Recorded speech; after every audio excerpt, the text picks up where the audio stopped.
When the high-dimensional will turned all 9 billion of us into lords, the flashy kids drew attack talents and beasts, while I, an orphan nobody, drew the A-rank talent everyone laughed at, impregnable fortress. When I refused to bow, the rich bully Wang Ho swore he would flatten my territory. What they missed was that my defenses cost half the resources and half the time, growing stronger every time my lord's mansion leveled. While they raised 1 arrow tower, I raised 2, until my walls grew so thick that Wang Ho's whole wolf cavalry shattered against them. The orphan they told to submit became the wall the bully broke himself on. Subscribe if you have not already, and drop a like to keep the algorithm fed. Story starts now. But none of this happened overnight.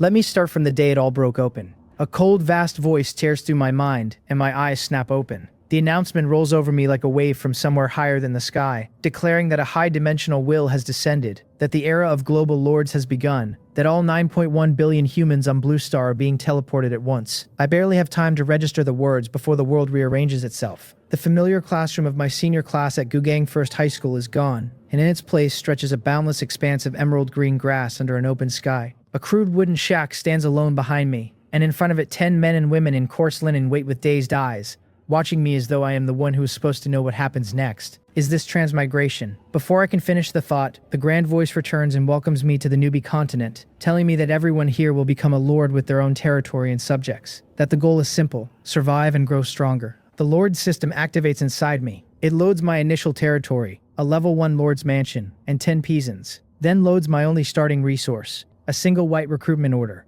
Then it announces that it will extract my exclusive talent, grades running randomly from E to S, and it wishes me good luck, as if luck were a thing it could give. A massive golden roulette wheel spins up in front of my eyes, light flickering across its face, slowing, until a beam of gold shoots from it and pours into the space between my brows. The system congratulates me. I have drawn a grade A talent called Impregnable Fortress. Inside my territory, it tells me, all defensive buildings cost half the resources and half the construction time. The difficulty of unlocking advanced defensive buildings drops sharply, and the damage, range, and durability of every defensive building grows stronger as my lord's mansion climbs in level. A grade A talent. My heart stirs. The system said the grades ran from E to S, which puts A near the very top, and the strange part is how perfectly the effects fit me. I grew up in an orphanage, cautious to the bone, the kind of person who maps the worst-case exit for everything before he sets foot anywhere. I have never believed I could scheme and maneuver across a battlefield like some born general, but digging in, raising walls, laying foundations, being a king of the steady grinding path, that is exactly to my taste.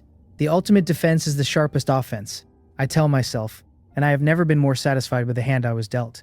I turn to the 10 bewildered peasants and introduce myself as their lord, Imbiom. The instant the words leave me, they bow as one and greet me, the confusion draining from their eyes and loyalty rising to replace it, so total that they look ready to throw up their arms and weep with joy. I nod and open the Lord's panel to learn what I am working with. It is clean and spare, split into territory, construction, recruitment, and channel. I open recruitment first, where my lone white recruitment order sits waiting, capable of randomly summoning between 1 and 10 troops anywhere from Tier 1 to Tier 3. I use it without hesitation. White light flashes, and 8 militia appear, gripping wooden spears, strapped into crude leather armor. The system lays them out for me, Tier 1 troops at level 1, each with health 55, mana 40, strength 10, stamina 11, agility 7, spirit 8, intelligence 8, no skills. The description calling them a basic armed force whose combat power beats nothing at all. Not bad, I think, keeping my mindset steady. They may be Tier 1, but at least there are more than one of them. I order the 8 to split into pairs and spread out around the territory on guard, and they take the order and move. Then I send the 10 peasants out to gather every scrap of wood and stone they can find.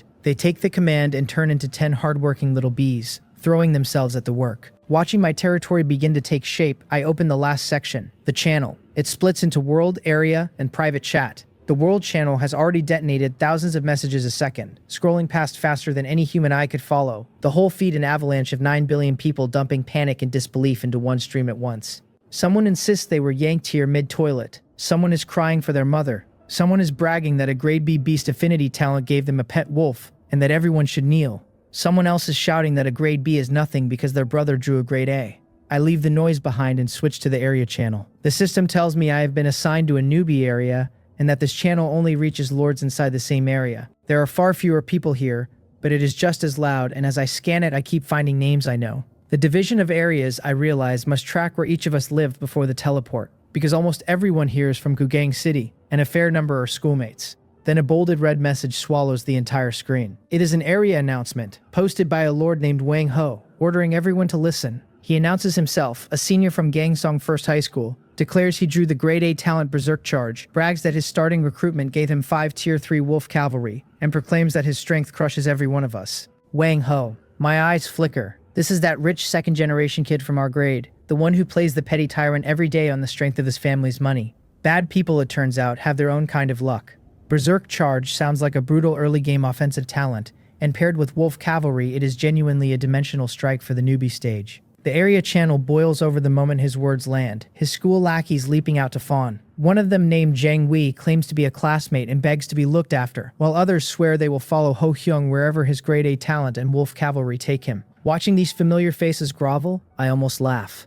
Even in another world, the same fools play the same parts. Wang Ho clearly loves being the center of it. He posts again, declaring that those who know how the world works are the heroes, announcing the founding of the Heavenly Wolf Alliance, ordering every lord in the area to join and submit to his unified command, insisting that unity is the only way to survive this hellhole. Then he draws the line. Those who join, he protects. Those who refuse become enemies of the entire Heavenly Wolf Alliance, and the moment he develops, the first thing he will do is flatten them. The threat carries an ugly, unquestioning weight. Most people fold at once and pledge themselves in the channel, because in a world this strange, grabbing onto the thickest leg you can see is an instinct. A few stay silent. Then he starts reading the silent list, and within seconds he calls me out by name, demanding to know why I am saying nothing, asking if I am mute. The sudden attention surprises me. I barely ever spoke to Wang Ho in school, and the only reason he knows me at all is that my name sat in the top 3 of the grade most of the time. People like him reserve their sharpest hatred for those who are better than them, and quieter about it. Right on cue, Zhang Wei sneers that I am that nerd who knows nothing, and a girl named Jo Riri adds that I am just an orphan who kept to himself, probably scared out of my mind. I read the cold mockery without expression. I have no interest in answering, but Wang Ho has no intention of letting it drop. He demands one final time whether I am joining the Heavenly Wolf Alliance, and orders me to give a clear answer. I think for a moment, then type one slow line. I type back that on the Global Lord stage, each of us rises by his own ability. No insults, no argument, just a flat statement of fact. But in Wang Ho's eyes, it reads as the most direct provocation possible, and the entire area channel goes silent. No one expected the quiet top student to be the first to publicly defy him. A few seconds later, his fury scrolls out. He spits back a sarcastic good, each by his own ability, and tells me I have guts. Then comes the promise. I should wait because he will find me, and the first thing he does once he is ready will be to lead his troops to my territory and teach me how to spell the word death. After that, he goes quiet, plainly livid, and the others rush in to offer their condolences, betting I have studied myself stupid, calling me dead meat, mourning a top student about to vanish over a grade A talent. I closed the noisy channel without a flicker of fear.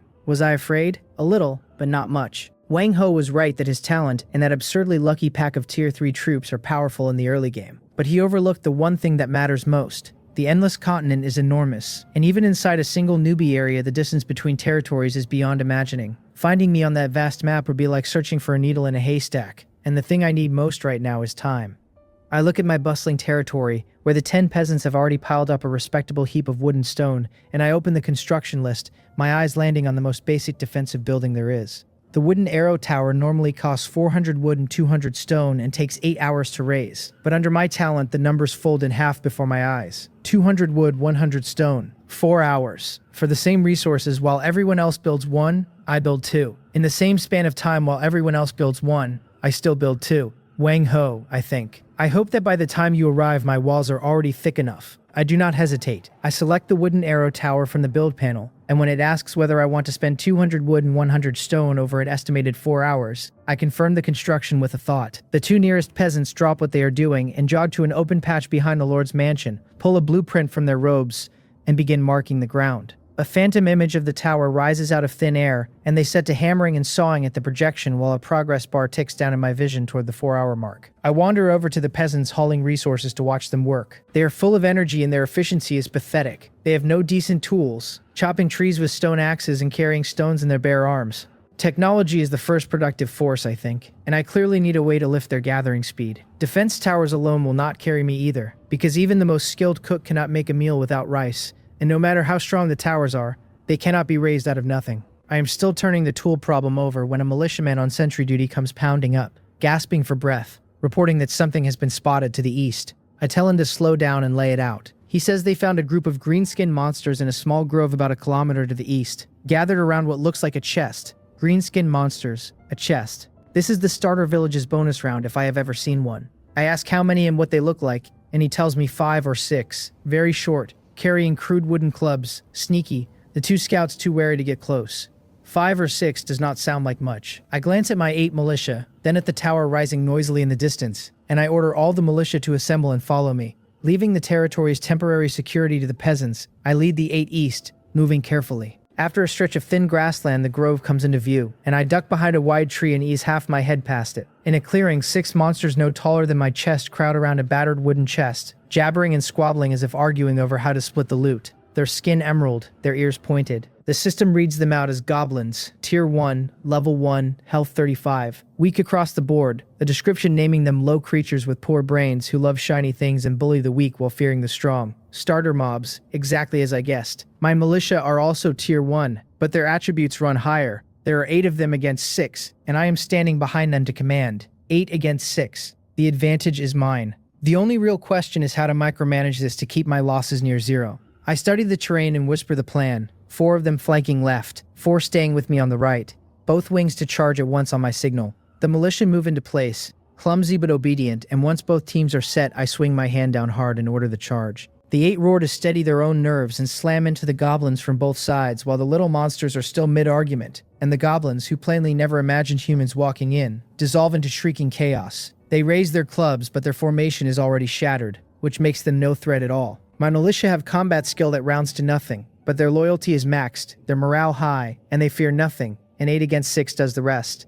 A spear punches through a goblin's chest and dark green blood sprays, and the fight hits a fever pitch. I do not throw myself into the melee. My job is the command, not the killing, so I stay back and keep the line organized, calling 1 militiaman to stab a goblin's flank, ordering another 2 paces right. Under direction, their attacks tighten and their efficiency jumps, and in under 3 minutes all the goblins lie in pools of blood. On my side, only 1 militiaman took a club to the arm, a minor wound. Nothing serious. The system congratulates me on my troops' first victory and a small trickle of experience, then tells me 1 militiaman fought bravely enough to reach level 2. Killing mobs grants levels. I check the one who leveled and find his strength and agility each up by a point. A pleasant little surprise. I walk quickly to the battered chest, but instead of tearing it open, I first have the militia sweep the surroundings to confirm there is nothing else waiting.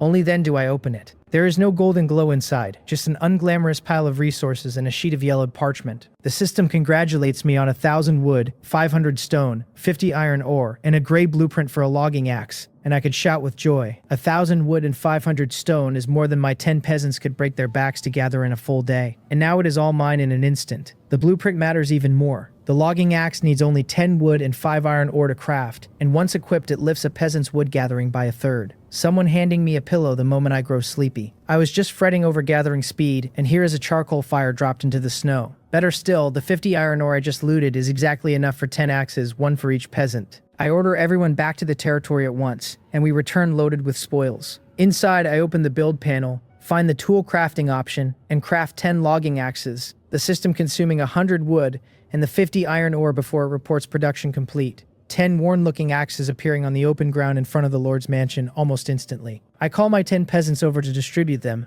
and they put down their loads and snatch up the new axes, faces wild with joy, thanking and praising their lord. I have no idea why they praise me while working themselves like beasts of burden, but if it makes them work harder, I will not complain. With the new tools, the wood count on the resource panel climbs noticeably faster, and watching everything flourish, I nod, satisfied. I announce that we have the resources now and order 2 more arrow towers built, 1 on the west and 1 on the south. 3 arrow towers rising at once, and I am in a fine mood. With nothing pressing to do, I open the area channel to see what everyone is up to. It is still noisy, but a layer of solemnity and dread has settled over it now. Someone's territory has a wild boar their 10 peasants cannot scratch, and they have no idea what to do. Someone's lone Tier 1 goblin was carried off by a wolf. While scouting, someone is just afraid of the coming dark. Not everyone got Wang Ho's lucky draw. Most people pulled Tier 1 units. A few only got 1 or 2. And as the hours pass, the dangers of the endless continent are starting to bare their teeth. Wang Ho, the king of posers, stays the center of it all.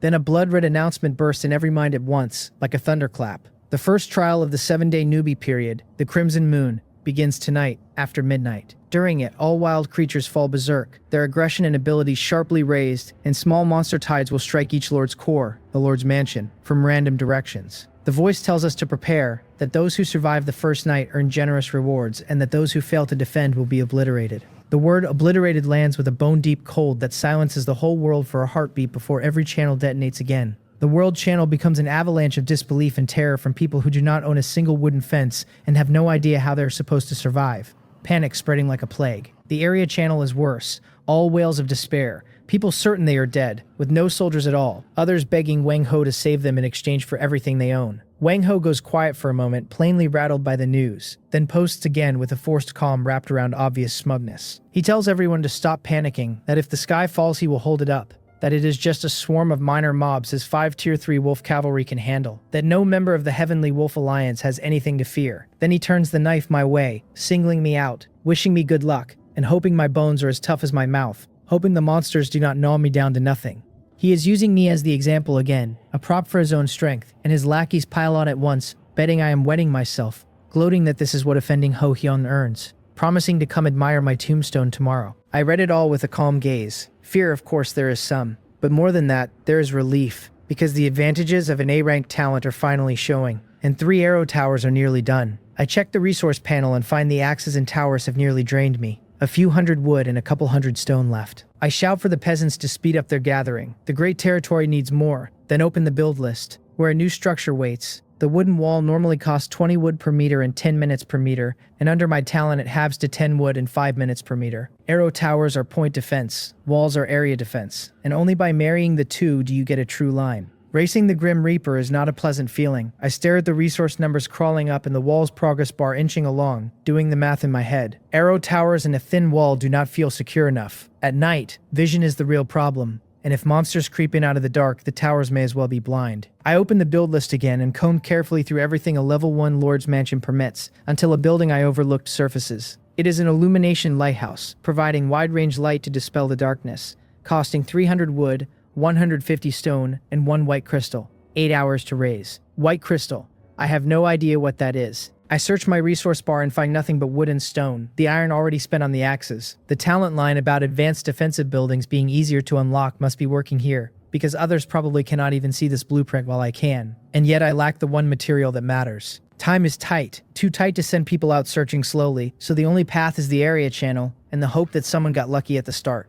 I open it again. The wailing has burned down into a desperate quiet now. The rare message that surfaces soaked in helplessness. Someone whose peasants were just eaten by a wolf. Someone groveling to rejoin the Heavenly Wolf Alliance. Wang Ho does not answer, no doubt savoring the begging. I have no time for that, so I post my own message, offering to buy 1 white crystal at a steep price, 400 wood and 200 stone. Private message to trade. The message lands like a depth charge in stagnant water, and the channel ignites. People cannot believe the numbers, demanding to know who I am and where I got so much, asking whether I chopped down the whole forest outside my door. One declares I must be a big shot, and another points out to Wang Ho that this Imbiome looks even richer than he is.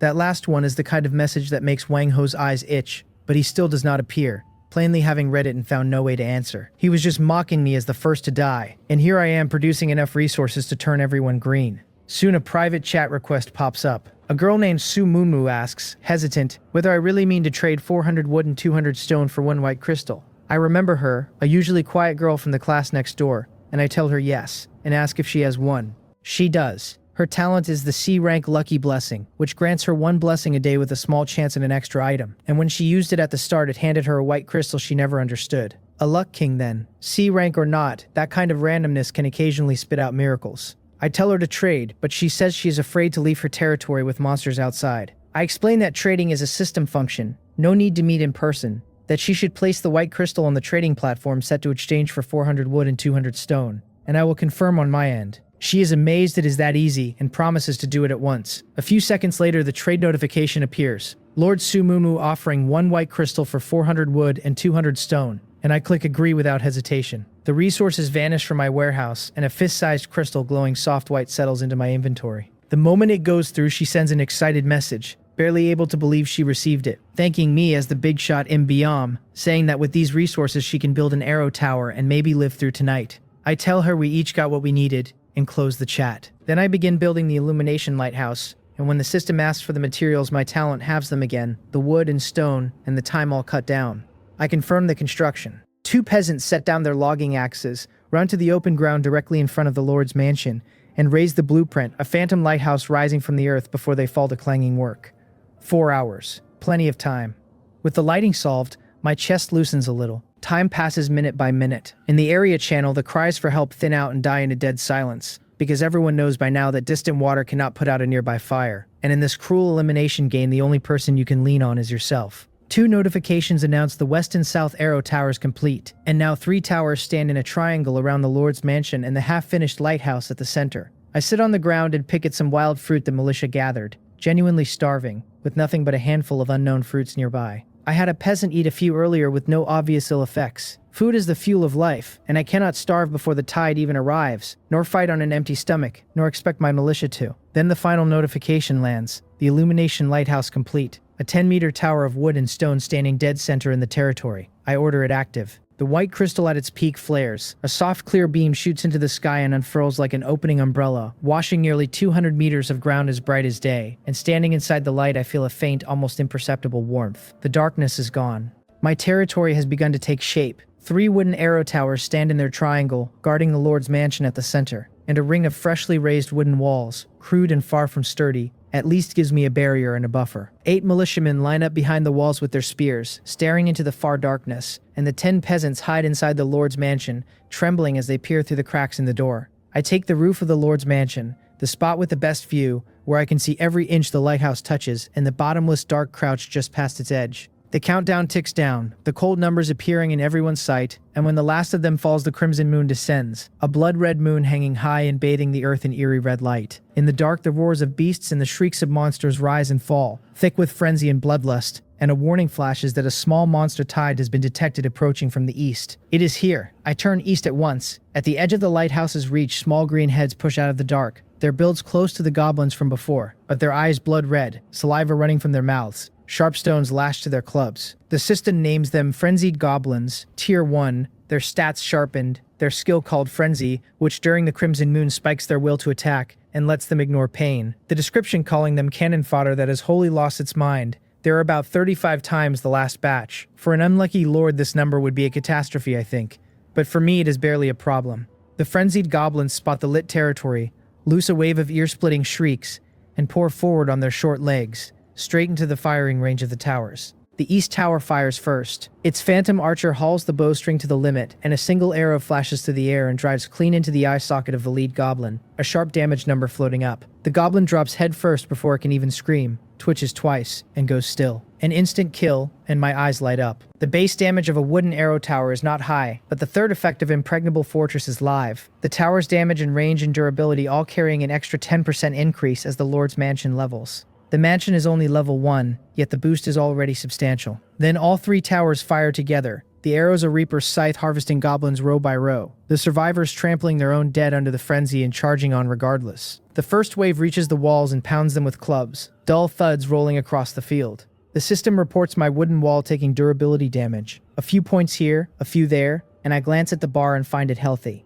I order the militia to prepare, calm, telling them to fire at will and prioritize any goblin trying to climb the wall. They have been itching for it, and they thrust their spears through the gaps the instant the order lands. One goblin mid-swing skewered, dark green blood splashing the wall. The fight turns into a simple, efficient slaughter, the tower sniping at range while the militia clean up anything that closes. The line solid, not one goblin making it across. I have enough leisure to open the area channel. It has exploded again, but this time it is wails and pleas. Monsters from the east, peasants killed, militia dead, a fence pushed down, the things already inside, people begging anyone to save them, screaming for Wang Ho. Amid the misery, his arrogant face finally reappears, calling everyone useless trash for failing to stop 30 goblins. He brags that his 5-wolf cavalry killed half in a single charge and have dealt with the rest, telling them this is what strength looks like, that only by following him do they survive. In his territory, the 5-wolf cavalry do stand domineering in a field of goblin corpses, but 3 of their health bars are not full. Tier 3 or not, high mobility and attack power or not, they are melee units, and a head-on charge into fearless frenzied goblins inevitably bleeds. Then he remembers me,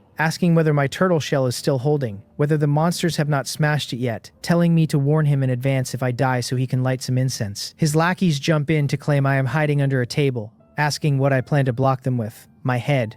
I do not bother replying. The fight on my side is already nearly over. The last goblin drops from a tower's arrow onto the pile of its dead, and the battlefield falls silent. Nothing but wind across the grass. I check the clock. From the first goblin to the last, the whole thing took under 4 minutes. My territory completely unscathed. my 8 militiamen barely sweating, having only poked a few stragglers that wandered too close. The system congratulates me on resisting the first wave, hands my troops experience, and announces level ups, 5 of the 8 militia reaching level 2 with slightly raised attributes. Then the grand voice rolls across the whole endless continent again, announcing the first wave ended and settlement underway based on each lord's performance, the standard being monster tide clearance speed, and a golden leaderboard blooms before every set of eyes. My name sits at the very top, first place with a clearance under 4 minutes. Second is Wang Ho, nearly a minute slower. Below him a lord named Li Bi Wu holds third, a lord named Han Ri fourth. And far down at 35th sits Su Mumu, who barely scraped through. The area channel goes dead silent for a full 10 seconds. Everyone's staring at the name on top.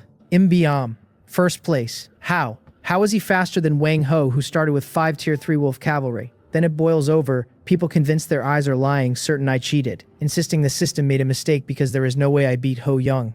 No one is more shocked than Wang Ho himself. Staring at the name pressing down on his eyes go red and he accuses me of cheating, demanding to know what trick I used. He cannot accept it. With a grade A talent and 5 tier 3 units, a god tier start, he was passed by a bookworm he saw as an ant, and it clearly feels worse to him than dying. I ignore his clamor because a far better moment has arrived. The system distributes the ranking rewards and congratulates me on first place. A blue resource chest, a random building blueprint chest, and a green recruitment edict, 3 golden lights flashing as the items settle into storage. I open the blue chest first, 3,000 wood, 1,500 stone, 200 iron ore, 200 gold coins, enough to push my defenses up a whole tier, and a new resource on top, gold coins, plainly high grade. I am rich. Next, the blueprint chest gives me a farmhouse, which on completion grants 5 peasants for 500 wood and 200 stone over 8 hours. Another perfectly timed gift. Then I turn to the last and most mysterious reward, a palm-sized green token marked with 2 words of ancient script,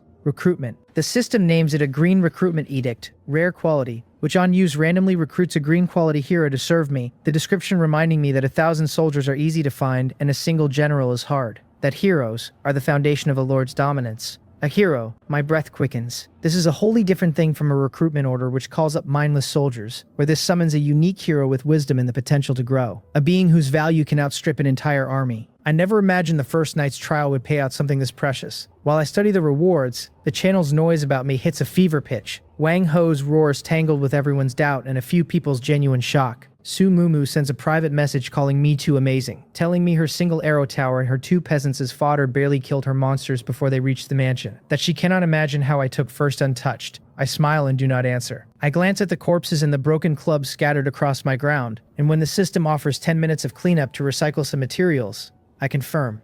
Better than nothing. That done, I turn back to the green recruitment edict and decide to see whether my A-rank talent can bend my luck toward a worthy hero. The crimson moonlight still covers the earth, but my territory has gone quiet again. Under my command, the peasants clear the field with care, dragging the goblin corpses off to be buried, gathering the tattered clubs and stone-bound weapons for firewood, the system recovering a handful of wood and stone.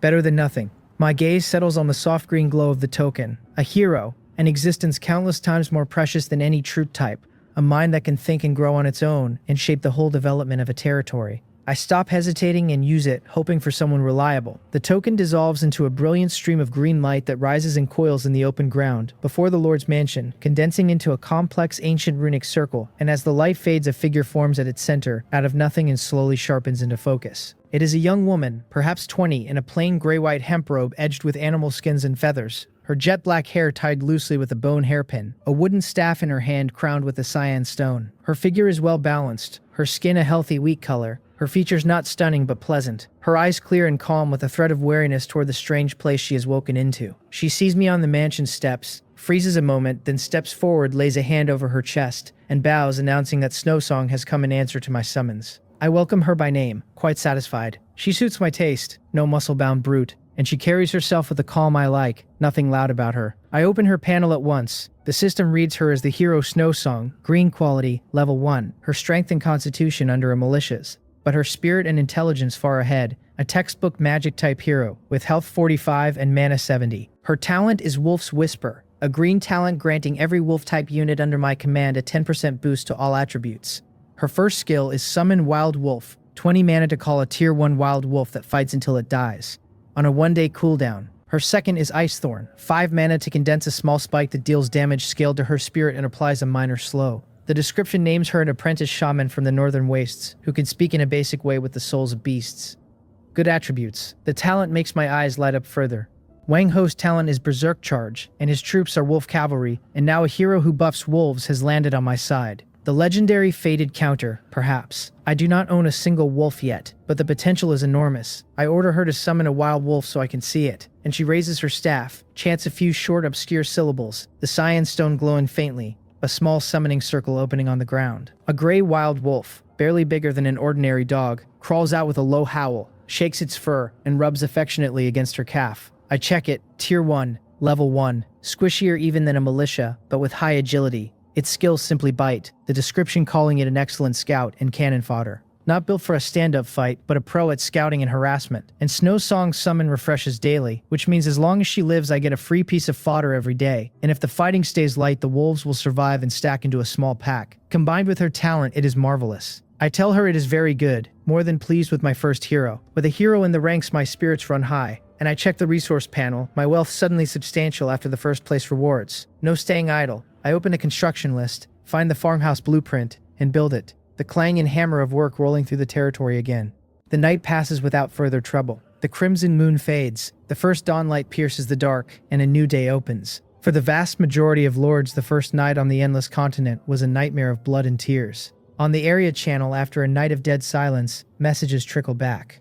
Someone weeps that they are somehow still alive. Someone with 8 of 10 peasants dead and half a territory wrecked has no idea how to keep playing. Someone asks how many of us are even left. Soon people notice the channel's population has dropped by nearly a fifth from yesterday, which means 1 in 5 lords was erased in the night, and the cruelty of it sends a chill through every survivor. Wang Ho's messages return in the same arrogant tone, calling the night an appetizer, telling anyone who could not pass that little test that they deserve to die, ordering his Heavenly Wolf Alliance to check in and report losses. Dozens of them surface, relief and gratitude tangled together, Zhang Weary whimpering how scary the goblins were. Wang Ho tells them there is nothing to fear if they follow him, then turns to me again, asking whether I am still alive, whether the goblins have not picked my bones clean. Still chewing on being beaten in the rankings, he starts his needling first thing in the morning. I yawn and do not even look. I am up on the mansion roof planning the new day. A night of building finished 5 farmhouses, and 25 new peasants stand respectfully before them awaiting orders. 35 peasants in all now, which means another jump in gathering and construction speed.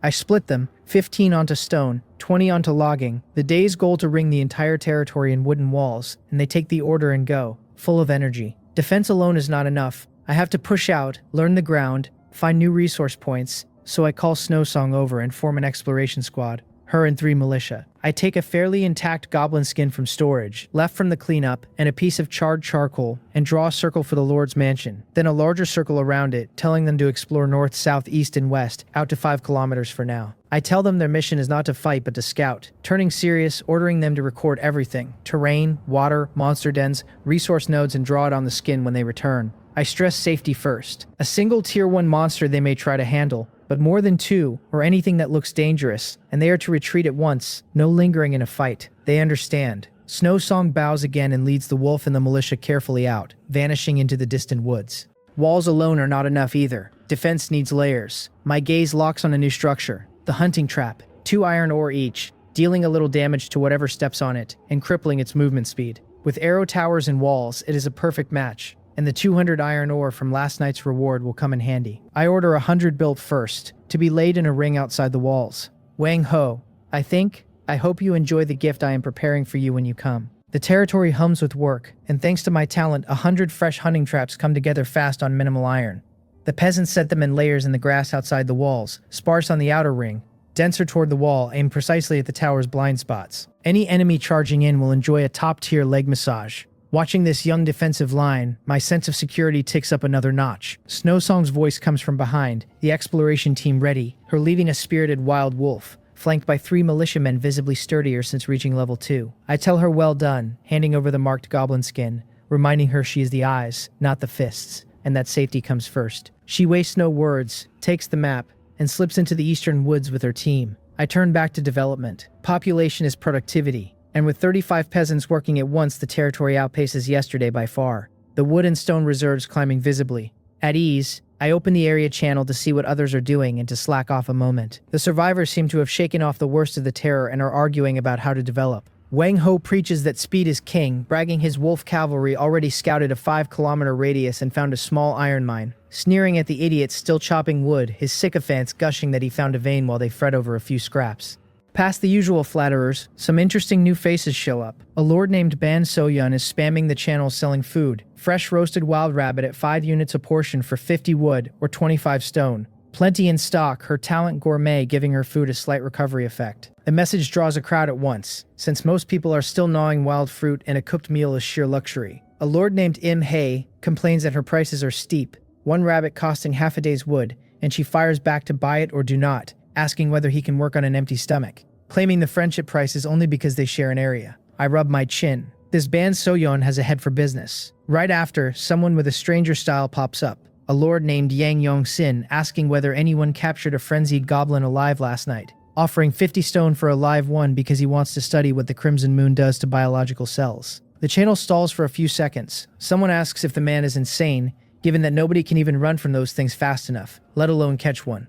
Imhei respects the nerve but warns that the things go mad dog when their eyes turn red. Undeterred, Yang Yong-sin asks instead whether anyone will sell him a goblin corpse, fresh and undamaged, for an autopsy. And the channel goes quiet in a different way. I watch, amused. The world is vast and there is no shortage of strange birds, everyone adapting to this cruel place in their own peculiar way. Just then Snowsong's exploration team returns, her calm as ever, the 3 militiamen behind her barely able to hold in their excitement. She spreads the goblin skin map on the wooden table before me, the lone circle now ringed with new charcoal notations, and reports they explored about 10 kilometers east. 3 kilometers from the territory they found a small spring, the water very clear, the wild wolf drinking it without harm and actually growing more energetic. About a kilometer northeast of the spring sits a patch of scorched woodland where 7 or 8 red, pulsing gelatinous creatures are gathered around a piece of glowing black stone. Her expression flickers for the first time as she notes they did not attack, likely a neutral monster camp, harmless if left alone. I tell her she handled it well, not alerting them,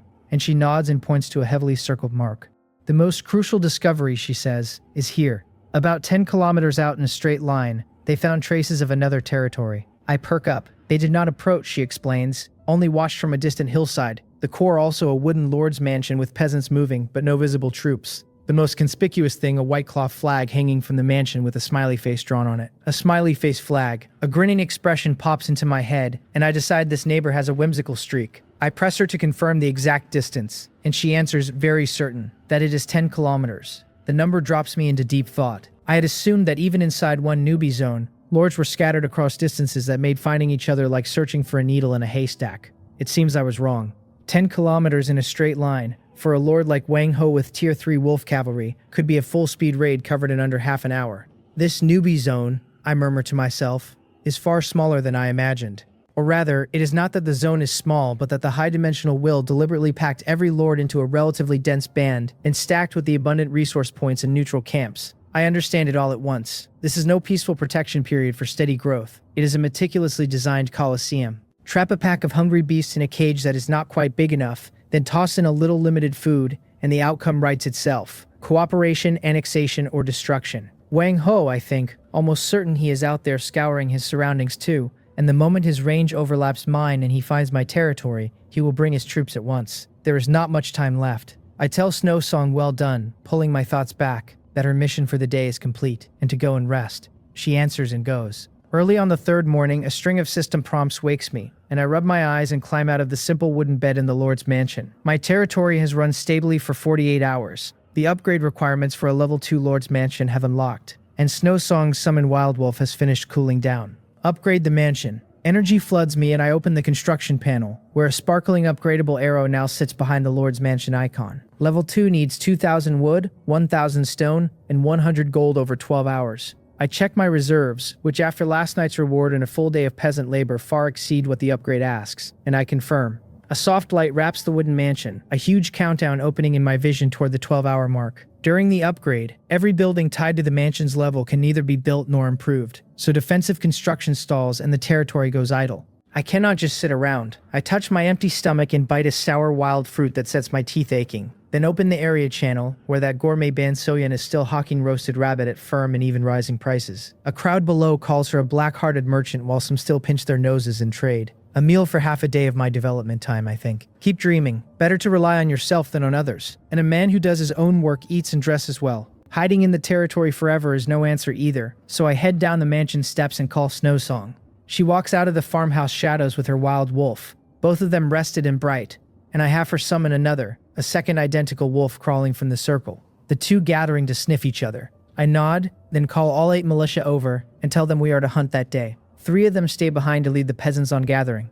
The rest come with me. I am leading this team myself, partly for safety, partly because I want to see this world with my own eyes. With Snowsong, the militia, and the wolves, I form a small hunting party and head west, the one direction we did not scout yesterday. West of the territory, the forest grows dense, sunlight filtering through layered leaves to scatter mottled light across the ground. The 2 wolves move nimbly, noses working the air, perfect scouts, and then Snowsong whispers that she has found something ahead, the lead wolf stopping to bare its fangs at a bush with a low whimper in its throat. I halt the team at once and signal the militia into a defensive stance, gripping their spears, and a militiaman eases the bushes aside. Behind them, a large wild boar with 2 sharp tusks roots in the earth, hunting for food. The system reads it out. A tusked wild boar, Tier 2, Level 3, Health 130, Strength 24. Its skill Savage Charge, the description warning that its tusks pierce crude leather armor with ease. A Tier 2 creature, far worse than last night's frenzied goblins, which were merely mini while individually weak. This boar's build and stats announce a tough opponent, and with my malicious strength and stamina hovering around 10,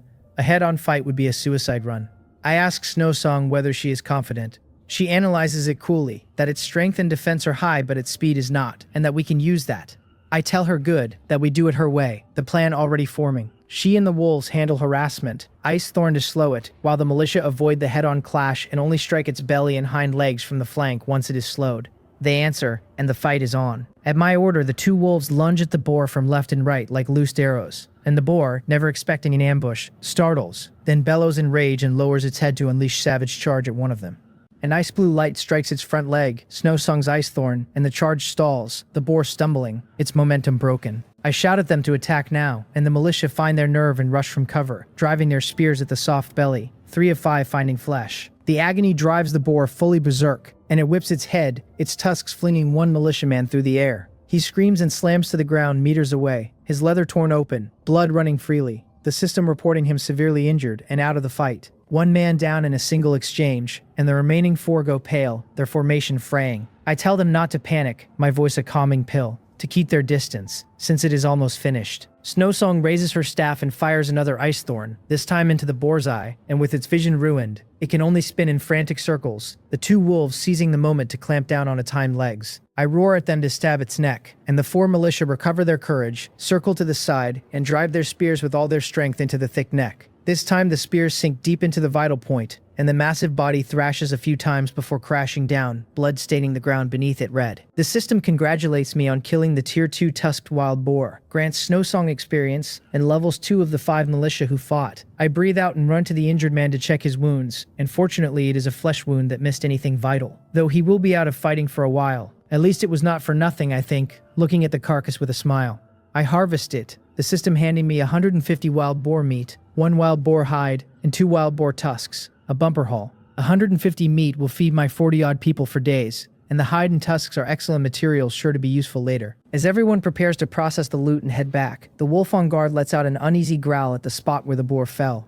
I ask what it is, going alert, and Snowsong walks over, soothes the wolf and points to a patch of dense ferns the boar's body had crushed, saying there seems to be something there. I have 2 militia laboriously drag the carcass aside, and pushing the ferns apart, the sight on the ground stuns everyone. It is no chest, no glowing ore. It is a skeleton long since rotted, the shape of the bones and the tattered hemp clothes marking it human, very likely a native of this world, curled in a fetal position.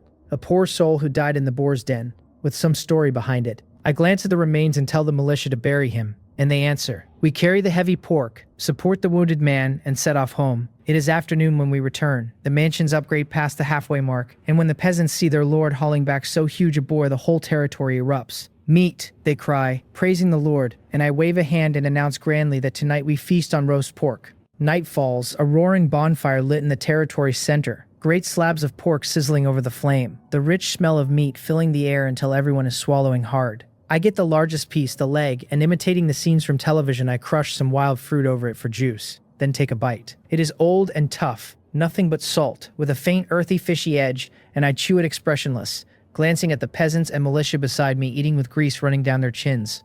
Forget it. Having something to eat is good enough. Gnawing the unappetizing roast, I open the area channel out of habit, and it is wailing everywhere. Ban Soyun hawks her last 3 portions of rabbit and threatens a price hike tomorrow. Wang Ho curses and asks who knows where a stable food source is because his wolf cavalry cannot chew bark forever. And Su Mumu whimpers that she has gone hungry another day and begs anyone to trade her food for stone. Reading it, I take another silent bite of the boar leg in my hand. Delicious. The well-fed peasants and militia drop into deep, satisfied sleep, but I do not rest, standing alone before the Lord's mansion. My eyes fixed on the ball of light wrapping the little house, a huge countdown ticking down in my view. When the last seconds fall, the system announces the mansion has reached level 2, and the soft ball of light contracts and merges into the building. The crude wooden hut transforms before my eyes, the foundation firming, the walls thickening, the thatched roof replaced by neat wooden shingles, until at last it looks like a mansion rather than a shack that would fall over at a poke. I cannot wait to open the build list where a row of new icons lights up. Farmland, logging camp, and quarry are all resource buildings that raise the gathering speed of specific resources but require peasants assigned to work them, so there is no rush. My gaze settles instead on an icon of a tattered tent. It is a refugee camp, a shelter for wanderers that every week randomly refreshes between 1 and 14 recruitable Tier 1 units, the count rising with the camp's level. The description hints I might find some not-so-normal helpers here. The cost 1,000 wood and 500 stone over 8 hours. Refreshes weekly. My eyes light up. This is practically a stable generator of military force, and though they are only Tier 1 and the quantity is random, it is the only sustainable source of troops I have seen besides the recruitment order. This is it, I think, and confirm. The 2 peasants on watch spring into action on an empty plot near the mansion, and with that settled I yawn and return to the now roomier Lord's mansion, and fall into deep sleep. The next morning a burst of noise wakes me, a peasant calling through the door for me to come quickly and look at the strange new house. I step out to find a few brave peasants and militia already gathered before the refugee camp, pointing and gesturing. The building is a giant tent of animal skins and old boards with a dim oil lamp at the entrance, giving off a chill, eerie air even in broad daylight. The system reports the refugee camp at level 1 complete, and this week's units refreshed. I ignore the chatter and walk straight up, reaching out to touch the weathered door, and a recruitment interface pops open. The recruitable units this week, with nearly 7 days until the next refresh, are skeletons. Tier 1, 12 available at 8 gold coins each. Skeletons. I pause, then open the details. Tier 1, level 1. Health only 25, weak across the board, but with 2 skills. Ashen Heart makes them immune to all mental charm and fear effects, and Fearless of Death fixes their morale at neutral so it never breaks and never soars. The description names them tireless cannon fodder awakened by low-quality necromancy that, by the way, do not need to eat. These attributes are just too trashy, I cannot help complaining. 25 health is 10 under a goblin. Their strength and agility worse too, the glass cannons of glass cannons, probably unable to survive a single bore charge. The only upsides are those 2 skills, immunity to mind control and constant morale, which makes them absolutely loyal soldiers who will never run. And combined with not needing to eat, they are consumables tailor-made for war. But the cost is brutal, 8 gold coins each, 96 for all 12. My first place reward was only 200 gold total. 100 went into the mansion upgrade, and 100 is all I have left, so this one wave would nearly bankrupt me. Gold is plainly hard currency with scarce sources, and a steady supply likely means finding and holding a special node, like a gold mine. Is it worth dumping nearly everything on a pile of skeletons with these pathetic stats? I fall into a dilemma. If I do not recruit them, the territory has no mobile force it can spend at will, and I cannot keep risking my precious militia and Snowsong on every outing, since losing even one militiaman would gnaw at me for a long time.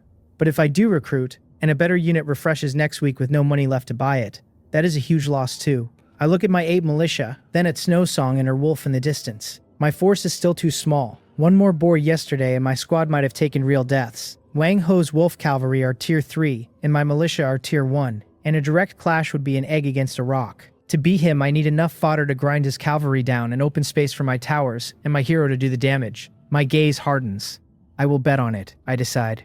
Cannon fodder are still soldiers, and it is good to have something that can take a hit at the critical moment. I select the maximum and recruit all 12 skeletons, confirming the 96 gold, my count dropping from 100 to 4 in an instant. The weathered door creaks open and a plume of black mist surges out, the watching peasants and militia backing away in fear. With the harsh grind of bones, 12 skeletons emerge from the mist, rusted iron swords in hand, 2 points of ghostly blue soul fire burning in their sockets, walking on stiff steps. They form 2 rows before me, thrust their swords into the ground in unison, and kneel on one knee in perfect time. The peasants whisper in terror, asking what kind of monsters these are, saying the Lord has summoned the undead, asking whether they will be killed, even the militia gripping their spears tense and wary. I call for quiet, my voice cutting through it all, and I walk between the skeletons and the peasants and turn to face my original subjects. I ask whether they are afraid, and they nod without thinking. I tell them, calm, that I understand their fear, but that from this day on these are also members of our territory. I point at the motionless skeletons and tell them these are my soldiers, warriors summoned to protect them and defend this place. They need no food and no sleep.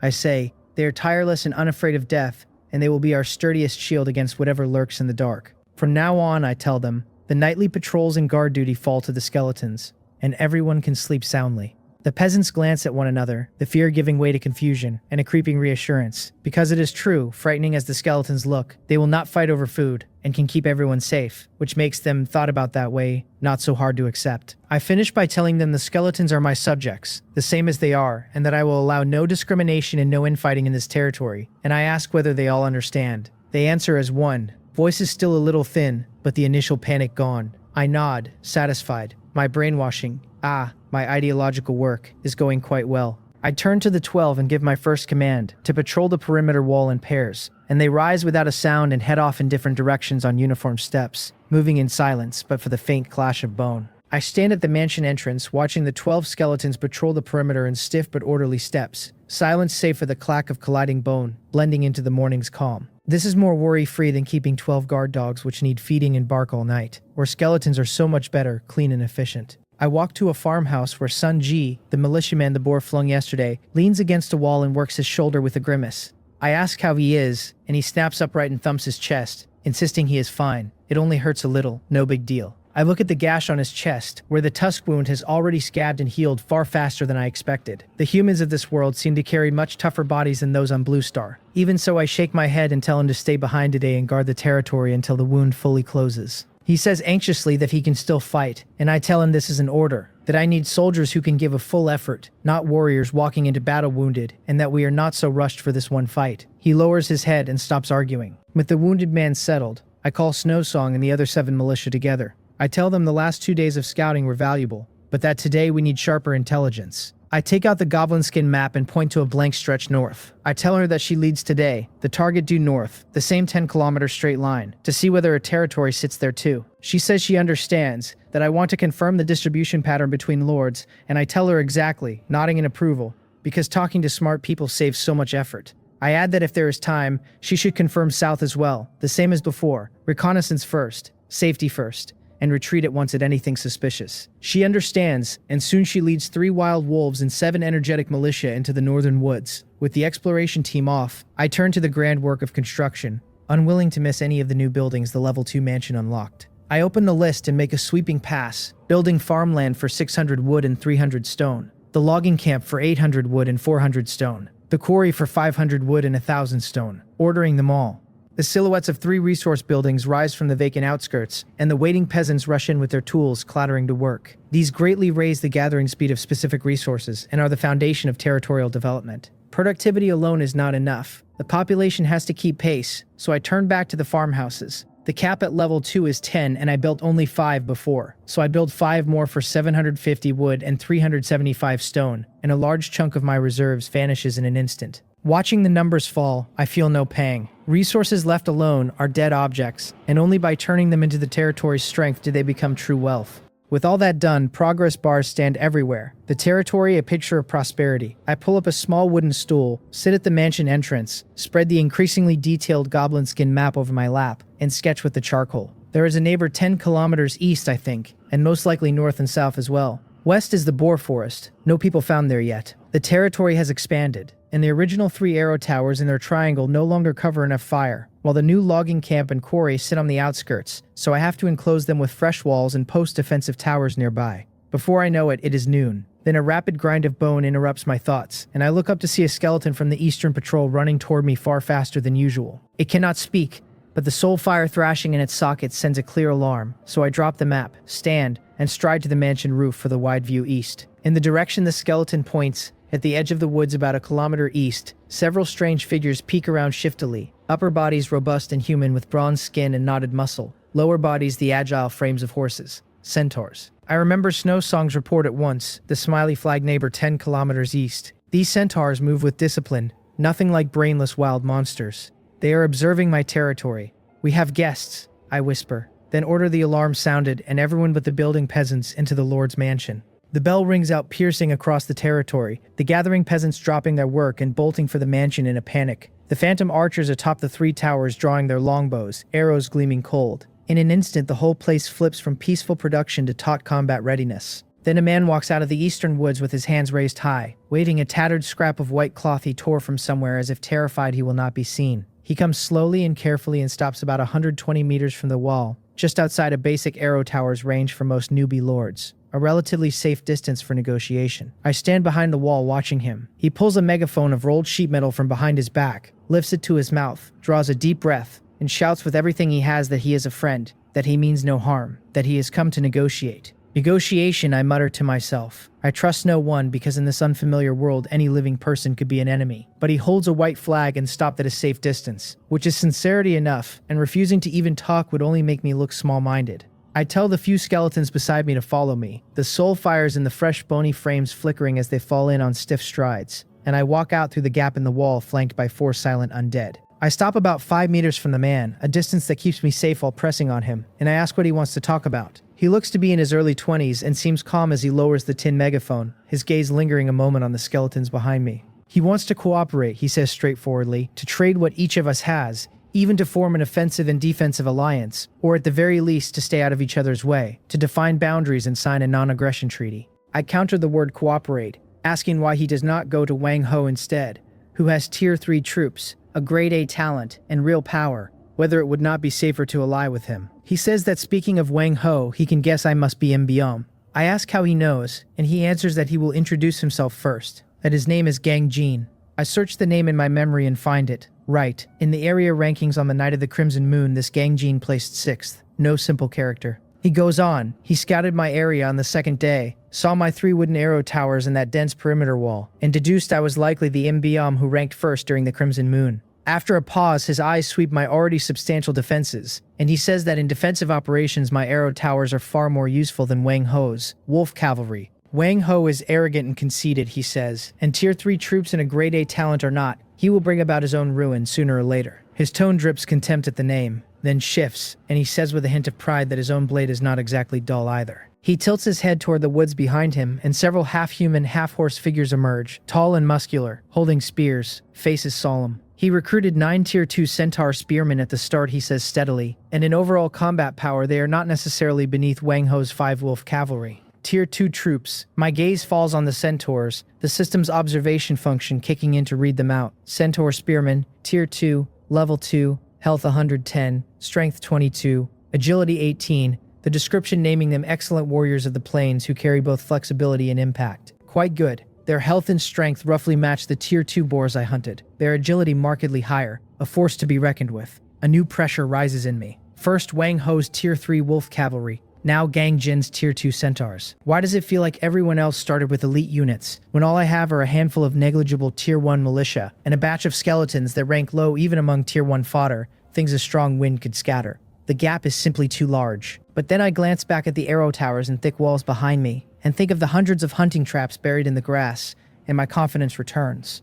Gang Jin's centaurs are strong, but they are still flesh and blood. To attack my territory, they would first have to charge through the trap zone, endure the volleys of 3 wooden arrow towers, and finally meet my sturdy walls. And by the time they reach the skeletons and militia, how much would be left of them? This Gang Jin is smart, having calculated that a forced assault costs too much, which is exactly why he chose to negotiate. I finally tell him I agree to his proposal in principle. A peaceful neighbor beats a predatory enemy, especially with a larger threat like Wang Ho looming. I say we can define a boundary and stay off each other's ground, pointing toward a winding creek about halfway between our territories, proposing it as the line, the east bank his range of activity, the west bank mine. As for deeper cooperation, we see how things go, and can reach each other by private message anytime. I am not foolish enough to fully trust a stranger, and a verbal agreement built on mutual wariness is the most sincerity I can offer for now. Gang Jin thinks a moment and nods, saying fine, it is a deal, the result well within his expectations, since trust takes time and a defined boundary is a good start. He says he will take his leave then, waving his hand, and the centaurs turn at once,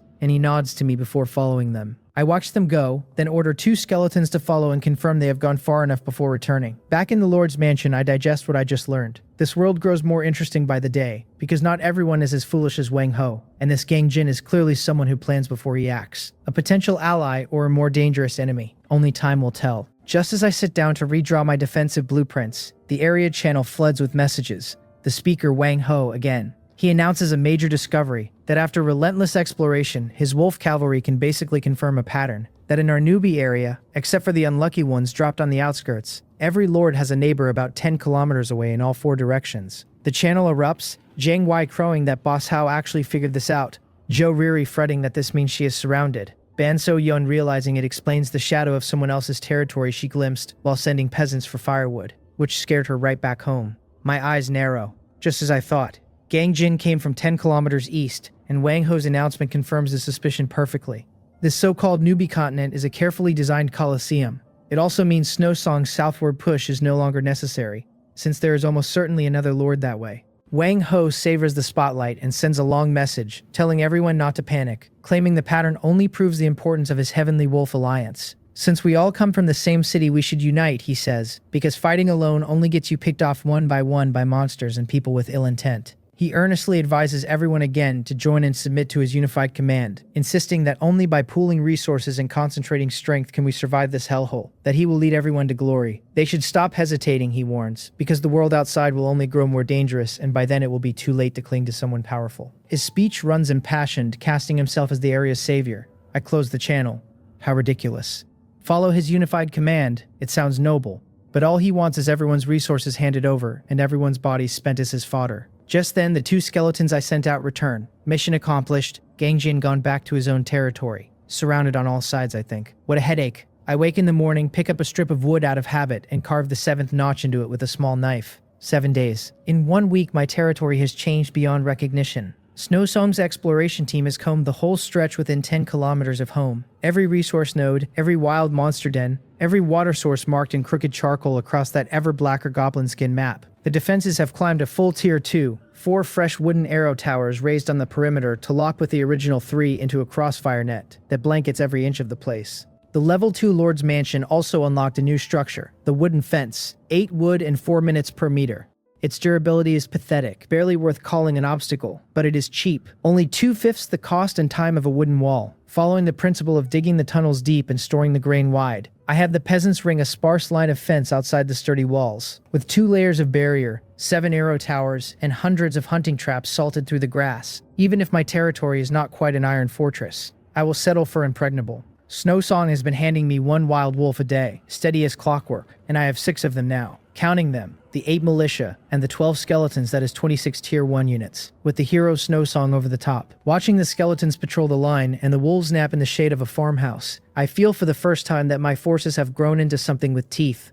I have lain low for 6 days. Time to stretch my legs and turn all those red marks on the map into resources in my warehouse. I give the order to assemble, and the soldiers scattered across their posts gather in front of the Lord's mansion at once. 8 militia, 12 skeletons, 6 wild wolves, and Snow Song. I tell Li Sa and Wang O to stay behind and keep the peasants reinforcing the outer wall, and order everyone else to follow me. A man never leaves home with no cards in his hand, because if my base gets raided while I am gone, I will have nowhere to cry. They answer as one, and the column marches grandly south out of the territory. The first target is a wild monster camp Snow Song scouted a few days back, a cluster of red gelatinous things squatting in a scorched stretch of woodland. She points across the blackened earth and tells me it is just ahead. I halt the team and slip behind a wide tree to look. In the clearing, 5 red slimes the size of water vats wriggle slowly around a black stone that still gives off heat, their bodies sparking with stray flame. The system reads them out as fire slimes. Tier 1. Health 65, but strength and agility both painfully low, low-grade fire element creatures that move like sludge. Plenty of health, no speed, no punch. Perfect sparring partners to drill my ragtag army and sharpen my micromanagement. A plan snaps together in my head the moment I count them. I send the skeletons charging in from the front, order the militia to fan out left and right and strike with their spears without closing the distance, and tell Snow Song to roam with the wolves and cover the line with Ice Thorn. The 12 skeletons step off in silence and march straight into the slimes. The fire slimes spot the intruders and spit a scatter of little fireballs that burst against the bony frames, sparks flying, scorch marks blooming, and the damage numbers crawl up at 2 and 3 a hit. Is this a massage? The skeletons may be brittle, but the slimes deal even less, and worse for them, they never think to concentrate fire on a single skeleton. The skeletons shrug off the burns and bring their rusty swords down hard on the jelly bodies, blades sinking in, lava-colored fluid splashing out. I send the militia in, and 6 of them flank from both wings, spears punching clean through, the puncture wounds far harder for a slime to heal than a slash. Snowsong loses the wolves, and the 6 of them flicker across the field like ghosts, never closing on the slimes, just nipping and harassing to pull their attention. Then a streak of icy blue light cuts the air and lands square on the largest fire slime, Snowsong's ice thorn. Ice meeting fire with a shriek and a cloud of white steam. Frost crusts over the slime, its sluggish movements crawling slower still, and a bright red 25 floats up off it. Super effective. I tell her well done, to keep going and freeze a lot of them into popsicles. With the tactics this clean, the fight turns into bookkeeping. Skeletons soaking the front, militia and wolves bleeding the flanks. Snowsong parked like a turret, dropping an ice thorn whenever it counts. In under 5 minutes, all 8 fire slimes are reduced to puddles of dull cooling gel. My side comes through untouched, but for a few skeletons whose bones are a little soot-stained. The system hands me a gray resource chest and I step over, kick the gel pile and crack it open. 150 wood and 100 stone. My face falls. I mobilized the whole army and marched all this way for spoils that do not even cover the fuel. Still, better than nothing. And I came to train the troops and practice my command anyway, so the scraps are a bonus. I tell them we are moving on, and lead the team deeper south. The slimes were the appetizer.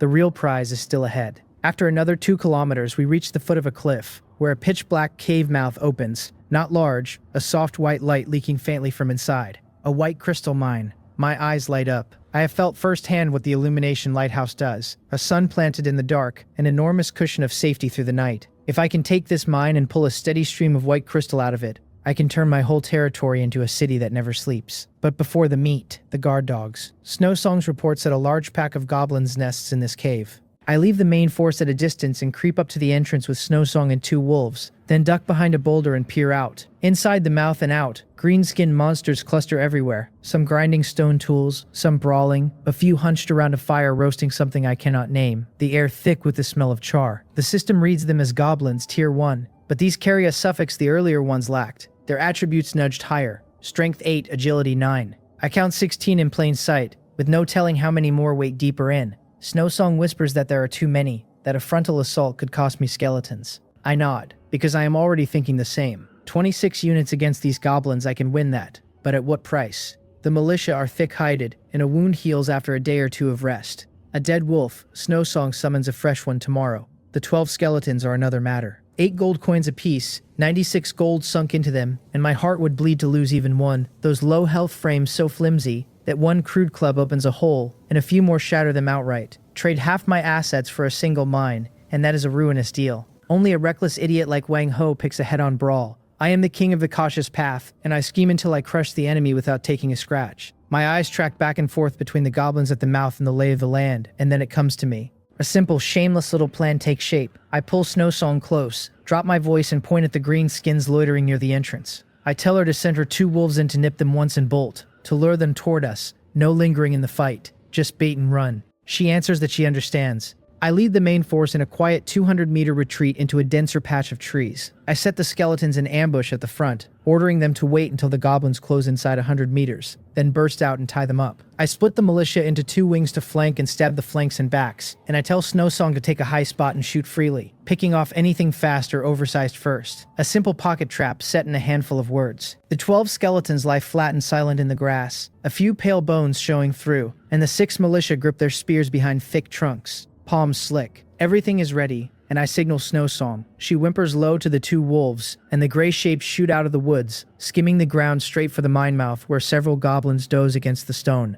One wolf lunges and sinks its teeth into a goblin's rear, and the thing leaps up screaming. The other is craftier, clamping a goblin's wooden club in its jaws, yanking hard and wheeling away in instant retreat. The goblins erupt into chaos, 4 or 5 of them snatching up clubs and tearing after the wolves on stubby legs. No formation at all, blind with rage, never noticing the wolves are leading them straight at the silent trees. They are coming, I think, and the wolves dive into the woods, slip neatly around a big trunk, and vanish, leaving the 5 goblins to blunder right into the encirclement I built for them. I give the order, and the 12 skeletons rear up out of the grass, soul fire flaring in their sockets, and slam into the goblins before the monsters can even register the turn. The skeletons know no fine technique and fear no death, and they pin the enemy fast with bone and rust and iron. The goblins hammer back with their clubs, dull thuds, the damage numbers ticking up at 4 and 5, and I wince to see my soldiers taking hits. I shout at them that those are 8 gold coins each, so go easier on them. The instant the goblins are tangled, the 6 militia burst from both wings and drive their spears into sides and backs, dark green blood spraying,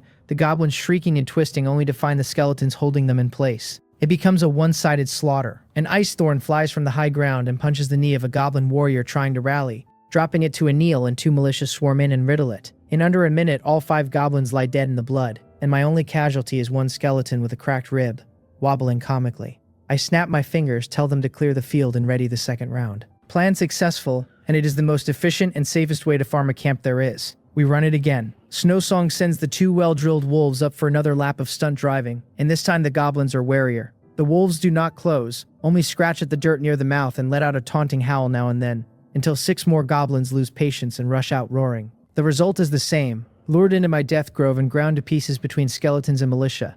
I have tasted blood now and mean to bait out every last goblin at the entrance. But on the 3rd pass, the script breaks. The remaining goblins, still agitated, only hover at the opening, eyeing the wolves and refusing to give chase. And one of them turns and barks a rapid string of chatter into the dark of the cave. They got smarter. Is it calling for backup? Sure enough, a few seconds later, a figure noticeably larger shuffles out, half again as tall as a normal goblin. Dark green skin over knotted muscle, a beast skull helmet on its head and a polished stone axe in its fist. The system names it a Goblin Warrior. Tier 2, Health 100, Strength 20. Its skill Rally, which lifts the morale of nearby goblins. An elite that has survived countless fights and learned to command. A Tier 2 unit, and my face hardens. The moment it appears, the 7 or 8 surviving goblins find their nerve, falling in behind it into a crooked defensive line, weapons leveled outward. They are not coming out. The deal is off, I mutter, the snake refusing to leave its hole. Now the choice is mine. Abandon the mine and come back stronger. Or bite this hard bone now. I weigh 12 skeletons, 6 militia, 6 wolves against that goblin warrior. A frontal charge wins, probably, but at a price I do not want to pay, and I will not throw myself into a losing venture. My eyes move between my troops and the dense goblin knot crowded at the mouth. The skeletons are fragile, but they own one decisive virtue. They do not fear death. A grim resolve settles in me. I tell Snowsong to listen, and she answers that she is here. On my signal, the skeletons charge, not to kill but to break the formation, to pry the enemy apart, and the instant they move, she drops Ice Thorn on the goblin warrior to slow it. The militia and wolves follow on the flanks, ignoring the small fry and focusing every blow on the big one. I tell them to kill the leader first, since once the Tier 2 warrior falls, the rest scatter like loose sand. They understand, the militia roaring with vigor, the skeletons lifting their heads in unison. I call the total assault and bring my hand down. The 12 skeletons hurl themselves at the cave mouth 100 meters off, a single straight line. Speed building, the clash of running bone fused into one unbroken roar of momentum. The goblin warrior clearly never expected to be attacked and rears back with its axe, bellowing, the goblins behind it shrieking. A heartbeat before the lines collide. An ice blue ray strikes first, burying itself in the warrior's raised right leg. Its charge stalls, momentum shattered, something almost like confusion crossing its face. Right then, the skeleton wall crashes into the goblin's brittle line with no screams, only splintering bone and tearing flesh, and the lead skeleton is smashed to fragments on impact, its blue soul fire snuffed in the air. My heart bleeds. 8 gold coins gone like that. But the sacrifice buys the breach, the dense goblin formation ripped wide by that fearless charge. I send in the wolves and the militia.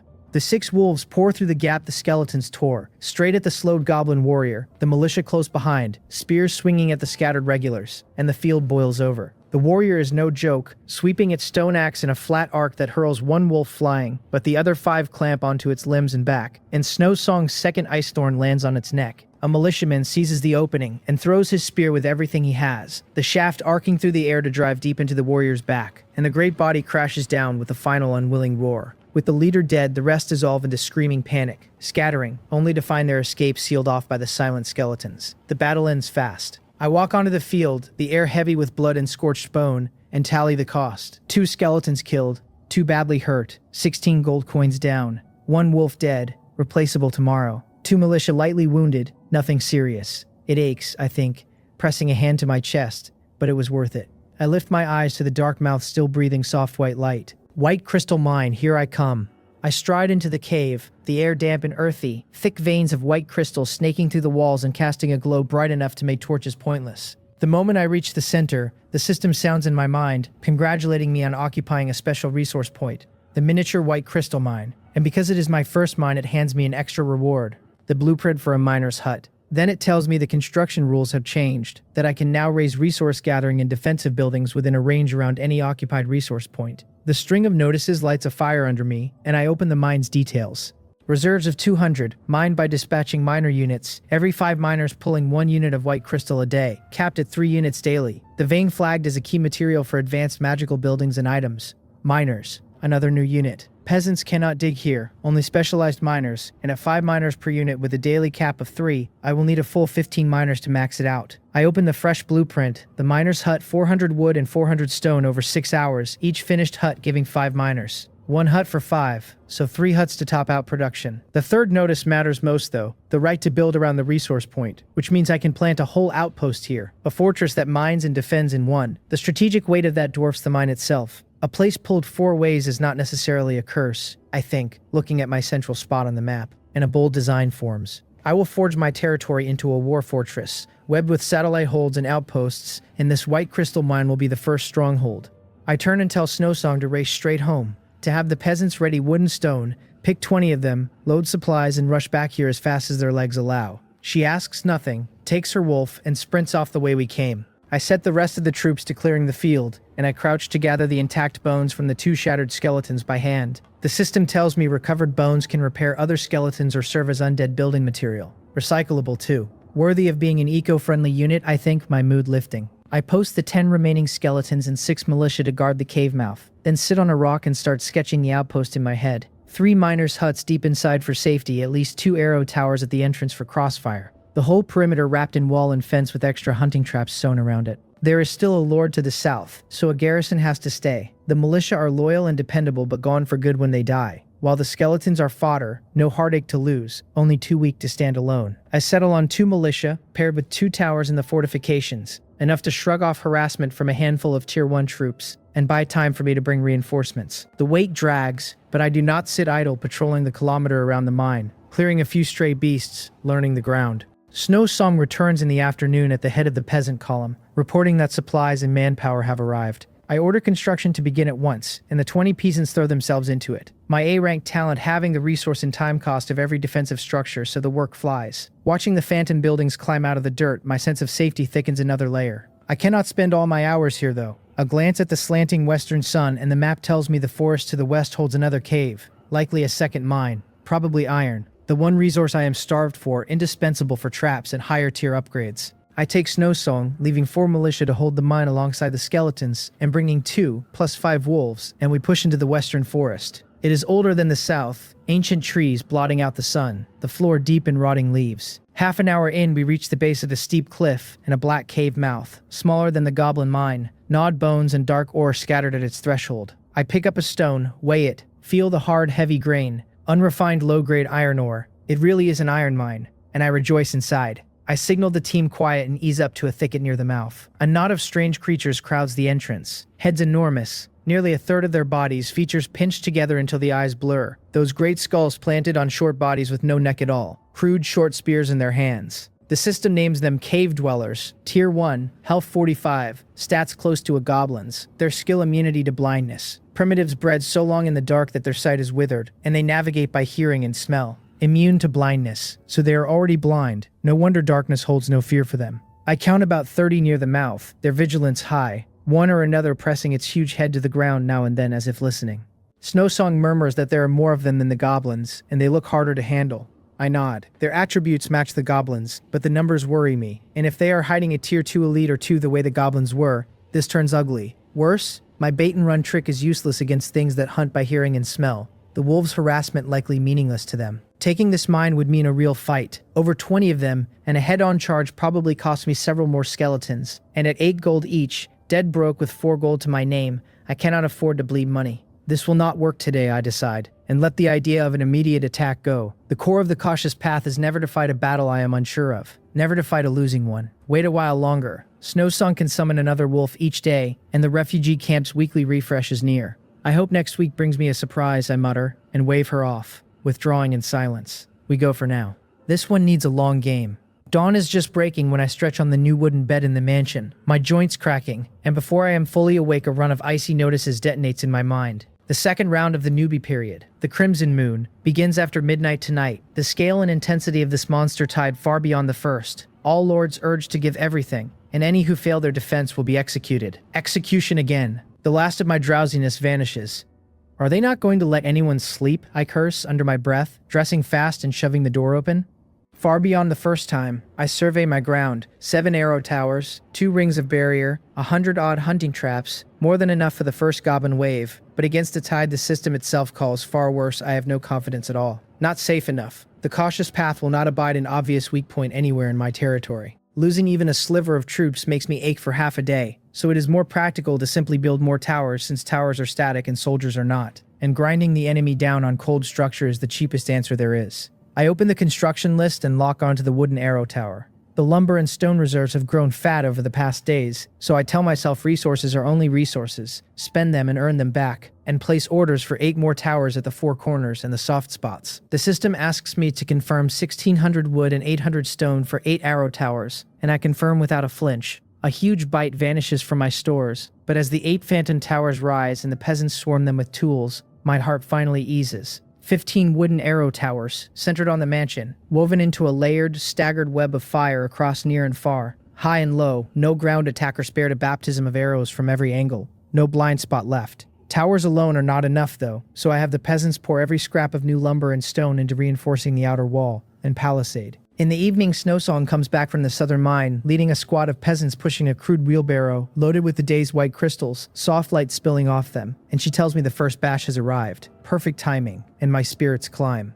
I pick 3 key spots inside the territory and raise 3 illumination lighthouses, the system asking for 450 wood, 225 stone, and 3 white crystal, and I confirm. The moment they finish, I order every lighthouse lit, and the tall beacons flare together. Soft white light tearing the dark off the whole place, the outer defense zone included, bright as noon. Bathed in it, every unit in the territory steadies. I nod, satisfied, then take a moment for the area channel, which is the usual wall of wailing, people fresh off repairing yesterday's walls, people sure they are dead this time, people screaming for Ho Hyung to save them from a tide the system swears is worse. Wang Ho's reply surfaces fast, drenched in that supreme authority arrogance, sneering at the panic of country bumpkins who have never seen the world. He declares he has recruited a few more wolf cavalry and grown far stronger, that a mere monster tide is just the system delivering him resources. He orders the Heavenly Wolf Alliance to snap to, promising that after tonight they will be the sole overlord of the region, while the ungrateful wretches get torn apart. That jolts me. Wolf cavalry are Tier 3, impossible to roll out of a refugee camp, which means Wang Ho has dug up a building that recruits them outright. 5 wolf cavalry are a limited resource, but a steady stream of them is something else entirely, not to be underestimated.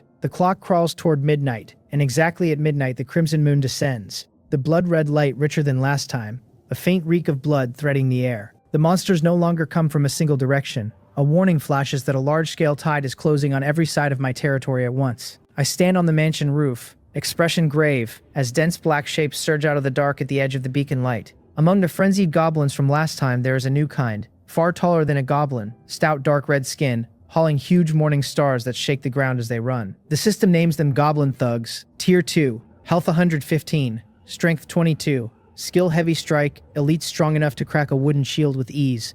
Tier 2 is common cannon fodder now, I think, sucking in a breath. At least a dozen thugs ride a wave of nearly 100 frenzied goblins, an unstoppable green flood, and with this lineup any ordinary lord gets erased on the spot. I draw the stone axe I took off the goblin warrior and grip it tight, braced for the worst, ready to lead a street fight in person if the line breaks. The monsters hit the hunting trap zone, and the front goblins snap into the jaws, shrieking, legs bloodied, speed gutted, but the thugs behind simply trample their own and bull through. Then all 15 arrow towers open up at once, arrows pouring down like a hard rain, bloody bursts erupting across the horde, the numbers climbing in the 40s. The ordinary frenzied goblins die almost instantly, dropping in heaps, but the thugs are stubborn, an arrow only scratching off 20 or so, some of them batting shafts aside with their morning stars for next to no damage. The first thugs through the rain smash into the outer palisade, and the flimsy fence shreds like paper. I roar from the roof for Snowsong to slow those thugs, and she answers and starts working her staff beneath a tower, ice spikes streaking into the lead thugs, frost crusting them, their speed dragging down. I order the skeletons to hold the line, and 10 silent ones march in even steps at the thugs that breach the palisade, not to kill but to spend their fragile bones buying time for the towers behind. A thug's morning star comes down before one skeleton can even raise its sword, and the bone frame bursts apart. 8 gold coins, gone. My heart bleeds, but my gaze only goes colder. I command the militia and the wolf pack to hit the flanks and go for the legs, and 6 militia and 6 wolves pour out the gap in the main wall and stab into the thugs' sides like a pair of knives. The field becomes a meat grinder, towers raining death from above, skeletons building a wall out of their own bodies, militia and wolves harassing and finishing, but the sheer impact of the thugs makes the whole line shudder. Another thug breaks past the skeletons and slams its star into the sturdy wooden wall, and the system reports the wall's durability down 25 from a single blow. What a dozen goblins could not do in a long stretch. My eyelid twitches. They cannot be allowed near the wall. I make the call, ordering every militiaman to fall back behind the wall and thrust through the firing slits, and telling the wolves to keep harassing while Snowsong stops conserving mana and uses Ice Thorn as her basic attack. The tactics shift on the word. The militia retreat behind cover and jab out through the slits, safe and efficient, and Snowsong opens the throttle on her ice spikes until they barely stop, freezing any thug that nears the wall in place. The battle finally steadies, the monsters pinned outside and gnawed down under the arrow rain. The brutal exchange runs a full 10 minutes, and when the last thug, shot into a pincushion, topples unwilling, the field goes silent. I let out a long breath, my axe hand soaked with sweat, and survey the carnage outside. Corpses heaped, dark green blood running in little streams. I tally the cost. 6 skeletons killed, 2 militia hurt by monsters that crossed the line, not fatal thanks to their thick health. 2 wolves dead, a wide gap torn in the wall, a heavy chunk of hunting trap spent. A huge loss, I think, staring at the 6 fallen skeletons until my heart aches and twitches. 48 gold coins vanished just like that, but looking at the spoils blanketing the ground and the rewards about to drop, my mood recovers. What is gone, but as long as I am still standing, the rest is all profit. The system announces the second wave ended, settles the scores by each lord's performance, and a leaderboard blooms before every survivor. The names in order shuffled hard this time. Wang Ho sits first at 15 minutes 12 seconds, a lord named Han Ri second at 1835, me third at 2002, Yu Obo fourth. I look at the name above mine without surprise. 5 wolf cavalry are strong but few, and once the count climbs the math changes. It is the second place Han Ri who makes me look twice, a lord who has ranked high since the first Crimson Moon yet never spoken a word in the channel, a transparent presence. And now he has slipped past me to chase Wang Ho's heels. A dangerous one, hiding his strength. The channel detonates after a beat of silence, the sycophants crowing that Ho Young is first and invincible. Sniping that my drop to third proves last time was luck, others asking who this Han Ri even is. Wang Ho has plainly been lurking, drinking in the praise, and he fires off a fresh announcement swollen with pride, telling everyone they have just seen absolute strength. He boasts that he lucked into a blueprint for an evil wolf camp and can now mint wolf cavalry without end, that his squad has swelled to 15 riders, that he has also seized an outdoor gold mine and will never want for gold again. Evil wolf camp, gold mine, 15 wolf cavalry. The string of bombshells stops the channel's breath. If the old Wang Ho was a thick leg with promise, this one is taking the rough shape of a regional hegemon. He turns the knife my way, demanding to know why I am silent this time, telling me that if I am smart I will kneel and be his dog now, and he might toss me a scrap. I close the channel without expression. There is pressure, real pressure. 15 tier 3 wolf cavalry are enough to crush any lord at this stage, and a tower volley would barely scratch one for a dozen or 20 points. I have to grow my combat power fast, or find a way to counter cavalry. I shake it off and turn to the rewards landing for third place. 2 white resource chests, a green recruitment order, and a random building blueprint chest, 3 beams of light settling into storage. The green chest I took for first place last time still funds days of spending, so third place this time should not be bad either. I open the white chests, and they give me 700 wood, 250 stone, 80 iron ore, then 650 wood, 300 stone, 90 gold coins. My face darkens. The pair together is not half what that single green chest gave. The gap between ranks brutal. Still, even a mosquito's leg is meat, especially the gold for recruiting. I take out the green recruitment order, which randomly calls between 1 and 10 troops of tier 2 to tier 4. The white order gave me 8 militia last time, so the green should at least cough up a tier 3 soldier, even if fewer of them. I rub my hands and use it. Green light bursts before the mansion, and as it scatters, 7 strange figures stand on the open ground. Upright, human tall, sheathed in tough green scales, lizard heads, simple longbows on their backs, golden slit pupils sharp with wariness. The system reads them as lizardman archers. Tier 2, health 90, strength 14, skill precise shot, superb hunters of the swamps, born to the bow. 7 tier 2 troops. My luck, I sigh, holding my forehead. The lower limit again. Wang Ho opens with wolf cavalry and my draws come up black as the bottom of a pot. Still, better than nothing. The 7 archers patch exactly the hole I have, a mobile ranged force, since Snowsong's Ice Thorn carries too long a cooldown and too heavy a mana cost to lean on as regular output. With these 7, my tactics gain real flexibility. They plant their bows and kneel on one knee, answering my summons with hoarse hisses, and I nod, satisfied, then check Snowsong's panel. The great battle pushed her to level 3, her attributes jumping in a way the militia never manage, since they crawl up a single point per level, as if they had not leveled at all. Heroes carry far higher growth, I see, the real stock's worth holding. Last is the random building blueprint chest, which gave me a useless farmhouse last time, locked until the mansion upgrade. This time I want something that matters, a recruiting building above all, anything. I clasp my hands, pay my respects to the gods of every direction, and open it, a mushroom house blueprint, and my heart tightens as I read it. A dark, damp cave full of strange mushrooms, the favored home of cave dwellers, recruiting a number of them weekly that grows with its level. 800 wood, 1200 stone, 50 rotten clay, 10 hours. Cave dwellers. The iron mine in the western forest flashes through my mind, guarded by exactly that, a pack of cave dwellers.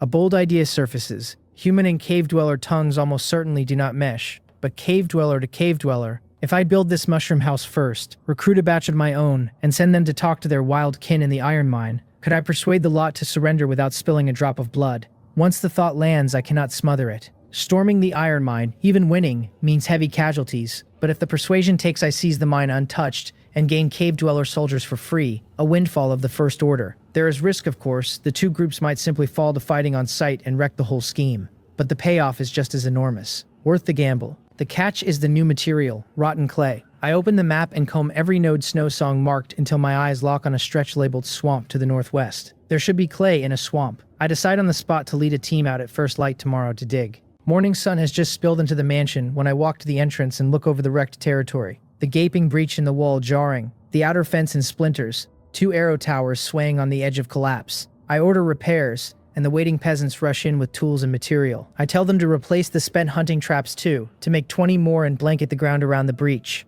Then I take stock for the day's run. I bring Snowsong and 2 uninjured militia, mobilize the entire skeleton force, add the new lizard men for their first taste of blood, and pick 20 peasants. The target is the northwestern swamp and the rotten clay for the mushroom house. The team assembles and marches northwest in a grand column, the trip so quiet we do not flush a single rabbit. After about an hour, a stench of rot and mud hits us, and a wide muddy swamp opens ahead, unknown water plants drifting on the inky green surface, bubbles burping up now and then. This is the place, I think, covering my nose in disgust, and I point the peasants at a patch of darker mud at the edge to start digging. The system flags it, my peasants gathering 1 rotten clay at a time, 3 minutes each. The 20 peasants set to it with their wooden shovels, while I spread the soldiers in a security ring and drop onto a dry stone to watch the progress bar with boredom. Then a scout wolf trots back and yips low at Snowsong, who reports movement to the north at once. I rise and follow the wolf to crouch behind a small mound. 100 meters off, 4 goblins skulk along, and behind them, of all things, a human in plain linen with a short sword, scanning his surroundings warily.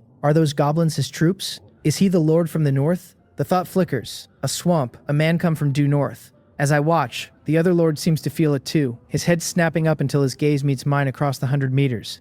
I hold still, calm, curious, how this new neighbor will react. A few seconds later, he does something that surprises me, raising a hand and waving toward my position, a greeting or a taunt. I cannot read it. He gestures to his goblins, turns, and vanishes into the far trees without hesitation. Interesting, I think, standing up from the mound. He showed no hostility, which is good news, but caution stays. I tell Snowsong to keep the wolf pack watching the north closely, and she answers.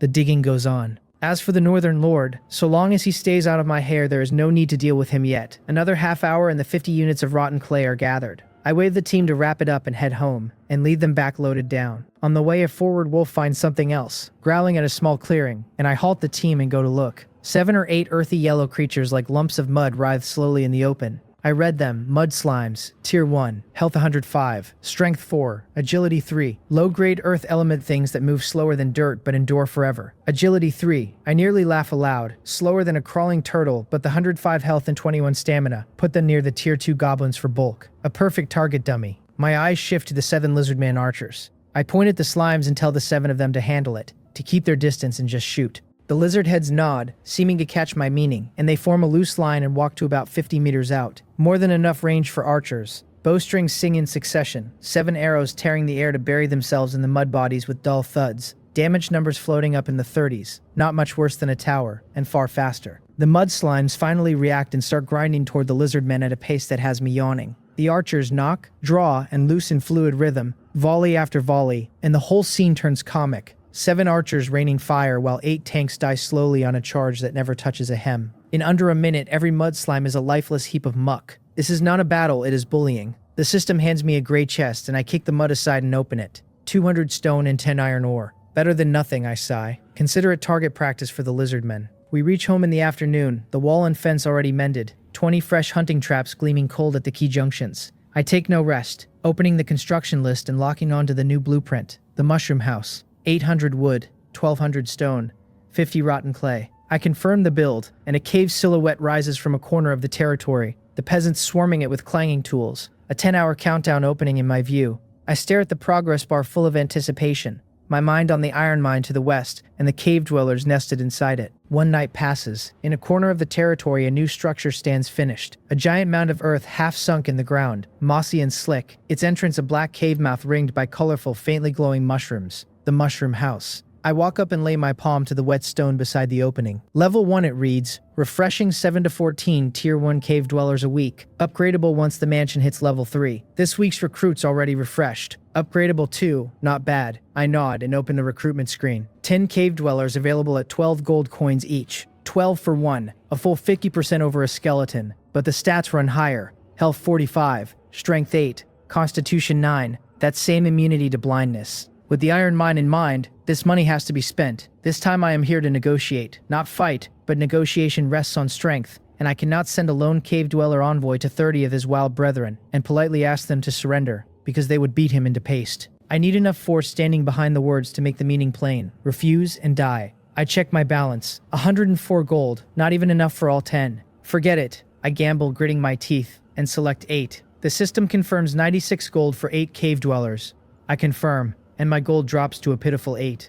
The mushroom house mouth stays dark and silent, and just as I think the system is frozen, 8 bulky green figures shuffle out, crude short spears in hand, gazing around blankly before turning as one toward me and planting their spears in the ground in salute. A little ugly, but my troops all the same. I wave grandly and start assigning. Snow Song with her wolves, every militia, every skeleton, every lizardman archer to assemble, the 8 new cave dwellers to follow, and 20 peasants with their tools to move out alongside. The column comes together, 50-odd units in all, Snow Song and 6 wolves, 6 militia, 6 skeletons, 7 lizardman archers, 8 cave dwellers, 20 peasants, a force so grand a stranger might think I am marching on another lord. We head west, straight for the iron mine forest. This time I do not sneak.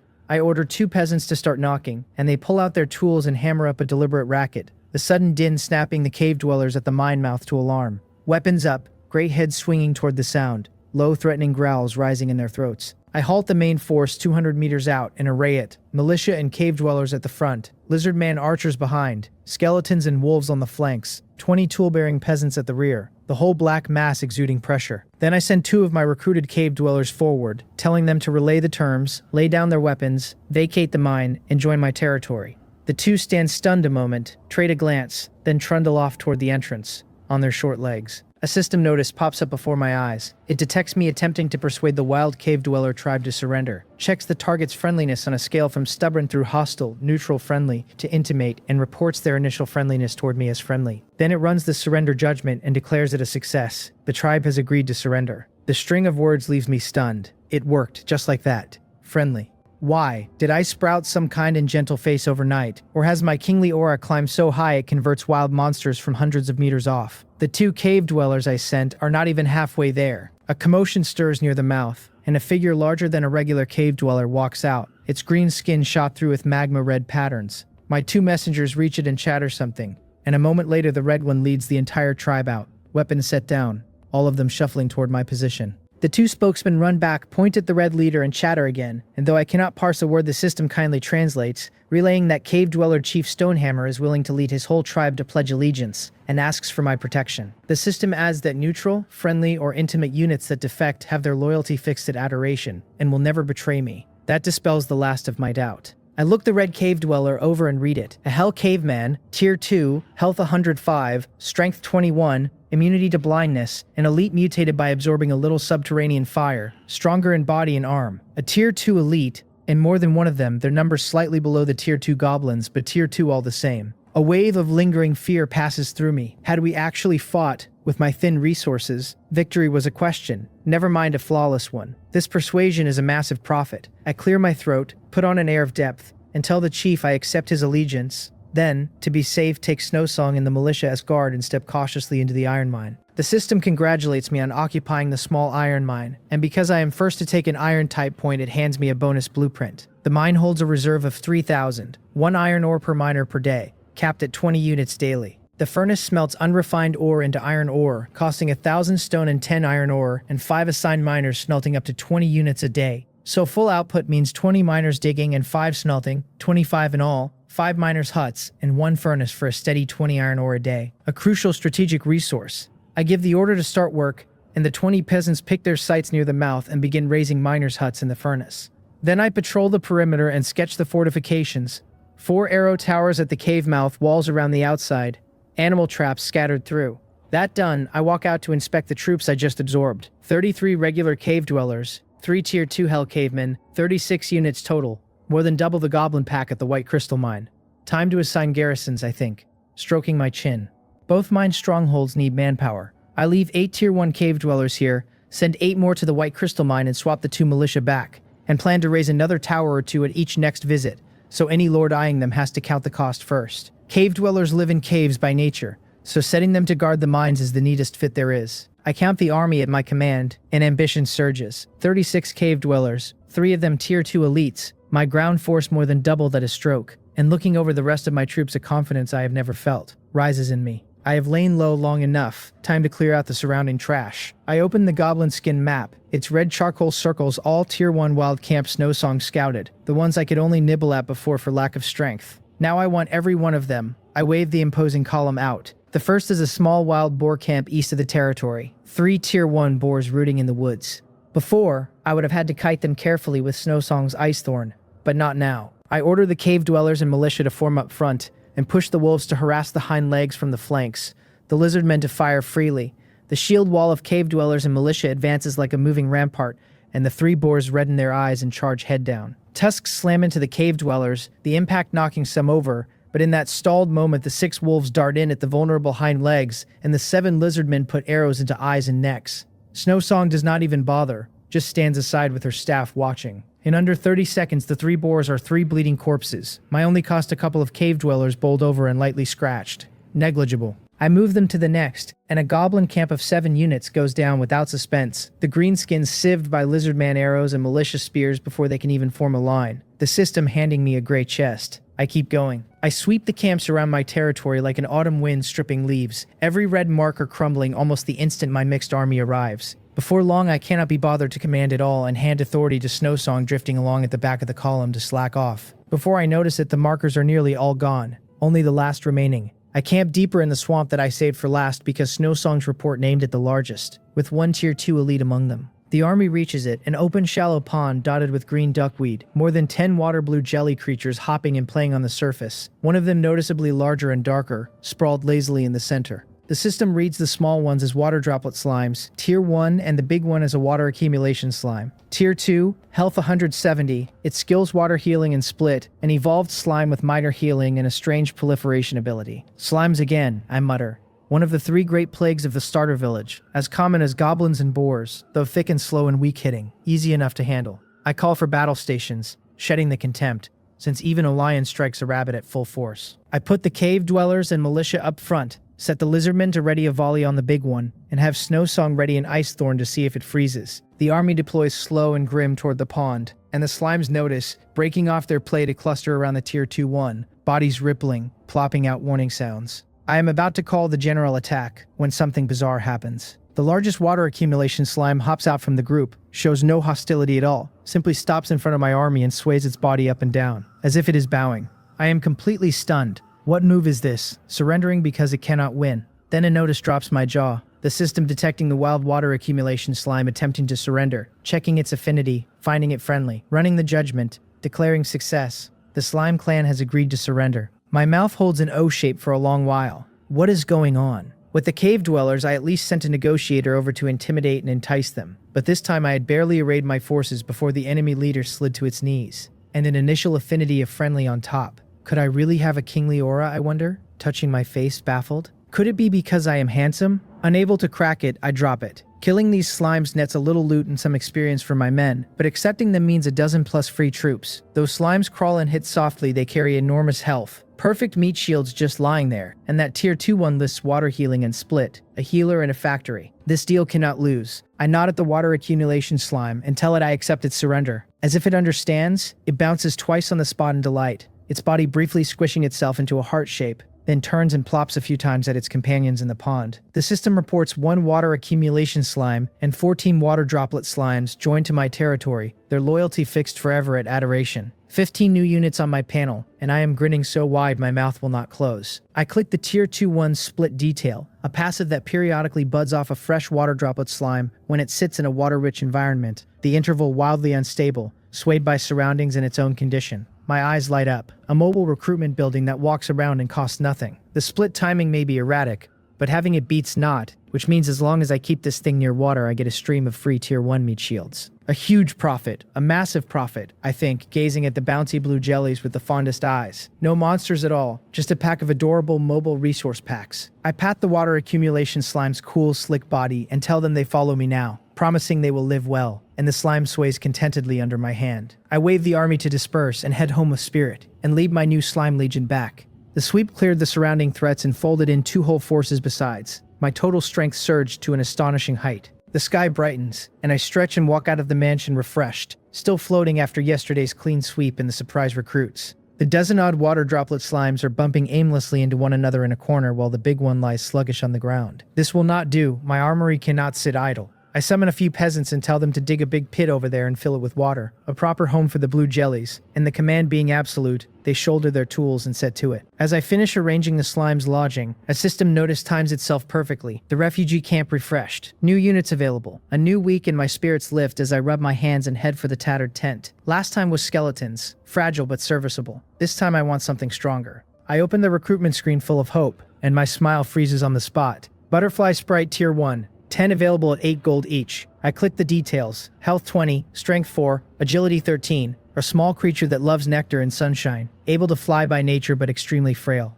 I fall into a long silence. 20 health, 5 under a skeleton, ranked below even a skeleton. The touch it and it shatters tier. Its strength so low the damage must be dismal. And unlike a slime it cannot even tank. The one bright spot is that it flies. With that agility of 13, the first flying unit I have met. The strategic value of an air force speaks for itself. Scouting, harassment, covering ground troops, slipping past defenses for a decapitation. All of it full of possibility. But I glance at the cost, then at the lonely 8 gold on my panel. After everything, I can only afford 1.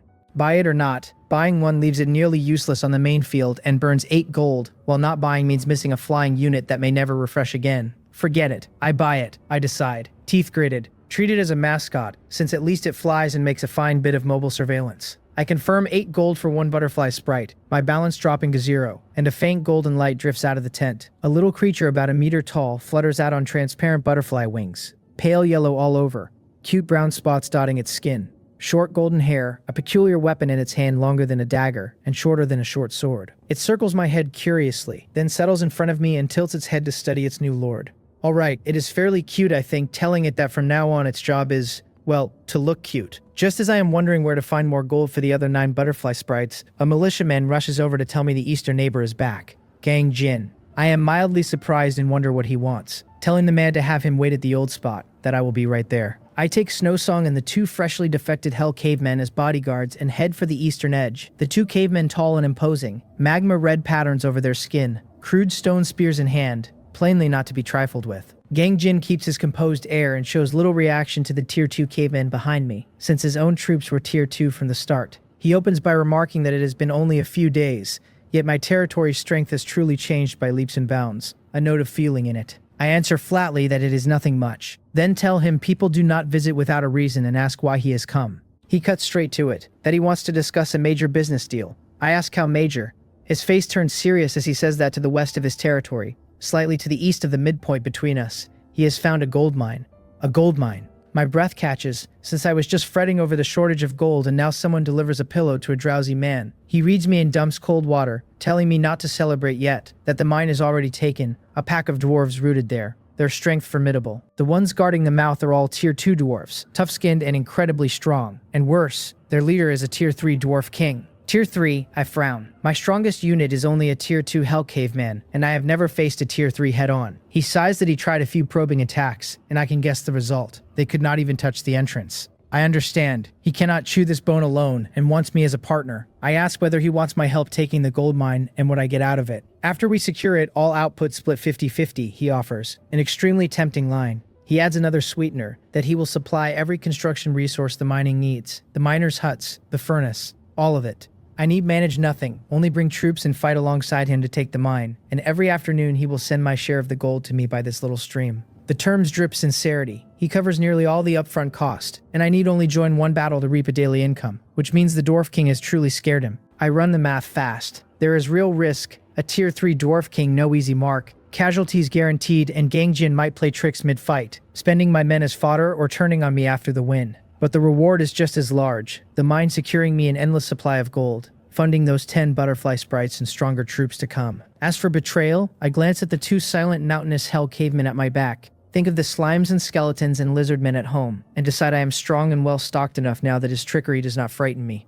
I tell him his offer is tempting, but ask how I can trust him not to burn the bridge once we have crossed it. His gaze sharpens as he says it is because we share an enemy. He explains that Wang Ho's wolf cavalry has grown to 15 riders and the gold mine is in his hands too, the #1 public enemy of the region. If the 2 of us fight now, we only make him laugh. So uniting is our only road out. The words land. Next to the arrogant fool Wang Ho, a cool and clever man like Gangjin is plainly the better temporary ally. I tell him fine, I agree, then hold up one finger and add one condition. In the battle his troops answer to him and mine to me. We coordinate, but neither orders the other's men into the meat grinder, and if we win the spoils, split evenly. He agrees readily, calls it very fair. Then it is settled. I tell him, we meet here tomorrow at sunrise and go greet the shorties. A deal? He nods, then turns and leaves with his centaur. I watch him go and head back, already running the battle against the Dwarf King in my head. A tier 3 boss. Perfect. I will use it to test the mettle of my motley crew. Dawn breaks the next day, and I yawn my way over to the new water pit in the corner, where the tier 2 water accumulation slime soaks in comfort, body rippling. I name it 3 Waters on a whim, and 3 Waters shakes itself and spits out a small water ball with a soft pop, as if in answer. I look at it, then at the dozen smaller water droplet slimes beside it. At its speed, I tell it, it will arrive long after the main force is done. So I order 3 Waters to take its children and set out now, heading east along the path we came back on, and we will catch up. 3 Waters shakes and starts its long expedition with the little ones in a hopping, skipping line. With the painfully slow slime legion sent ahead, I turn to assemble the main force. Neither mine's defense can slack, so the original 16 Tier 1 cave dwellers stay to garrison them, well suited to the cave life. I order everyone else to assemble. A massive, motley army gathers before the mansion. 25 Tier 1 cave dwellers, 3 Crimson Hell cavemen, 8 seasoned militia, 7 silent lizardmen archers, Snowsong at the very front with 7 spirited wolves. My gaze sweeps them and lands on the 6 skeletons standing still in the corner. They have worked hard enough, I think, with a tired breath. Between the Crimson Moon and the past few days fighting, half the 12 fragile skeletons are gone. I decide at last to leave them home to guard the gate, telling them I will not bring them out again unless I must, and I set the last 6 as the city defense reserve. Then I glance up at the butterfly sprite fluttering over my head and tell it that it can just be an aerial mascot. Arrangements made, I wave the army grandly out. The army marches east toward the small creek, and after about half an hour we catch the slime legion still gamely hopping along the road. I cannot quite hold back a wry smile as I gather them into the center of the formation and push on. We reach the agreed creek before Gangjin, so I am in no hurry, letting the troops rest and drink and recover their stamina. Soon a dense drumming of hooves rolls out of the eastern woods, and Gangjin appears at the tree line with an army that even makes me look twice. 8 Tier 2 Centaur spearmen lead, imposing as ever. 6 longbow-bearing centaurs behind them as ranged units, the system tagging them Centaur archers, Tier 2. On the flanks stand 4 short units each, working slings and eyeing my cave dwellers and slimes with curiosity. Halfling slingers, Tier 1. Stranger still, 8-meter-long snow-white snakes flicker their tongues near the halfling's feet. White-scale snakes, Tier 1. At the rear, a man in chainmail with a gleaming longsword and a resolute face sits a tall warhorse, back ramrod straight, gaze sharp, plainly a commander, a hero unit. Gangjin's force is complete in troop types and carries a hero besides. I count fast 14 Tier 2 units on his side alone more than mine. He walks up and apologizes for keeping me waiting. I answer that I only just arrived, pointing at his ranks and telling him it is quite the display. He gives a wry smile and says he had no choice with dwarves to fight, that he brought out everything he had, His eyes sweep my side, and when they catch the 3 Hell Caveman and the big group of slimes, his expression shifts, and he says I am truly hiding my strength. After a round of polite praise, we drop the chatter, and he suggests we go scout the situation first. The 2 armies merge and advance toward the gold mine, soldiers on both sides eyeing each other along the way, my slimes and cave dwellers drawing more than a few looks from his centaurs. We halt the main force a few hundred meters from the mine, and Gangjin takes me forward with both heroes, his commander and my snow song, the 4 of us creeping close. Through a dense belt of trees, the view opens onto a vast valley, a sturdy fortress of massive stone and logs standing at its entrance, the open ground before it bristling with sharpened stakes and barricades, a meticulously prepared defensive position. On the walls, dwarves only about 1.33 meters tall but solidly built and heavily bearded, patrol back and forth in thick leather armor with heavy battle axes, the system naming them Dwarf Warriors Tier 2.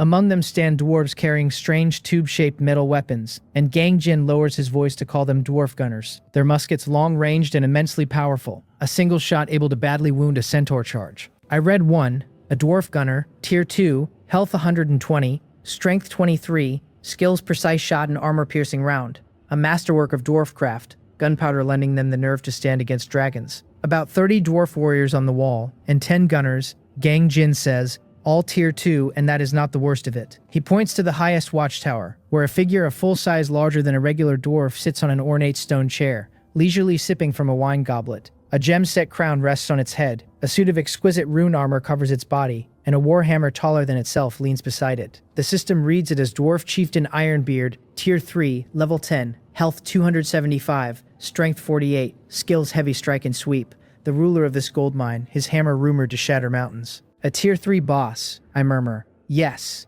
Gangjin says grimly that he sent his hero to probe once and it was knocked flying by a single hammer swing, barely making it back, and that these dwarves are too intelligent to be lured out, so baiting is useless. I fall silent. This is trickier than I imagined. A solid fortress, musket firepower at range, melee bruisers, and an unfathomable Tier 3 boss. This is no gold mine, it is a military fort. I tell him no wonder he offered 50-50 and offered to handle all the logistics, that this bone is genuinely tough to chew. That is why we have to join forces, he says, asking whether I have any ideas. I do not answer at once, my gaze sweeping the fortress layout. One main entrance only, the side's sheer mountain cliff that rules out any rear sneak attack. The single path of frontal assault, and a frontal assault means walking into the concentrated fire of 10 dwarf gunners. I glance at my own troops, both the cave dwellers and the slime's slow-moving targets, countless units sure to die on the charge in. I tell him at last that a hard rush is the worst option, that we have to find a way to silence their ranged firepower first. Gangjin asks how we silence it. Is centaur archers outranged? A ranged duel is suicide. My eyes fall on the butterfly sprite hovering over my head, at the moment bored in chasing a real butterfly through the air. Perhaps, I tell him, I have a way after all. Gangjin follows my eyes to the butterfly sprite drifting over my head, and the little thing, no longer than my forearm, flaps its wings and looks back at him. He cannot help frowning, and he asks whether I am joking, whether I really mean to pin our hopes on that. Besides flying, the creature looks useless, its health probably no higher than a wild rabbit's, and sent at the fortress it would only be a moving target for the dwarves. I tell him not to underestimate it, beckon, and the butterfly sprite drops obediently to land on my shoulder. Then I ask him what he thinks the dwarf muskets fear most. He thinks it over and guesses close combat, or maybe heavy damage. I tell him no, that they run on gunpowder, and gunpowder fears nothing in the world so much as damp. His eyes light up and then immediately dim, because we have no unit in either army that can touch the weather. I tell him that is exactly why we need this little one, and I point at the butterfly sprite on my shoulder. I am not relying on it to fight. I am relying on it to wreck their guns before the battle even starts. I turn and call 3 waters over from behind the troops. The Tier 2 water accumulation slime bounces across and rubs its jelly body against my trouser leg, and I tell it to spit out something slimy, the grosser the better. It shudders, and with a soft pop it ejects a clump of translucent foul-smelling mucus. I take a lump of rotten clay from my storage space, the muck I dug out of the swamp days ago, and knead the two together into a sticky black ball the size of a fingernail. The thing is so rank that Gangjin and his hero Na Seong both step back with open disgust on their faces. I do not mind it at all. The slime mucus seals out air, the rotten clay carries moisture, and mixed together they will turn gunpowder, or dry firewood for that matter, into useless wet sludge. I pinch the little black ball and hold it out to the butterfly sprite. It is time the mascot earned its keep, so I give it a name on the spot, Little Gold, and ask whether it sees the crowned shorty at the highest point of the fortress. Little Gold nods its tiny head. I ask whether it sees the cup beside him, and it nods again. I tell it to fly up there and without a soul noticing, drop this thing into his cup, and above all not to be discovered. I let the wicked smile show.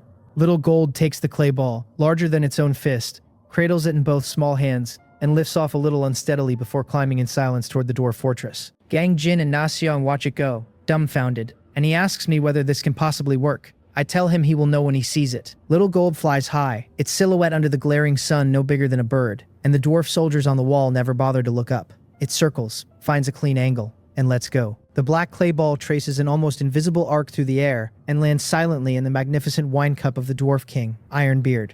Mission done. Little Gold wheels and beats its wings hard, vanishing into the clouds. On the fortress, Ironbeard is idly surveying his domain. He lifts his cup, brings it to his lips out of habit, and takes a deep gulp. The next instant he spits the whole mouthful out in a spray, mixed with a string of furious dwarf curses, and stares down at the murky, stinking liquid and the black sludge dissolving in it, his beard bristling with rage. He roars a demand to know which bastard did this, a bellow that shakes the whole valley, and lurches to his feet, his sharp gaze raking the surroundings for the culprit who dared to mock the great King Ironbeard. He finds nothing but a few birds, and at last he smashes the cup against the ground in a crisp shatter. Out in the woods, Gang Jin and Na Song stand with their mouths hanging open, unable to close them, and Gang Jin asks whether it actually worked. I wear the smile of a plan come together and ask whether he still thinks the little thing is useless. He shakes his head, and the look he turns on me has gone complicated, the kind that wonders how my brain is wired to keep producing tricks this strange and this effective. He says he understands now that I mean to have it drop the same poison onto the gunner's gunpowder tonight. I confirm it, snapping my fingers, and tell him that once their muskets are dead, the rest of the dwarves are just slow targets on legs. He praises the plan as brilliant, and asks what we do now. I tell him we wait and find a flat rock to sit on. We wait for dark. The wait runs long, both armies resting in their own quarters kept clearly apart. Night finally falls, faint specks of torchlight blooming across the valley and lighting the dwarf fortress bright. The dwarves on the wall changing shifts and watching the dark with care. I whisper to Little Gold on my shoulder that the operation begins. The cave dwellers have already shaped dozens of fist-sized clay bombs, and Little Gold can carry only one at a time. Yet it makes no complaint, taking a bomb and lifting into the pitch-black sky where the darkness is its best disguise. It glides above the fortress, well clear of the torchlight, looking down on the whole compound. The gunners do not keep their muskets on them at night, racking the weapons neatly by the wall, their powder bags hung on posts nearby. Little Gold finds its first target, drops low like a ghost directly over a powder bag, and releases. The clay bomb falls free and bursts across the rawhide bag, the clay and mucus smearing over every inch of it, some of the muck even seeping in through the opening. A dozing dwarf nearby twitches an ear as if he heard something, opens his eyes, sees nothing wrong, and goes back to sleep. With that, Little Gold turns straight back to me for the second bomb. Once, twice, 3 times, the tireless little fellow becomes the hardest working porter in the night, ferrying back and forth between forest and fortress like a machine running a precise program, delivering my custom-made wrecking charge onto every last gunner's powder bag. Gang Jin and Na Som watch from the side, hardly daring to breathe. They are seeing with their own eyes how the weakest, most overlooked unit in the army can dismantle the proudest defense of a sturdy fortress in a way no one would believe. By the time Little Gold completes its 10th run and lands tired on my shoulder, the sky carries the first faint gray of dawn. I stroke its head, tell it well done, and dig a wild fruit out of storage left from an earlier hunt, and it hugs the fruit happily and starts to nibble. Then I stand and tell all units to prepare, my voice low but carrying across the whole team, and Gangjin gives the order at once, his centaurs assembling fast with low whinnies as morning mist seeps through the valley. I lay out the plan in a few sharp lines. My slimes and cave dwellers advance head-on to draw the fire. His centaur spearmen stand ready to charge from the flanks, and every ranged unit, my lizardmen and his centaur archers both, holds for my command to focus everything on the Dwarf King. Gangjin answers that he understands, and I give the order to charge. The army, barely able to contain itself, lets out an earth-shaking cry and pours toward the fortress, my bouncy slimes leading the way and forming a moving blue wall of flesh. The alarm on the wall shrieks instantly, the cry of enemy attack rising as the sleepy dwarves scramble to their posts, the 10 gunners reaching the wall first to snatch up their muskets and powder. They see the dense enemy tide surging up from the valley floor and grin cruel grins, one of them taunting the long-legged monsters to come taste his might as he loads, raises and aims at a slime in the front rank. He pulls the trigger. There is a crisp click, but no roar, no flash of fire. He freezes, checks the weapon, finds nothing wrong, and tries again. Another click, only the dry sound of a mechanism misfiring. He shouts in confusion that something is wrong with his gun. Another gunner cries that his 2 is dead, and a third tears open his powder bag, pulls out a fistful of wet black sludge, and curses that his powder is soaked through. Up on the wall, the 10 gunners dissolve into chaos, their proud weapons turned overnight into 10 useless iron pokers. And down in the valley, our allied forces have already crossed the open ground and reached the foot of the fortress.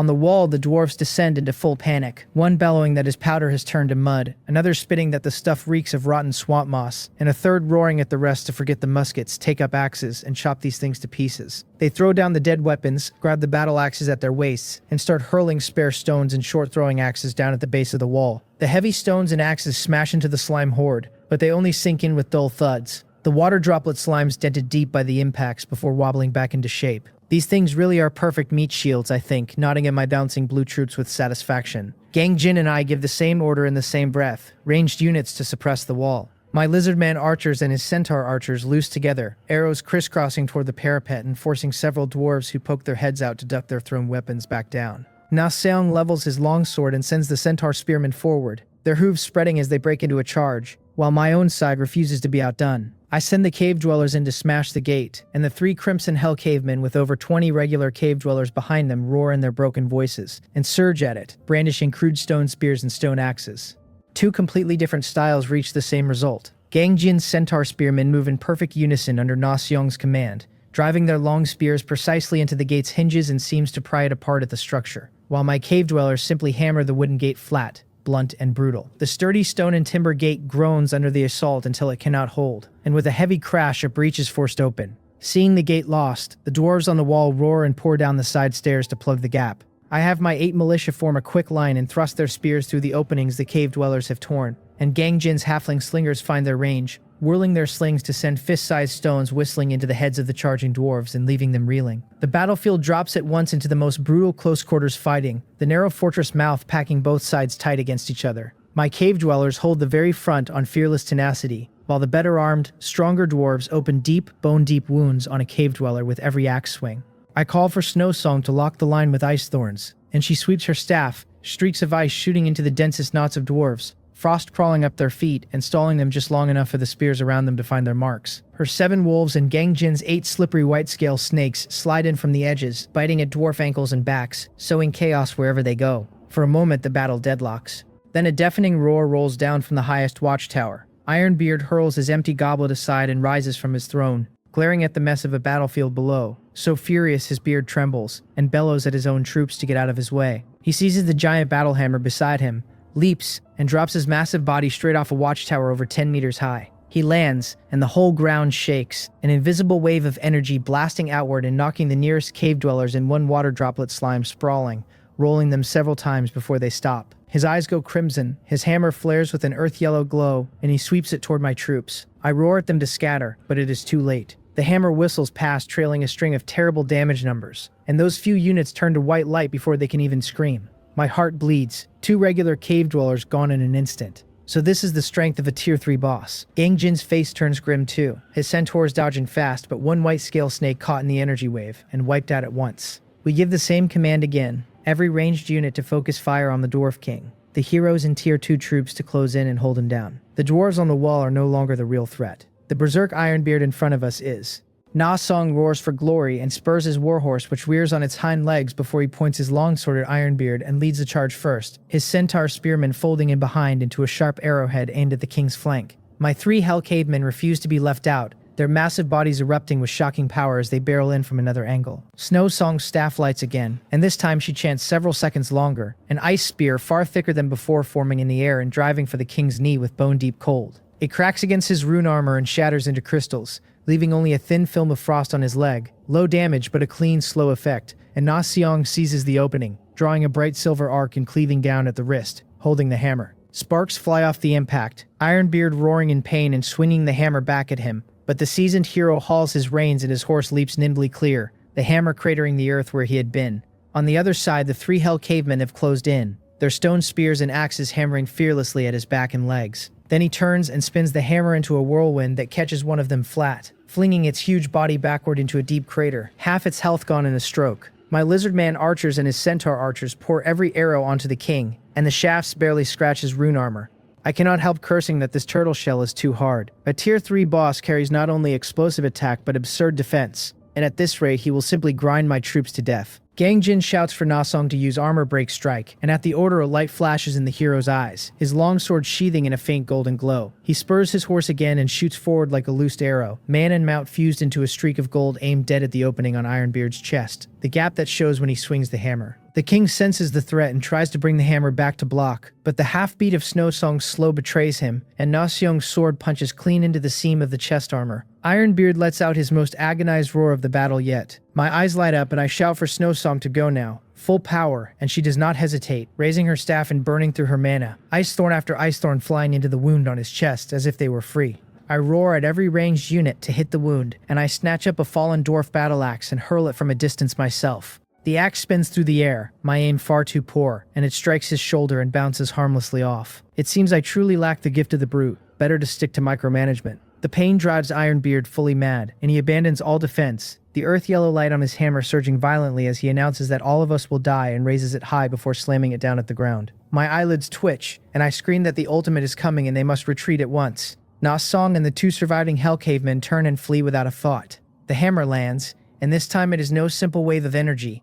Centered on the impact, sharp earth-yellow spikes burst violently from the ground and spread in every direction. Na Seong, running at the front, reacts fastest, yanking his rein so his warhorse rears, halting its forward rush and leaping sideways, a few spikes grazing the horse's hooves and kicking up dust. The two Hell Cavemen are not so lucky, their clumsy bodies a step too slow even at a desperate retreat. A spike drives through the sole of one caveman's foot and out the top of its thigh, pinning it to the ground, an astonishing damage number floating up as the Tier 2 elite's health empties to white light. The other caveman is clipped at the edge, a deep bone-deep gash opening on its calf as it roars in pain, its movement gutted. Two slower regular cave dwellers are skewered on the spot, and one unlucky militiaman is tripped flat by the spreading spikes, alive but useless for the moment. Gang Jin's side fares no better, one centaur spearman and two halfling slingers caught and skewered together like candied fruit. The funniest of all are my slow slimes. Several water droplet slimes happen to be wriggling right over the spot when the spikes erupt, and the sharp points pierce their jelly bodies only to pass through as if stabbing cotton. No fatal damage at all. The slimes wobble, their health bars dropping a little past half, and keep hopping forward as if nothing happened.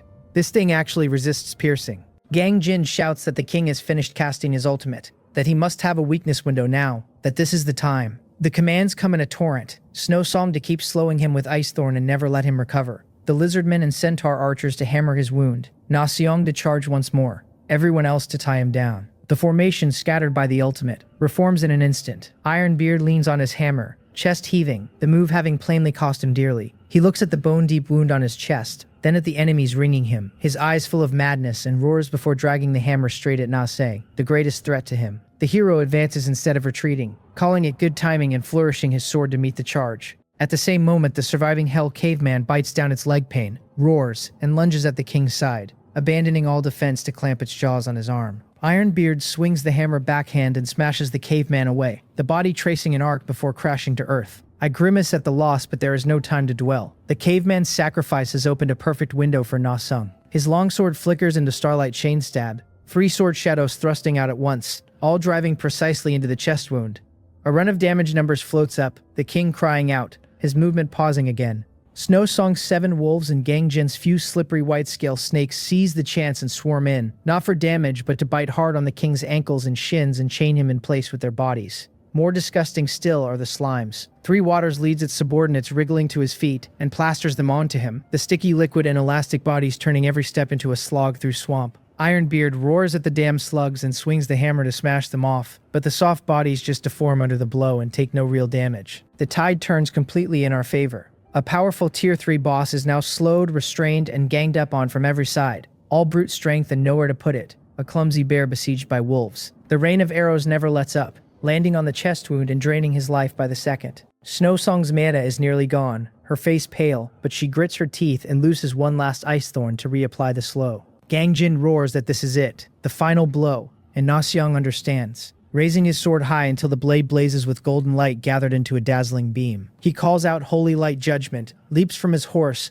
grips the sword two-handed, and descends from the sky, his whole body a golden blade that plunges into the top of Ironbeard's head and sinks to the hilt. Ironbeard freezes utterly, the madness and rage on his face harden into a last trace of unwillingness, and he lowers his head slowly to look at the blood pouring from his chest, then at the blue jelly still wriggling at his feet, and he says he is not reconciled. His massive body crashes to the ground, throwing up clouds of dust. The system rings in both our minds at once, telling us we took part in killing a Tier 3 leader and gained a large pile of experience, that my hero Snow Song has leveled to level 4, that some of my units have leveled too. The whole battlefield falls into eerie silence the moment he drops. The dozen or so surviving dwarf warriors stare at their invincible king lying in a pool of blood, frozen, one whispering that the king is dead, another insisting it is impossible. After the brief shock comes utter collapse. A dwarf warrior charges out red-eyed with his axe raised, screaming to avenge the king, and I give the cold order to kill any who keep resisting. The allied soldiers, already in a killing frenzy, need no more urging and roar forward, and what follows can no longer be called a battle,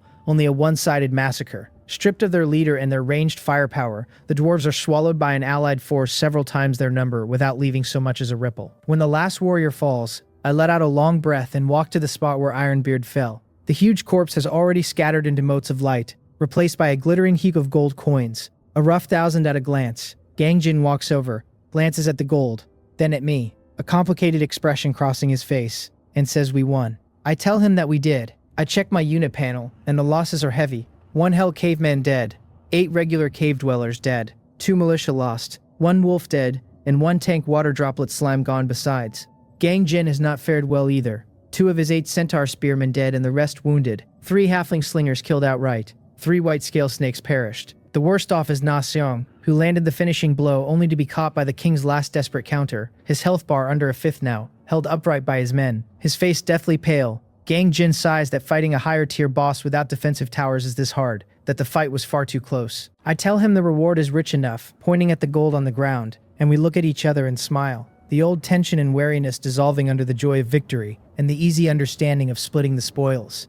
I remind him plainly that we agreed on 50-50, and he agrees without hesitation. We counted out together 1,320 coins, 660 apiece, and the system confirms the gold dropping into my stores. Watching the number climb, the losses sting less. He says the mining will run as we discussed, his people handling construction, and the guard my share of gold delivered every afternoon to the old spot, by the little stream. I tell him it is a deal. He extends a hand and offers a pleasant cooperation, and I shake it, the handshake sealing the fragile alliance between us, friends at least until our common enemy Wang Ho is dealt with. His people need rest, so he gathers his troops to withdraw, and I start taking stock of my own to head home. Early morning, and I wake on the wooden bed, walk to the door, pick up the strip of wood I used to track the days, and carve the final stroke of the 3rd tally mark with my small knife. 15 days. At that very moment, a cold notice sounds in my mind, telling me my territory has run stably for 14 days, and the build condition for the level 3 Lord's Mansion is now unlocked. Finally, my spirits lift. The pressure that Ironbeard put on us during the gold mine fight was immense. The thing was level 10, screened by a pack of tier 2 subordinates, holding the terrain, and even so, Gangjin and I paid a painful price to scrape out the win. And Wang Ho, he already commands at least 15 tier 3 wolf cavalry, and the count keeps climbing. I have to raise my strength fast and unlock stronger troops. I open the construction list without hesitation. The level 3 Lord's Mansion wants 10,000 wood, 8,000 stone, 200 iron ore, and 500 gold, over a 24-hour build. So greedy, my mouth twitching at the numbers. Wood and stone are manageable, since my peasants and the newly folded-in cave dwellers have been gathering at a frenzy, and the warehouse is fat, and the captured iron mine gives a steady ore output. Without the dwarf gold mine I took with Gangjin 2 days back, I would not have this much gold now. I order the upgrade and confirm. The system tells me that at level 3 the Lord's Mansion unlocks the territory building branch, and that based on my development it will now present me a choice. The first choice is to draw 3 generic race building trees and pick one as my territory's direction, each tree holding most of a race's basic and advanced structures, stable in strength, clear in potential. The second is to generate a unique custom building tree based on my lord talent and current status, a thing full of unknowns, possibly extremely powerful, possibly stuck as a single specialized function, to be chosen with care. I fall into thought.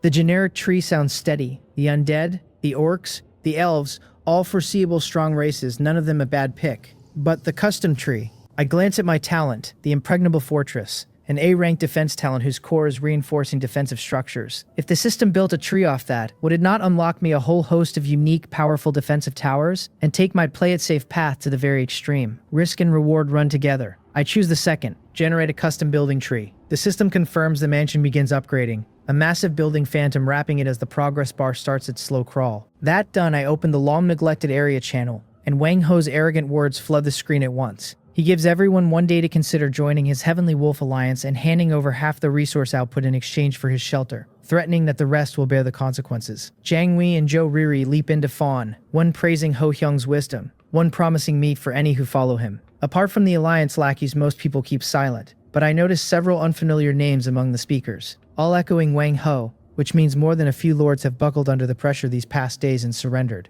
Then Wang Ho calls out a lord named Sun Mayo, giving him one last chance to submit before this afternoon or have his wolf cavalry trample his territory flat as an example to everyone of the fate of defying him. Sun Mayo fires back that Wang Ho goes too far, that they all started together, that there is no reason to be his dog. Wang Ho answers that the reason is simple, his fist is harder, and tells Sun Mayo to wait, that this afternoon he will be the chicken slaughtered to scare the monkeys. Then he goes quiet, the whole channel turning oppressive. Everyone understands that he means it this time, that he intends a massacre to cement himself as the regional overlord. He has already swallowed 7 or 8 surrounding lords and his strength swells like a snowball.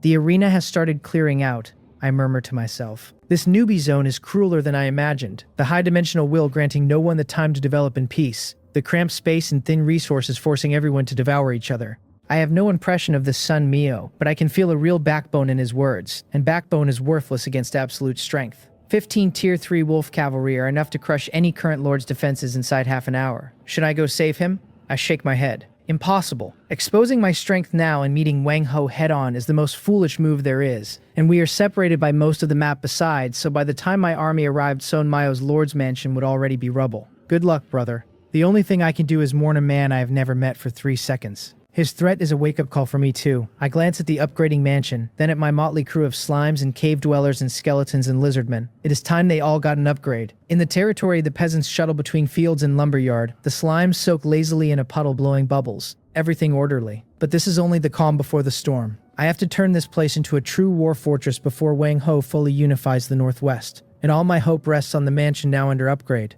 In the afternoon, Wang Ho makes good on his clamor. I sit inside the mansion watching the slow progress bar, the peasants' busy chants in my ears, and open the channel to a heavy silence. Sun Mayo's message carries despair, swearing that even if Wang Ho flattens his territory, he will never gain his submission. And Wang Ho's reply is brief and venomous, telling him 1 in the afternoon that he wants to see just how tough that backbone is. I check the time, noon. Sun Mayo's end is all but certain. I study my map again and reach the same cold judgment. My territory sits in the southeast of the zone. Wang Ho's force is entrenched in the northwest. Most of the region between us, so even if I wanted to help, it would be too little too late. He and I are strangers, and there is no reason to take a huge risk for a man I do not know. Not with my mansion mid-upgrade in the most critical window of my development, when any accident could be fatal. I mourn him in silence. I can understand his helplessness, since against an absolute power gap, courage is sometimes simply useless. At 1 in the afternoon, the channel falls dead quiet. Everyone knows the battle has begun. Across the map, Wang Ho rides at the head of 15 light-armored wolf cavalry, their sabers flashing cold in the sun, the gray wolves beneath them growling low. On his left and right ride 2 lords already bent to him, Jiang Wei and Zhou Riri, their territory's armies trailing behind, low-tier troops that to Wang Ho are only cannon fodder to wear down the enemy's defenses. Jiang Wei points ahead at a territory ringed by a wooden wall and says, Sun Mayo's holding is just there. Disdain flickers in Wang Ho's eyes as he scoffs that such weak defenses dare challenge him. Sun Mayo's territory is indeed bare, a thin wooden wall, a few low wooden arrow towers behind it, a dozen odd level 1 militia scattered inside. His main force was wiped out during the second Crimson Moon. Even his peasants gutted, leaving him no chance to develop. Wang Ho raises his saber and orders all wolf cavalry to charge, to trample it flat, and the riders howl as one, the gray wolves accelerating like loosed arrows. He then orders Jiang Wei to send his kobolds in to draw fire while Zhou Riri's archers shoot from range to suppress the arrow towers. Sun Mayo roars from the roof of his mansion for his men to fire, a tremor in his voice, and the wooden towers loose arrows that are simply too weak, sparse shafts pricking the charging wolf cavalry for negligible numbers. The riders smash through the wooden wall in a spray of chips, the kobolds and archers flooding in behind. Sun Mayo's militia raise their spears bravely to meet the charge. One spear strikes the flank of a gray wolf for a burst of damage, but the rider's saber comes down at once and hacks the militiaman to the ground. The wolf cavalry advance as through empty country, fast and brutal, the militia falling one by one, unable to resist at all, while Jiang Wei and Zhou Riri cheer Ho Young's might from behind, their kobolds and archers merely finishing off the wounded. The battle is wholly one-sided. Sun Mayo's eyes go bloodshot, and he leaps from the roof gripping a rusty short sword and charges Wang Ho, who sneers at him for overestimating himself, sidesteps the strike easily, and sends Sun Mayo flying with a swing of the saber, crashing him hard to the ground.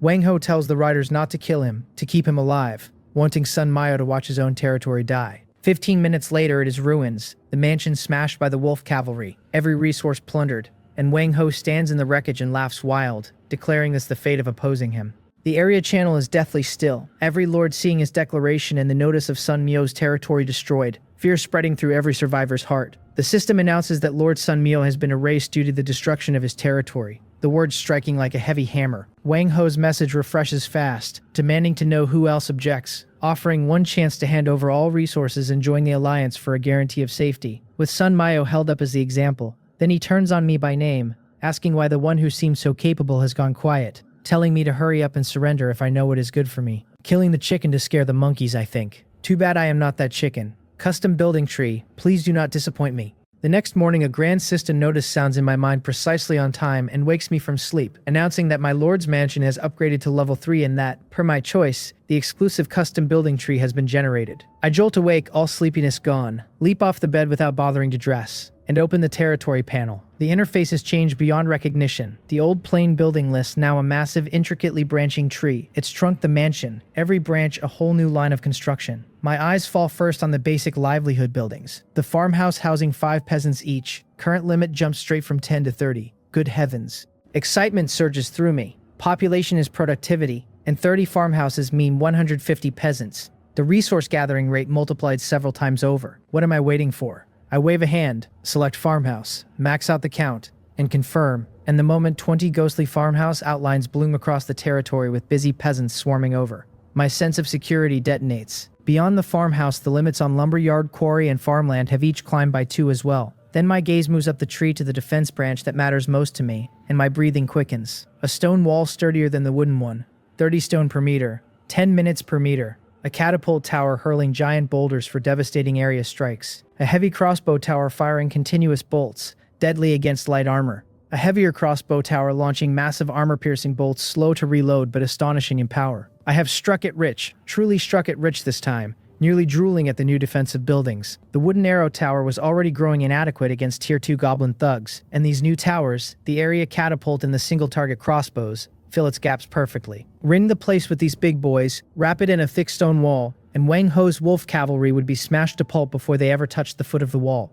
I force down the urge to replace everything with defense towers on the spot and keep checking the troop branch. A barracks producing 10 to 20 Tier 1 militia a week, a steady source of cannon fodder. Not bad. A slime pool recruiting Tier 1 slimes of every attribute, branching below into water droplet, mud, fire, the whole slime family bucket, and I laugh. Slimes crawl, but they are tough and high health. That mud slime alone running 105 health, higher than some Tier 2 troops, perfect mobile meat shields to plug a gate and soak damage. My eyes climb to the 2 branches glowing gold at the very top of the tree. A boar rider's nest? A Tier 3 building recruiting the boar rider weekly. 3,000 wood, 1,500 stone, 300 gold. An earth rock grotto, a Tier 3 building recruiting the rock pangolin shield guard weekly. 1,000 wood, 5,000 stone, 100 iron ore, 300 gold, Tier 3 troops, and 2 of them at once. My heart pounds. Wang Ho's wolf cavalry are Tier 3, and now I finally have my own. The boar rider is a strength-based charging unit of immense impact, the heavy tank of cavalry. The rock pangolin shield guard is a defense-based heavy infantry and thick rock scales behind giant shields, the most indestructible bastion on the field. One pure offense, one pure defense. The boar rider is the obvious answer to Wang Ho's wolf cavalry, 2 Tier 3 cavalry types, his leaning to speed and agility, mine to raw strength and impact. In a head-on clash on open plain would be genuinely hard to call. But the rock pangolin shield guard fits my turtle strategy like a glove, a wall of heavy infantry with giant shields planted in front of my carefully built tower array, and the mere thought makes my sense of security explode. Which to choose?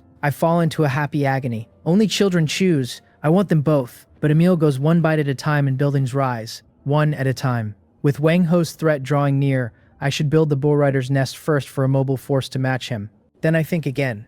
No, meeting him head-on is the worst strategy. My edge was never proactive offense but impregnable defense. Make the turtle shell hard enough and any cavalry wolf or tiger breaks a tooth on arrival, and only once the defense system is perfected and a swarm of boar riders pushes out is the win truly. Settled. Walls first, then troops. Build the earth rock grotto first, and get my mobile great wall ready. I select the build, the system confirming 1,000 wood, 5,000 stone, 100 iron ore, and 500 gold. And I confirm. In a rush, the resources and gold that just surged from the gold mine drained by more than half, and I do not even blink. Money and resources only mean anything spent into tangible combat power. In a corner of the territory, the phantom of a massive grotto shoots up, peasants dropping their work to swarm it. a 24-hour countdown opening in my view. In the days that follow, Wang Ho uses Sun Mao's blood to crush the last hopes of every lord who still clung to a shred of luck, calling out names one after another like reading a death list. He gives a lord named Yubang 10 minutes to come out and surrender, then names Zhu Ge as next. His army circles like a flock of vultures, locking precisely onto the next prey. And against that absolute might, most lords hand over their resources in humiliation and become members of the alliance, singing his praises in the channel. There are still a few tough nuts. The system announces Lord Obin annihilated, his territory destroyed, then Lord John Dada annihilated the same way, and the string of death notices drops the channel into dead silence. Wang Ho's power swelling like a snowball, more troops folded in, his strength climbing by leaps every day. I pay the bloody storm in the channel no mind, pouring all my energy into building. As 20 fresh farmhouses spring up, my peasant count breaks 100, and many hands truly do make light work. The lumber and stone rates soaring, the warehouse numbers climbing fast, and feeding my confidence. A peasant runs over sweating to report that the earth rock grotto is done, and I rush over. In a corner of the territory, a massive rock grotto has taken shape, its mouth deep in breathing a dense earth elemental aura, the rock wall solid with power under my palm. It refreshes 6 to 12 level 3 rock pangolin shield guards a week, upgradable once the mansion hits level 4. This week's recruit's already refreshed. I rub my hands and open the recruitment screen. 10 available at 100 gold apiece. 100 gold each, truly exorbitant, I grumble. But my hands are quick, since next to the dwarf gold mine dividends this is nothing. I recruit 3 to start. 3 tall, sturdy figures emerge from the grotto's shadows, over 2 meters each, sheathed head to foot in heavy dark gray armor like rock scales. Faces hidden behind helmets but for a pair of steady eyes. Their left hands hold square shields nearly half a man's height, their right hands gripping heavy stone warhammers. Just standing there, they exude an unshakable solidity. I check their stats: health 275, strength 35, constitution 55, the rest modest, their skills shield wall, and the passive solid as a rock. 275 health, 55 constitution. I gasp. These are practically walking walls. With these 3 behemoths, my sense of security soars. While the grotto rose, the boar rider's nest, the garrison, and the slime pool finished one after another, and I spend another 180 gold to recruit 2 boar riders. They run health 225, strength 42, constitution 45, their skills charge and formation break. A touch lower in health and constitution than the shield guards, but higher in strength and agility. Pure offensive units. I recruit militia and slimes besides. And after the upgrade, I find an unexpected blueprint in the list. A bone pool, a special building that lets me throw biological corpses in for a chance to turn them into level 1 skeleton soldiers. The success rate tied to the corpse's tier and wholeness. It costs 500 wood, 800 stone, 20 rotten clay over 12 hours. Waste utilization. I like this one. It is tailor-made for me, fallen soldiers, or wild monster corpses both turned from trash into treasure. Only level 1 skeletons, but free of cost and a fresh source of cannon fodder. I build it without hesitation, and the pool bubbling green gas in the corner draws a satisfied nod. My force is strong and well-equipped. I decide to go out and drill the troops, clear the monster strongholds I could not touch before, and convert some skeletons. I have Snowsong assemble the army, and a brand new team forms fast. The rock pangolin shield guards stand at the very front, cave dwellers and militia behind, Snowsong's wolves and the boar riders on the flanks, the lizardman archers at the rear, and me strolling leisurely behind the formation. The target this time is a valley 30 kilometers west, where a pack of level 2 hyena men nest. The thing Snowsong scouted before that I took one look at and detoured around, tough-hided and high attack, a head-on rush guaranteed to bleed. But it is different now. We reach the valley, and 7 or 8 hyena men near 3 meters tall and swinging giant wooden clubs spot us and charge roaring, every step trembling the ground. I order the rock pangolin shield guards to hold the line, and the 3 of them step forward and slam their massive stone shields into the dirt to form an impenetrable wall. The front hyena man brings its club down on a shield with full force, and a loud crash rings out with flying sparks, the shield guard's body swaying only slightly, a single number floating up. 10 damage blocked. The hyena man freezes, unable to believe its hardest swing did so little. I call out that the moment has come, ordering the lizardmen to fire and the boar riders to charge. The ranged troops open up at once, arrows and ice spikes finding the hyena men's eyes and joints, and the 2 boar riders roar as their giant boars kick up like heavy tanks and slam into the formation from the side. One hyena man is knocked off its feet and thrown several meters to land lifeless. Another run clean through the belly by a boar's tusks and dropped with a scream. The whole fight is clean and swift, hardly even a hard fight. The 3 shield guards never moving from start to finish, stubbornly soaking every frontal blow. Tier 3 troops, terrifying to this extent. I nod, satisfied. With this mobile city wall, future monster clearing will be a stroll. After the were-hyena men, I lead the team through several more level 2 monster camps, seizing a fair pile of resource chests, the corpses gathered by peasants and hauled back to the territory and dropped into the bone pool, converting into a decent batch of skeletons. Before I notice it, the 20th morning has arrived. I step out of the mansion, and before I can even draw a breath of fresh air, a run of cold notices detonates in my mind. The third round of the newbie period, the Crimson Moon, begins after midnight tonight, the scale of this tide swelling again, brand new elite monsters appearing, all lords warned to prepare fully, all who fail their defense to be annihilated. My face darkens at once. Again, do they let anyone sleep? I curse under my breath, wondering why this Crimson Moon comes several times a month. Complaints aside, I dare not slack in the slightest, opening the construction list and locking onto the new defensive towers. I order stone walls ringing the territory 2 layers deep, a catapult tower at each of the 4 corners, 10 heavy crossbow tower to either side of the main gate. I issue the whole string of orders in a single breath, the resources and gold saved from days of clearing, and gold mine dividends pouring out like running water as the system asks me to confirm each consumption. Confirm all of them, confirm, confirm, confirm, and this one too, confirm.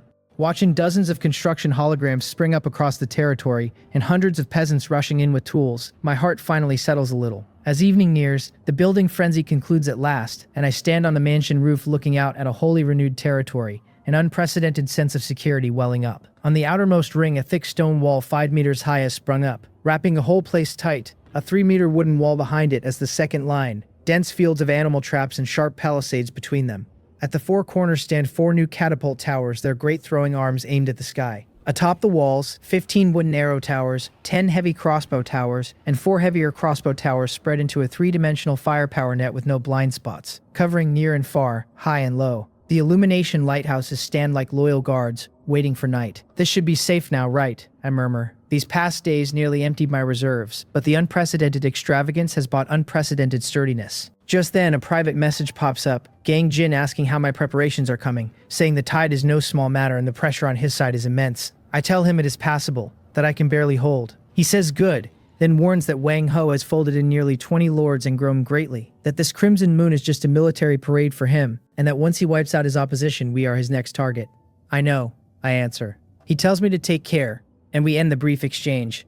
I glance at the falling sky and call Snowsong to take inventory of the troops and prepare for battle. In front of the mansion, my ragtag army has already gathered, the rock pangolin shield guards standing like mountain peaks at the front, the boar riders mounted behind them. Then come the cave dwellers, the militia, and a clutch of colorful slimes, the lizardman archers, and butterfly sprites waiting among the ranged ranks. My gaze sweeps the troops and lands on the bone pool, breathing its eerie aura. In the last few days, the monster corpses have let me convert over 30 skeleton soldiers. I send them all up onto the walls as my reserve, and order every peasant into the mansion with no one allowed out. The whole territory snaps into combat readiness, and time ticks down second by second to midnight sharp. The Crimson Moon descends. The blood-red light drowns the land a third time, the reek of blood thicker than ever before, and earth-shaking roars echo from every direction at once. A warning flashes of an ultra-large tide closing on all sides, and another that flying units are inbound. Flying units, I think. Under the lighthouse glare, the scene outside the walls turns clearly visible.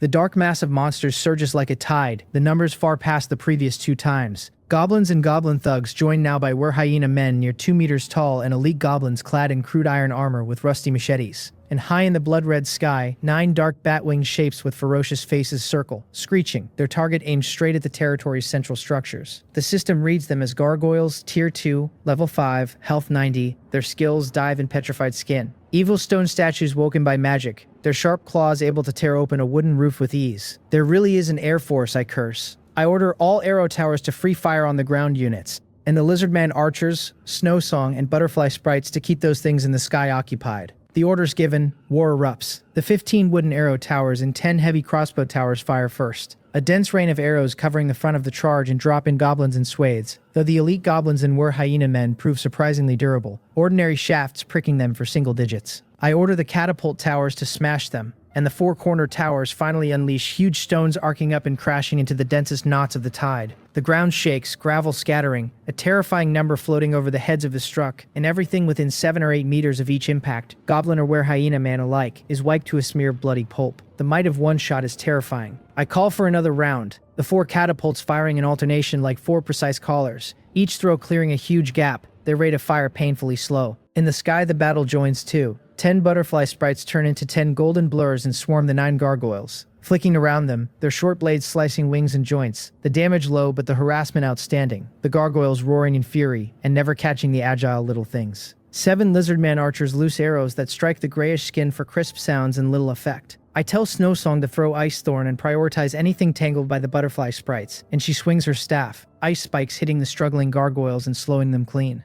On the ground, the tide finally reaches the stone wall, where hyena men hammering their clubs into it, the system reporting the wall's durability down 15 a blow. I glance at the damage and feel reassured at once. I order the heavy crossbows by the main gate finish their long reload. A massive bolt tears through the air and punches clean into a war hyena man's chest, the impact carrying it several meters and pinning it to the ground. An instant kill, while another is shot through the shoulder and drops screaming with over half its health gone.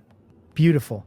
Just as I am pleased with the ground fight, the sky shifts. One gargoyle breaks free of the butterfly sprites, shrieks, and dives at a firing catapult tower, its target clear, to destroy my heavy firepower. At the critical moment, a heavy crossbow tower swings around and aims at the gargoyle already slowed by Snowsong's ice, and a volley swallows it whole, the body forced backward in the air again and again, until it cries out and breaks into stone fragments, plummeting. The threat above lifts for now, but on the ground, after heavy losses, the monsters finally breach the fragile main gate, roaring as they flood the gap. I order the rock pangolin shield guards to form a shield wall, and they march with heavy steps to block the inner wall entrance, the massive shields slamming down to form an impenetrable line. Solid as a rock triggers, a yellow-brown halo lighting beneath their feet, their bodies seeming to merge with the earth. The front where hyena men swing their clubs against the wall, and amid the deafening clang the shield wall does not move, only a pitiful single-digit number floating up.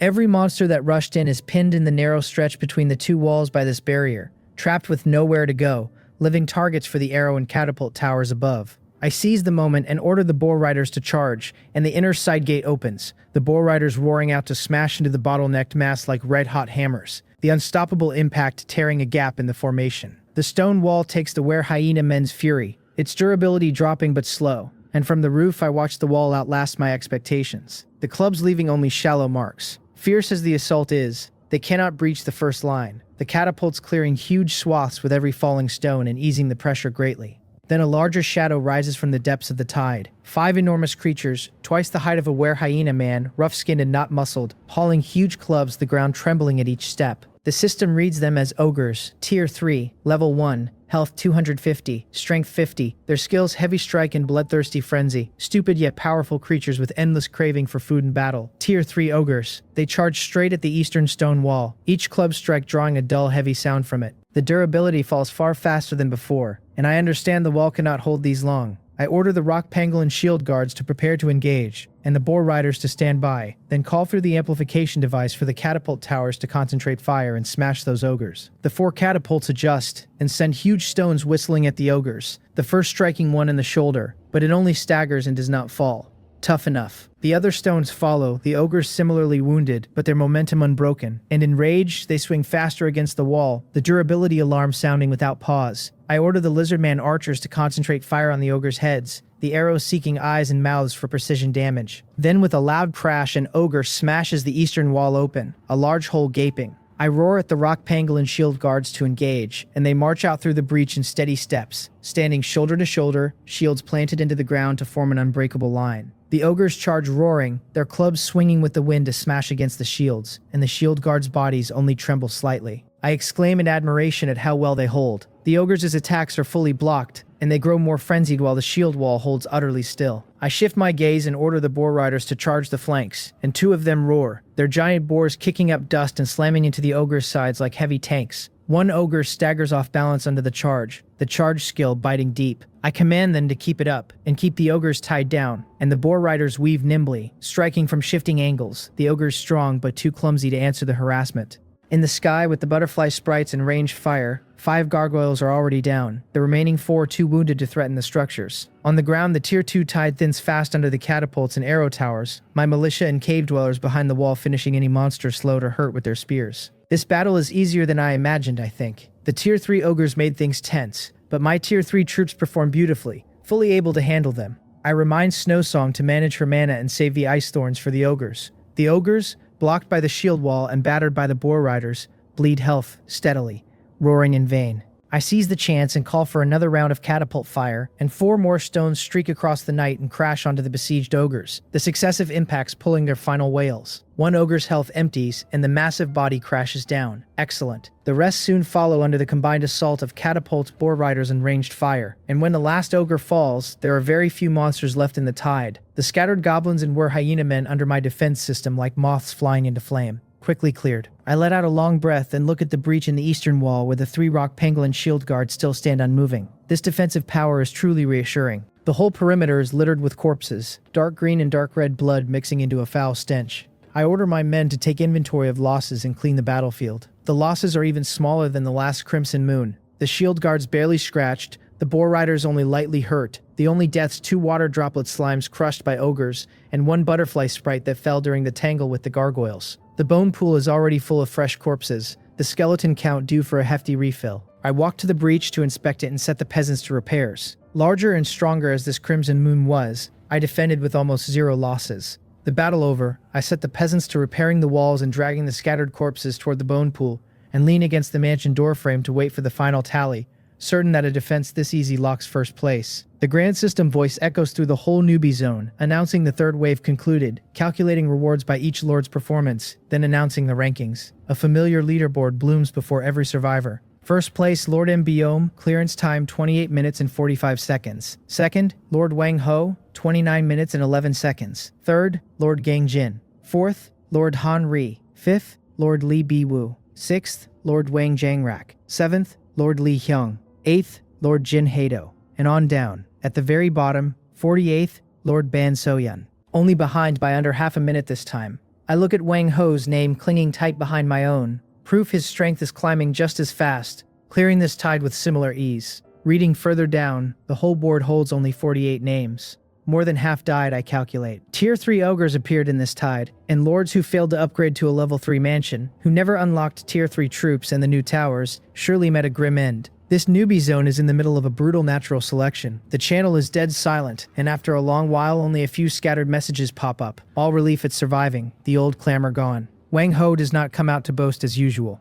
Perhaps he is staring at the name Mbiome behind his screen. The system begins distributing rank rewards, congratulating me on first place for the area. A blue resource chest, a random building blueprint chest, and a special item called a wolf heart. There is a special item too. My spirit lifts. I open the resource chest first. 6,000 wood, 3,000 stone, 500 iron ore, 1,000 gold. Then I turn to the wolf heart, a fist-sized heart that looks carved from ice crystal, faint blue light flowing over its surface, wisps of cold air rising off it. The system reads it as a hero-exclusive item usable by a hero with affinity for wolves, granting on use a bloodline leap and a brand new power. Hero-exclusive, affinity for wolves. I think of Snowsong at once, her talent Wolf's Whisper. I call for Snowsong and she comes from directing the wolves to move corpses. I hand her the wolf heart and tell her it is for her. She accepts the ice crystal heart and it sinks into her palm as if it had found its home. The next second she is wrapped in dense blue light, the 7 wolves beside her growling low and shrouded in the same blue glow. When the light disperses, her aura has shifted, a touch of icy cold added to her face. The wolves grown a size larger, fur turned snow white, fangs and claws frosted, their breath carrying white mist. I check her panel at once and she now stands at level 5. Her talent has become Frost Wolf Affinity, raising all attributes of her wolf-type units by 20% and adding frost damage, her summon now calling Frost Wolves instead of Wild Wolves. Her Ice Thorn become Frost Nova. This upgrade is amazing. I open the Frost Wolf stats, Health 120, Strength 22, Constitution 24, Agility 20, its skill Frostbite leaps straight from Tier 1 to Tier 2, with stats that crush the old wild wolves, and a new slowing skill besides. And Snowsong's new Frost Nova is an area spell that damages surrounding enemies, and applies a group slow, turning her from a single target control support into a powerful area mage with summons. Not bad, not bad. Very satisfied. Last I take out the random building blueprint chest, clasping my hands and muttering a quick prayer for something useful before opening it. The blueprint, Longbow Camp. I check it fast. A Tier 3 building recruiting the Tier 3 ranged unit Longbowman. 4,000 wood, 2,000 stone, 400 gold, 20-hour build. Another Tier 3 troop building. I view the Longbowmen, Health 175, Strength 29, Constitution 35. Their skills precise shot and armor-piercing arrow. Well-trained archers of extreme range and deadly precision. Nightmares for heavily armored units. The Ace for physical ranged output. My tower system runs catapults for area, heavy crossbows for light armor, and the heavier crossbows for heavy armor at a slow rate. and the longbowmen fill the gap for high-rate, high-precision, long-range single-target physical fire perfectly. With them, my firepower net climbs another level. Just as I am thrilled with the haul, a string of cold global announcements sounds in every survivor's mind without warning. The newbie trial period has entered its countdown. In 30 days, it will officially end. On its conclusion, all surviving lords will be teleported to a new world, to begin a fresh journey. The system wishes all lords good luck. I freeze. 30 days. That means only 30 days before this newbie zone closes. A strong urgency surges into my heart. The announcement sets a final deadline on this bloody gladiatorial arena, and everyone understands that in these last 30 days, to carry stronger strength and more resources into the new world, the annexations and wars between lords will turn unspeakably brutal and insane. Wang Ho will stop at nothing to consolidate the whole area in this window. The decisive battle is coming. I look at my well-equipped territory, at the blueprints just won, and the flames in my eyes burn brighter. It is just resources. We will earn them back after we spend them. I confirm the longbow camp, 4,000 wood, 2,000 stone, 400 gold, then turn back to the defensive tower list. 4 more catapult towers, 10 more heavy crossbow towers, 4 more heavier crossbows. The resources just won and barely warmed spend away like flowing water, and I feel no ache at all. In these final 30 days, only by turning every resource into strength can a man survive to the end and witness that new world. I order everyone to get moving, my voice echoing over the brightly lit territory. On the morning of the 25th day, the area channel detonates. Wang Ho calls out Li Baiwu, accusing him of stealing his thunder in the Crimson Moon, offering him a chance to bring his soldiers, kowtow and swear allegiance, in exchange for his life. The whole channel goes silent a moment. Li Baiwu, the name rings a bell, a man who steadily ranks in the top few every Crimson Moon settlement, plainly a ruthless one keeping a low profile. Having swallowed a wide swath of surrounding lords, Wang Ho has finally set his sights on the other tough nut in the area. Jiang Wei and Zhou Riri jump out at once to cheer, one telling Li Biwu to take the chance Ho Young is offering, one sneering that his little savings would not fill Ho Young's teeth. After about a minute of silence, a new ID speaks. Li Baiwu tells Wang Ho he wants him for a dog, asks whether he is even worthy, and dares him to bring his pack of huskies and learn what a hunter is. Then he addresses everyone, warning that Wang Ho has wolf-like ambition and means to swallow them all as stepping stones to the new world, calling all who will resist to gather at his place and slay this mad dog together. Wang Zhongrak answers to count him in, long sick of Wang Ho. Li Xiang answers that he is coming too, that he would rather gamble than be eaten one by one. Jin Heido agrees, urging everyone to unite, asking how Wang Ho can fight them all. Several lords ranked just behind Li Biwu answer one after another, and the whole channel churns, splitting clearly into 2 camps. Wang Ho, enraged by the sudden resistance, orders every alliance member to target Li Biwu and crush him, to teach these fools who the real boss of the area is. War is imminent. I watch the cursing match with interest, grabbing a roasted wild fruit and stuffing it in my mouth. Dogs biting dogs, all covered in fur. Fight, the louder the better. Then a private message from Gangjin pops up asking whether I saw it. I tell him I did, that it is a live broadcast. He says Li Biwo's side has reached out hoping we will join, and asks what I think. I tap my fingers on the screen. I tell him I understand the principle that when the lips are gone, the teeth feel cold, that if Wang Ho really consolidates Li Biwu and the rest, we are next. He asks whether I mean we should join. I answer that joining is certain, but how we join is the technical matter. I stand and pace the doorway. Send the main force to clash head-on with Wang Ho, the stupidest approach. Even winning, my troops and Gangjins would come out badly weakened, and then forget Wang Ho, any lower lord who skipped the war could swoop in to pick up the scraps. When the snipe and the clam grapple, the fisherman profits, and I have no wish to be the foolish clam. We definitely go to the main battlefield, I tell Gangjin, but we cannot stake everything on it. We need a trick. How so, he asks. Divide the forces, I answer. Our 2 factions split our troops in 2. One part, the one he leads, mostly slow infantry, forms an imposing army of justice and marches grandly toward Li Baiwu's territory to rendezvous. That force is for Wang Ho to see and for Li Baiwu to see, to wave flags, boost morale, and pull everyone's attention. He asks what becomes of our main force then. I tell him the main force is mine to lead, every highly mobile unit gathered, and that we skip the main road, circle around, and strike straight for Wang Ho's home base. Gang Jin is silent a long while, then says a raid on the home base is risky, that the territory must be heavily defended, that our small force might not manage. I ask who said anything about attacking his own territory, and smile. Wang Ho has mobilized his entire force, I point out, and his newly folded in vassal lords have surely brought out their troops too, leaving their home bases at their most vulnerable right now.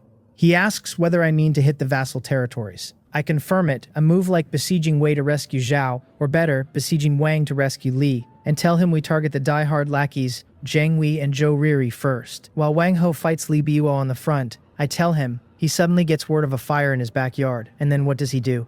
Gang Jin grasps it instantly, answering that Wang Ho either splits his forces to reinforce or eats the cost of his rear resource points destroyed and his allies collapsing, and that either way we profit. I tell him he is teachable. He says in a more serious tone that the plan carries great risk, that if my surprise force gets entangled with Wang Ho's main army, the consequences would be unimaginable. I answer that this is exactly why we need speed, that this unit is all about velocity, hit and run, never a drawn-out fight. It works like a pack of wolves rushing a sheep pen, biting down a few of the fattest and pulling back at once to find the next target. He agrees to do it and says he will start assembling now. I remind him that his force must put on a big show, that it is best if he can rope in a few lords who have not taken sides, telling them we go to support Li Baiwu and asking them to contribute troops to pad the numbers. He understands and calls it a performance. The call ended. I begin deploying. In the territory, the longbow camp and the new round of towers are long finished. I shout at the tall stone figures that all rock, pangolin shield guards are going on a long trip with old gang next door, to think of it as a vacation. I tell the militia, cave dwellers, slimes, lizard man archers and the like, to come along and fill the numbers, to protect themselves and not die on the charge. I assign most of the slow infantry to Gangxian's sightseeing group and gather an elite raiding party for myself. Arrangements made, I message him again that I have handed him my toughest big guys, the few tier 3 monsters, and he had better take good care of them, that if one dies he owes me 200 gold. He answers with silence. Half an hour later, two completely different armies depart their territories. In the southeast of the newbie zone, a mixed multi-race force marches grandly toward Li Baiwu's holding in the northwest. On the other side of the area, inside a dense jungle, I lead a lean squad that vanishes into the shadows like phantoms in the night. Our target aimed dead at the weakest heartland of the Heavenly Wolf Alliance. I ask my brothers whether they are ready to get rich, and the boar riders snort their excitement. The mantis stalks the cicada, never minding the oriole behind it. Wang Ho's declaration whips up a huge wave in the channel, and Li Baiwu's furious rebuke pushes it to a peak. The Alliance lackeys clamoring, the lords against Wang Ho answering one after another. The whole area torn into two opposing torrents. Wang Ho leaves Li Baiwu a parting message that he is dead for sure, then shuts off communication. He stands before his territory. Behind him, dense ranks of troops, over 30 light-armored wolf cavalry lined neat, their gray wolves growling low. On the wolf cavalry's flanks stands an entirely new unit, 11 agile cavalrymen in leather caps and armor, with scimitars and short bows. Their horses not as fierce as the gray wolves, but high in stamina and decent in speed. These are the Nomads, a tier 3 unit Wang Ho unlocked through his upgraded mansion and custom tree, masters of mounted archery and harassment, perfect flank raiders. Zhang Wei comes over with a fawning smile to tell Ho Hyun that the brat Li Biwu is truly ungrateful. Behind him, near 100 kobold warriors and lizardman archers along with the tier 2 hyena men he has lately recruited.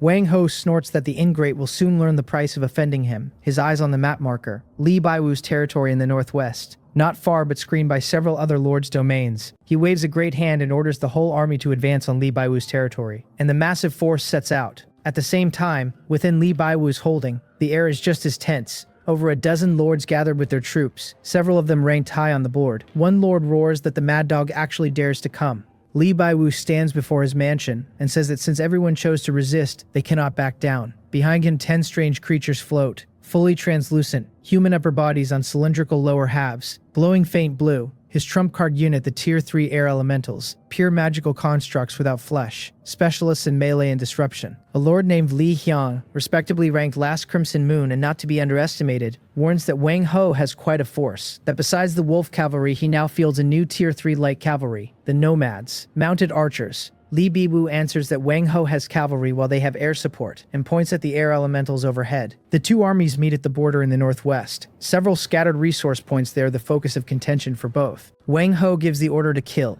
and the wolf cavalry and Nomads plunge into Li Baiwu's front line like two sharp arrows. Li Baiwu orders the air elementals to engage, sending them at the wolf cavalry, blades doing little to the bodiless things while their massive wind-laden fists hammer the riders. The Nomads work the periphery, firing short bows to harass the ranged units. The two sides trading blows and fierce fighting over the resource points. Fewer in number, Li Baiwu's forces barely withstand the offensive thanks to the air elemental's aerial edge and his allies' coordination. But Wang Ho's troop superiority slowly tells. Several resource points captured in the small clashes, each lost point feeding his strength further. One of Li Baiwu's allies says they cannot let this go on, or they will be devoured. And another adds that Wang Ho means to swallow them step by step. Wang Ho's next move confirms it. Rather than tangle with the main force, he turns his spearhead at the weaker lord among Li Baiwu's allies, Zhu Ge. Joe Riri points excitedly that Jugei's territory is right ahead, that the man is a forest tribe member whose fortifications are just wooden stakes, sure to collapse in one charge. Jogei's territory sits at the edge of a dense forest, his mansion a treehouse of giant logs ringed by a wooden palisade, crude wooden arrow towers hidden among the treetops behind it,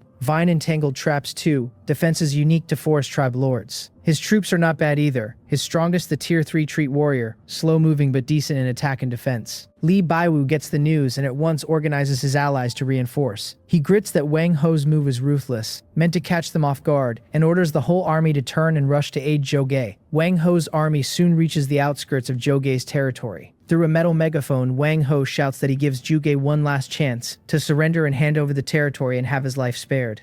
Jugei answers that Wang Ho can dream on, that he would rather die than bow his head to someone like him. Wang Ho sneers at the ingrate and orders the wolf cavalry to charge and the nomads to flank from both sides and suppress the archers, while Jugei calls his treant warriors to stand by and his woodland archers to fire freely. The wolf cavalry's charge is unstoppable, but Jogei's defenses are tougher than Wang Ho expected. Several hidden vine traps trip in gray wolves and breaking the charge's momentum. Woodland archers loosing from treehouse and arrow towers, few in number but striking the riders' weak points with precision. Damn it, they have traps too, Wang Ho curses. His cannon fodder troops smash their weapons against the wooden palisade until it creaks and several gaps open, the wolf cavalry and nomads surging through. Air elementals, tie up the wolf cavalry, Li Baiwu orders, arriving with the reinforcements. The elementals rushing in first, their incorporeal bodies shrugging off the riders' blades, while their wind pressure and fists hinder the charge. The nomads use their mounted archery to keep harassing Li Baiwu's ranged units, and both sides fall into a chaotic melee inside Jugei's territory. His treant warriors join the attack, their massive bodies blocking the alliance troops, their huge fists slamming into the enemy with the weight of trees. Wang Ho says the tier 3 treants are indeed tough, his expression grim at the troops they have stalled, and he orders his ranged units to concentrate fire on the treant warriors.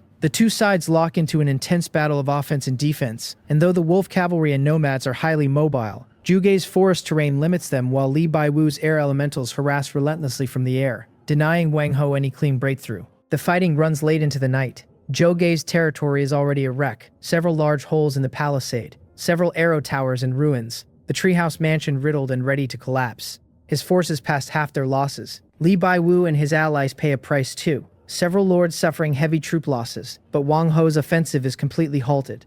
Jiang Wei wipes the sweat from his forehead and tells Ho Hyung that it is getting late and the brothers are tired. His own troops badly mauled. Wang Ho looks at the dilapidated territory, a trace of unwillingness flashing in his eyes, never having expected Jogei's defense to be this tenacious.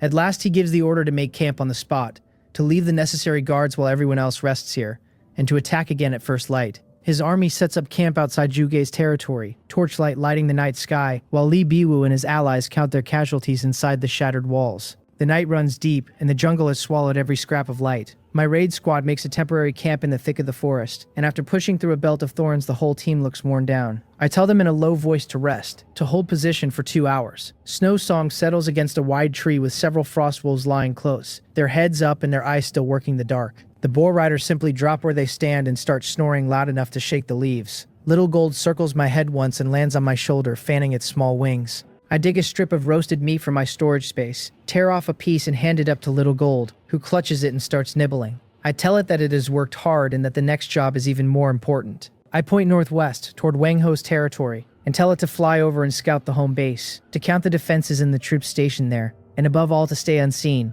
Little Gold nods hard, swallows the meat in a gulp, and melts into the night. I close my eyes and run the possibilities through my head while I wait. Half an hour later, that familiar flutter returns, and Little Gold lands chattering and gesturing. I frown as I follow the description. So Wang Ho's main territory is not lightly held. The little one nods and drops to the ground, scratching crude pictures in the dirt with its claws, telling me he kept a fair stack of Tier 1 and Tier 2 troops at home, and sketching out how many arrow towers and walls ring the place. Arrogant as he is, Wang Ho was not fool enough to leave his own house empty. A direct assault on his main territory would cost too much even in victory, which runs flat against my whole way of playing. The most benefit for the least cost, always.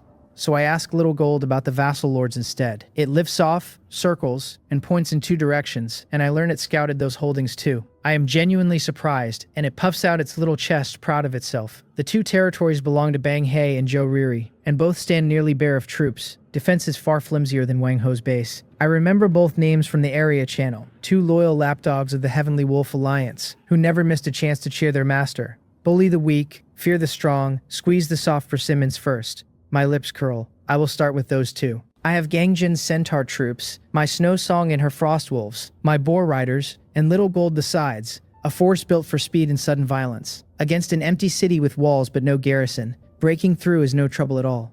I decide to let the squad rest until dawn, then strike before the sky lightens. First I message Gangjin straight to the point, telling him my scouting here is done. He asks fast what the situation is. I tell him Wang Ho's home base is a hard nut, but his two lackeys Bang He and Zhou Riri are sitting on empty cities. And I relay what little gold turned up. He goes quiet a beat, then asks whether I mean to raid their home bases.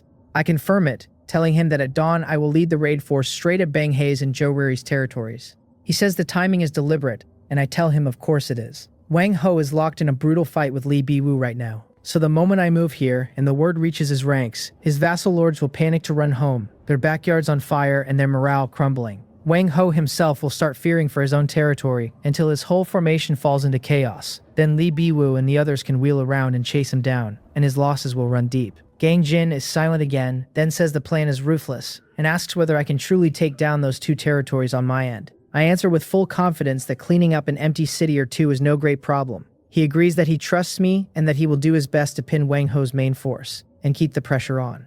We settle it and end the call. Then I send the same brief to Li Biwu, telling him I am leading troops to raid Bang He's and Zhou Riri's holdings, that once Wang Ho's rear takes a hit his line will waver, and that he should seize the chance to counterattack. After a moment Li Biwu replies that he understands, that he will coordinate, and that he hopes we pull it off. I look at my sleeping troops. This fight decides the fate of the whole region, though I am not playing the hero, only buying myself a steadier place to grow. Wang Ho loves to put on a show.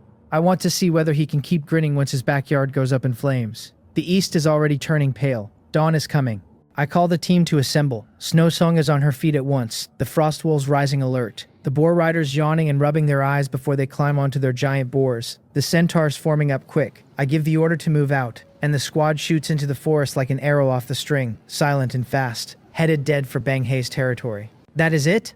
I look at the scene in front of me and almost laugh out loud. On the south side of the territory, several wide gaps gape in the wooden wall, never repaired, and the defensive towers that should be standing are nothing but scorched wreckage. Best of all, two goblins lean against the gatepost drooling in their sleep, taking turns at the loud snoring. This man truly treats Wang Ho like his own father, certain that hugging a strong leg means safety enough to abandon his home. Down the road I will never use goblins to mind a gate, since these greenskins are far too unreliable.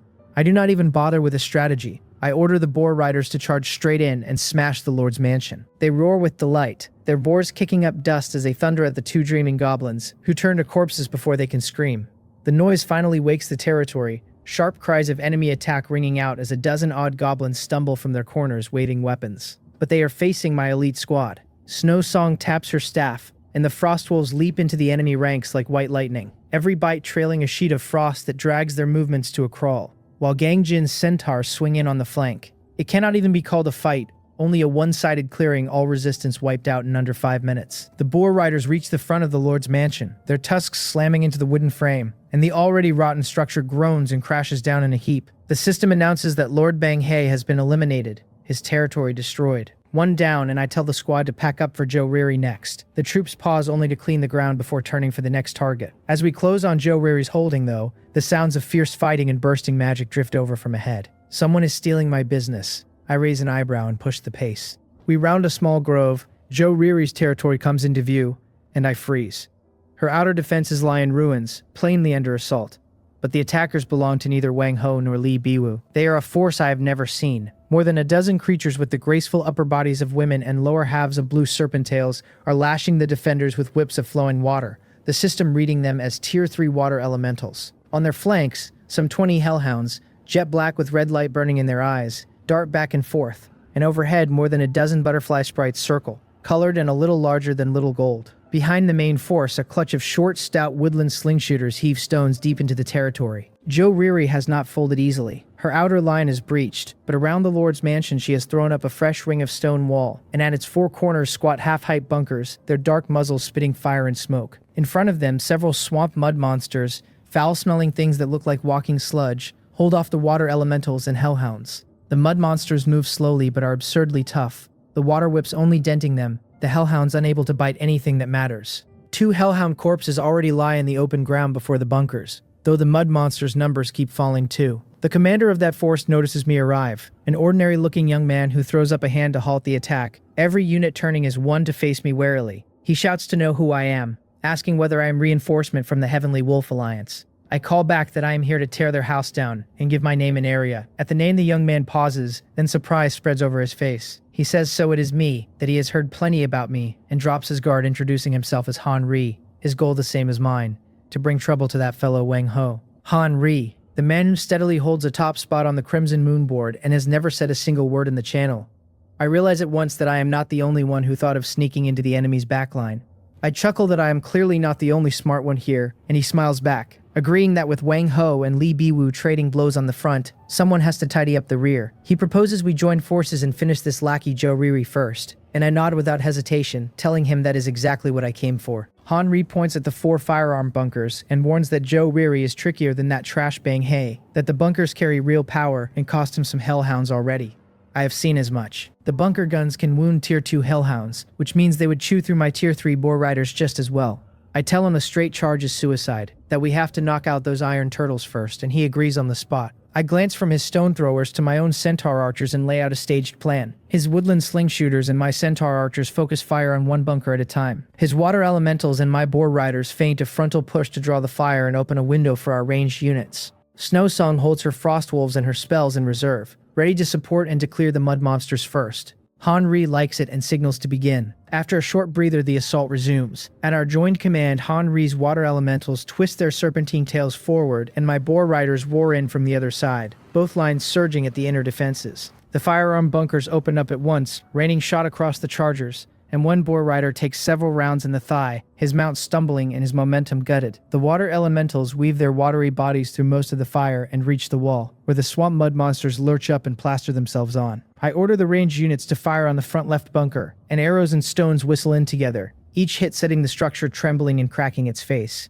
Seeing the water elementals tangled in the mud monsters, I call for Snowsong's Frost Nova. She raises her staff and a visible cold mist spreads from her, the ice blue halo sweeping the field, and cresting the already sluggish mud monsters in frost. Now is the time. I send the frost wolves in, and they pounce from the side, claws and teeth tearing at the mud monsters whose tough hides finally start to bleed health. Under the steady focus fire, the front left bunker can take no more and collapses into rubble. I roar that the gap is open and send everyone charging through. Han Ri's hellhounds, long impatient, pour in first, my boar riders and centaurs hard behind, the main gate shattering as the fight ends. The system announces Lord Zhou Riri eliminated, her territory destroyed. In the early morning, Wang Ho's massive army has already gathered outside the ravaged ruins of Zhu Gei's territory, a chilling pressure hanging in the air. He draws his long saber and points it forward, telling his brothers that yesterday the brat Zhou Gei used the terrain to cost them a small loss, and that today everyone will see how futile struggle is against absolute strength. Flatten the place, kill Zhu Gei, take Li Biwu alive. Jiang Wei leads the cheer, praising Ho Young's might, and the Heavenly Wolf Alliance behind him roars in answer. Over 30 wolf cavalry and 11 nomads packing into a sharp arrowhead, waiting only on the word. Just as Wang Ho is about to order the charge, a pale lord comes scrambling up from the rear of the formation. It is Bang He, trembling head to foot, crying out to Ho Hyung that something terrible has happened. Wang Ho frowns and asks what the panic is, whether the sky has fallen.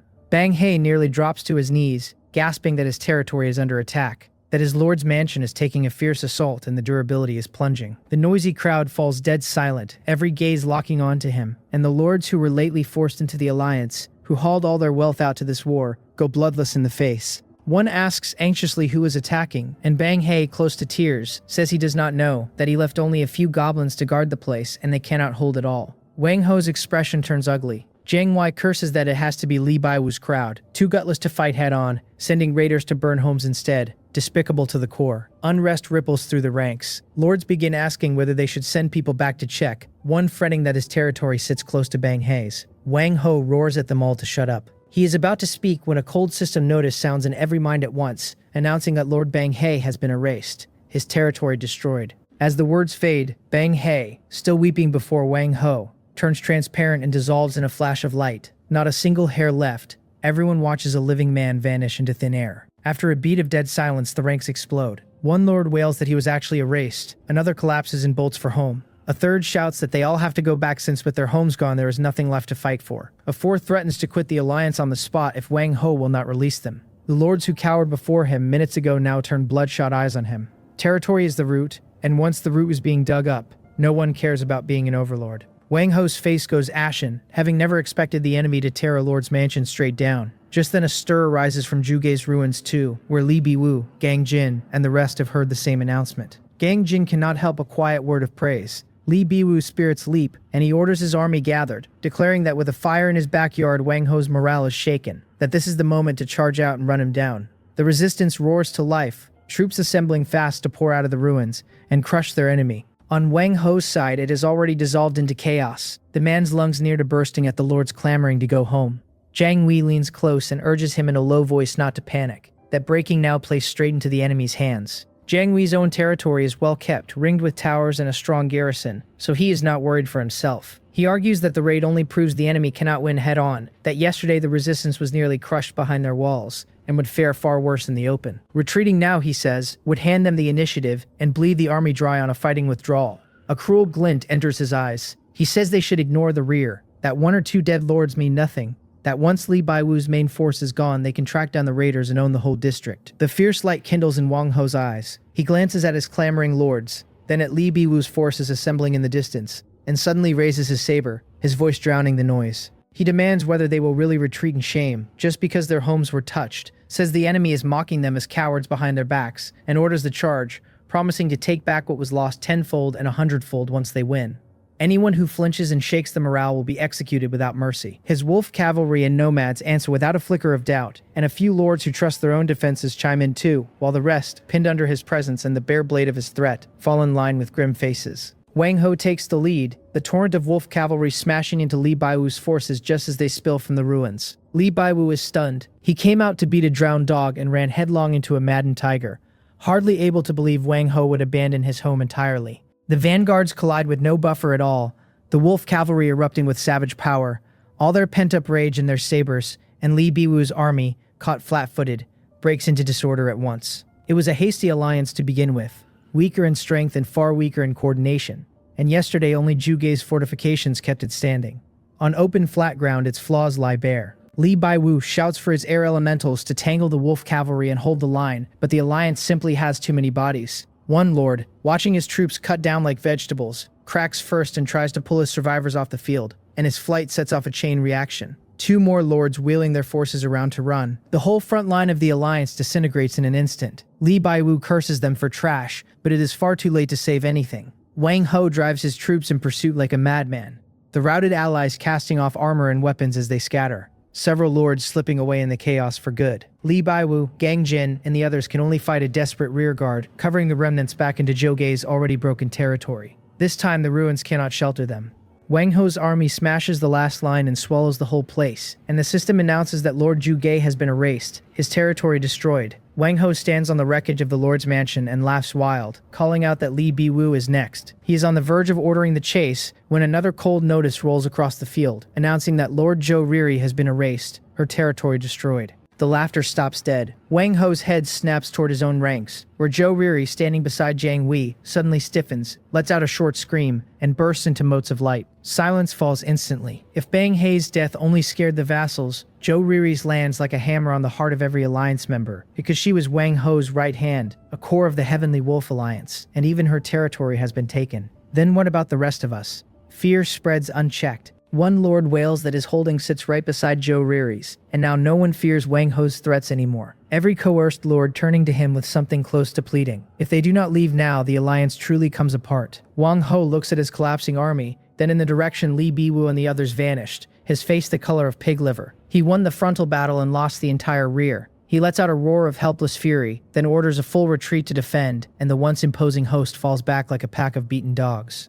Zhou Riri's lord's mansion crashes down into countless points of light, the system once more announcing her annihilation. Another core member of the Heavenly Wolf Alliance gone. I dust off my hands and call it done. Han Ri walks over and tells me my reputation is well earned, that working with me is effortless. I return the courtesy, praising how cleanly his water elemental and hellhound combination ran. We set our subordinates to clearing the field, and then a private message pings. It is from Gang Jin, short, and the content sinks my heart. He writes that he cannot hold on, that Wang Ho is a lunatic ignoring the rear entirely, and fighting them to the death with his main force. Li Biwu's alliance has been crushed, and Zhuge is dead, they are retreating in pieces, and Wang Ho's army is turning back to defend. I need to pull out immediately. The smile drops off my face, I look up at Han Ri and tell him something is wrong. He stops and asks what.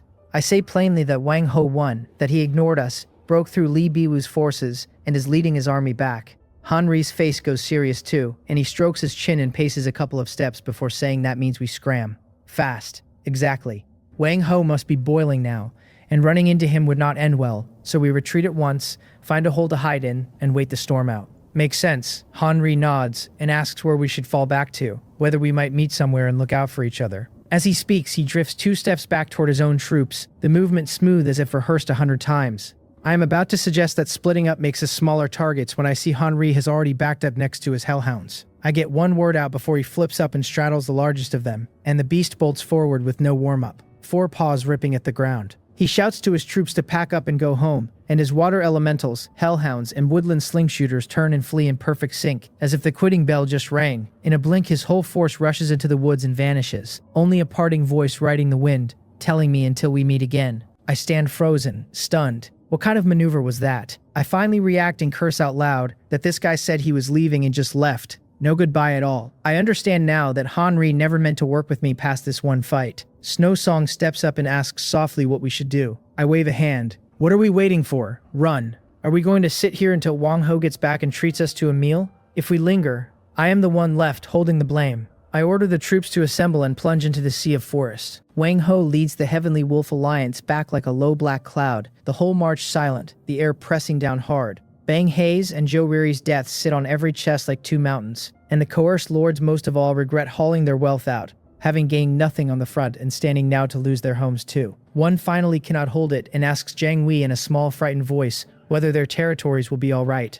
Jiang Wei, the only favorite left at Wang Ho's side, snorts coldly that there is nothing to fear, that if the raiders succeeded, they have surely already fled, and that they will simply rebuild on getting home. He says it, but even he does not believe it. The enemy force is too strange, striking the weak and slipping away. None of the bearing of masters, yet brutally effective. When they finally reach home, only the 2 lonely ruins of Bang Hei's and Zhou Riri's holdings remain, the raiders long gone. Wang Ho stands before Zhou Riri's wreckage, his face dark enough to drip water. He won, and it feels like he won nothing. He beat Li Baiwu and killed Zhou Ge and proved on the main battlefield who the king of this area is, and yet his 2 allies were pulled up by the roots like radishes. It is like punching cotton, no purchase for his strength, and the frustration is enormous. The great war the whole zone had braced for ends in a way no one foresaw. In the area channel, after a long silence, the chatter starts again. Wang Zhongrak speaks first, groveling, saying he was wrong to follow that idiot Li Biwu and begging Ho Hyung to take him into the alliance with all his forces. His message is the first domino. Li Hyung follows,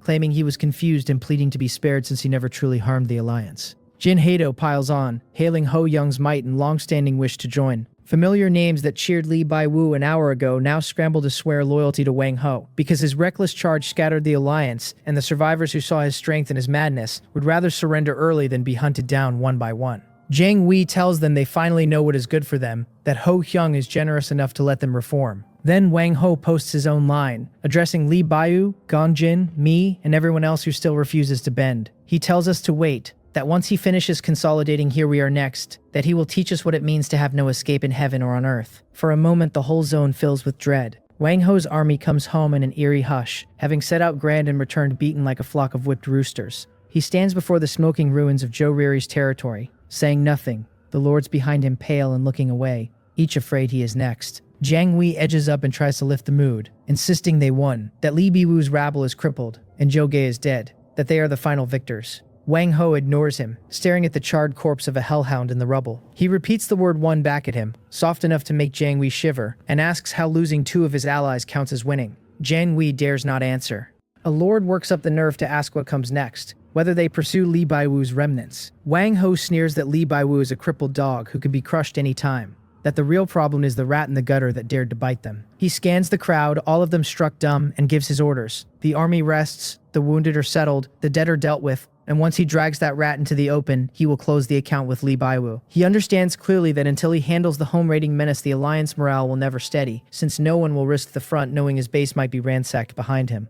Just then, the long quiet area channel flickers, and a message drops into every survivor's view. It is from me, asking Wang Ho whether his backyard got lively, whether the fighting out there was fun. The channel goes silent at once, every lurking lord certain they misread it, because in the very hour Wang Ho returns radiating power and everyone else rushes to kowtow, Someone has dared to bait him outright, and that someone is me, the very man he vowed to kill. Before they can recover, I post again, thanking his two friends Bang Hae and Joe Riri, noting their territory resources were quite good if a little light on gold, and suggesting he remind the next ones to save more. If the first line was a poke, the second is an open slap. I add that after all that effort he managed to kill only Joe Gay while losing 2 core members, that his business sense is terrible, his return on investment negative, and that if I were his father I would break both his legs. I tell him to stop resting and hurry his dog-tired troops over here, that I am waiting, and to mind where he steps when he arrives, since I just used his money to build a few new things. The string of messages lands like a row of slaps across Wang Ho and the whole Heavenly Wolf Alliance, and the channel erupts. Wang Jangrak gasps that I must be insane. Li Hang wonders aloud whether I am declaring war on purpose. Jin Hato says if I want to die there are better ways than handing myself over as a target. The lords who just surrendered are stunned, unable to make sense of the move. Wang Ho clenches his fists until the veins stand out, his chest heaving, his eyes bloodshot, forcing my name through his teeth.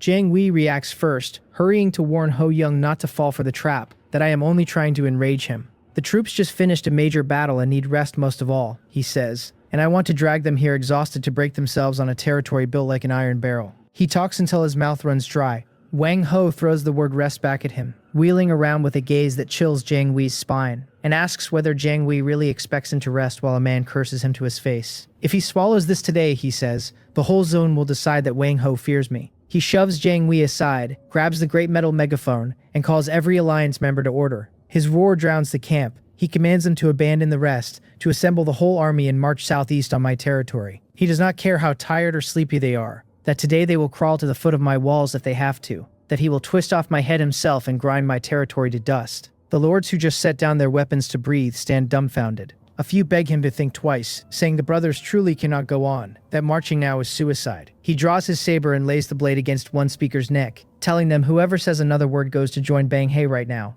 and the cold edge silences the man. Under his half-crazed coercion, the spent army can only grumble back into ranks, turn, and trudge toward my territory. At Li Baiwu's hiding spot, he stares at my channel messages, speechless a long while. A lord beside him murmurs whether I am truly fearless or sitting on some trump card they do not know. Li Baiwu shakes his head, his expression complicated, and says I am not fearless, that I am spending my own life to buy time for all of them. Once Wang Ho's army rested, it would recover inside 3 days, and then these scattered remnants would be picked off one at a time. But now Wang Ho, baited past reason, drags a worn army against a well-prepared fortress, and whatever the outcome, his forces bleed further, while the rest of them gain the most precious thing of all, room to breathe. Li Biwu orders his people to repair fortifications and recruit hard, saying they owe me a life. In Gangjin's territory, he reads my messages and sighs, then sends me a private line calling me crazy, and another thanking me and telling me to hold on, that he will come help once he recovers. Inside my own walls, I glance at his message, smile, and do not reply.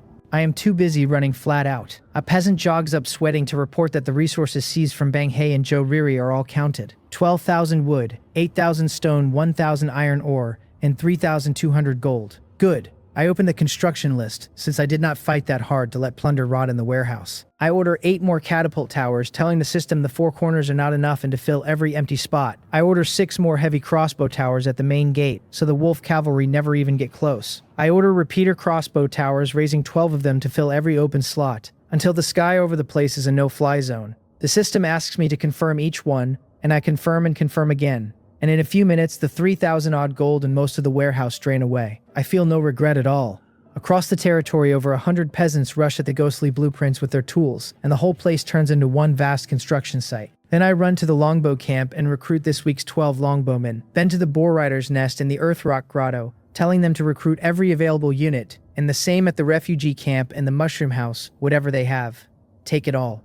I spend my last coin. When it is done, I let out a breath, climb onto the thick stone wall, and look out at a territory bristling like a porcupine, a pride I have never felt before rising in my chest. I gaze northwest, almost able to see Wang Ho's furious face. I murmur for him to come on already. My stage is set. Wang Ho's army drags its weary legs down the dirt road southeast, every coerced lord's face full of resentment and unease. The ranks are terrifyingly oppressive, nothing but the heavy tramp of feet and the friction of armor. One lord pleads to Jiang Wei with a mournful face that the brothers truly cannot walk, that they fought from yesterday into today with not even a hot meal, and now a forced march on top of it. Jiang Wei snaps at him to shut his mouth, or Ho Hyung will use him to raise the flag first, and the lord flinches quiet, though the despair in his eyes spreads to the men around him. Imposing as it looks, this great army is hollow, strong on the outside and rotten within. Hundreds of kilometers from the battlefield, deep in a forest, Henri sits atop a hellhound idly reading the area channel, the look of a man who loves watching trouble brew on his face. He marvels that I am truly reckless, that I provoked Wang Ho on purpose, as if afraid he would not come to kill me. A water elemental beside him twists its tail and gurgles. He pats its head and says he knows that I am buying them time, but the price is too high that betting one's own life to stall Wang Ho is not worth it. Not at all. To a pragmatist who fights only when he can win and runs when he cannot, my move is simply beyond him. He tells the elemental to stop watching, that the excitement belongs to us and his life belongs to him, and closes the channel to study his map.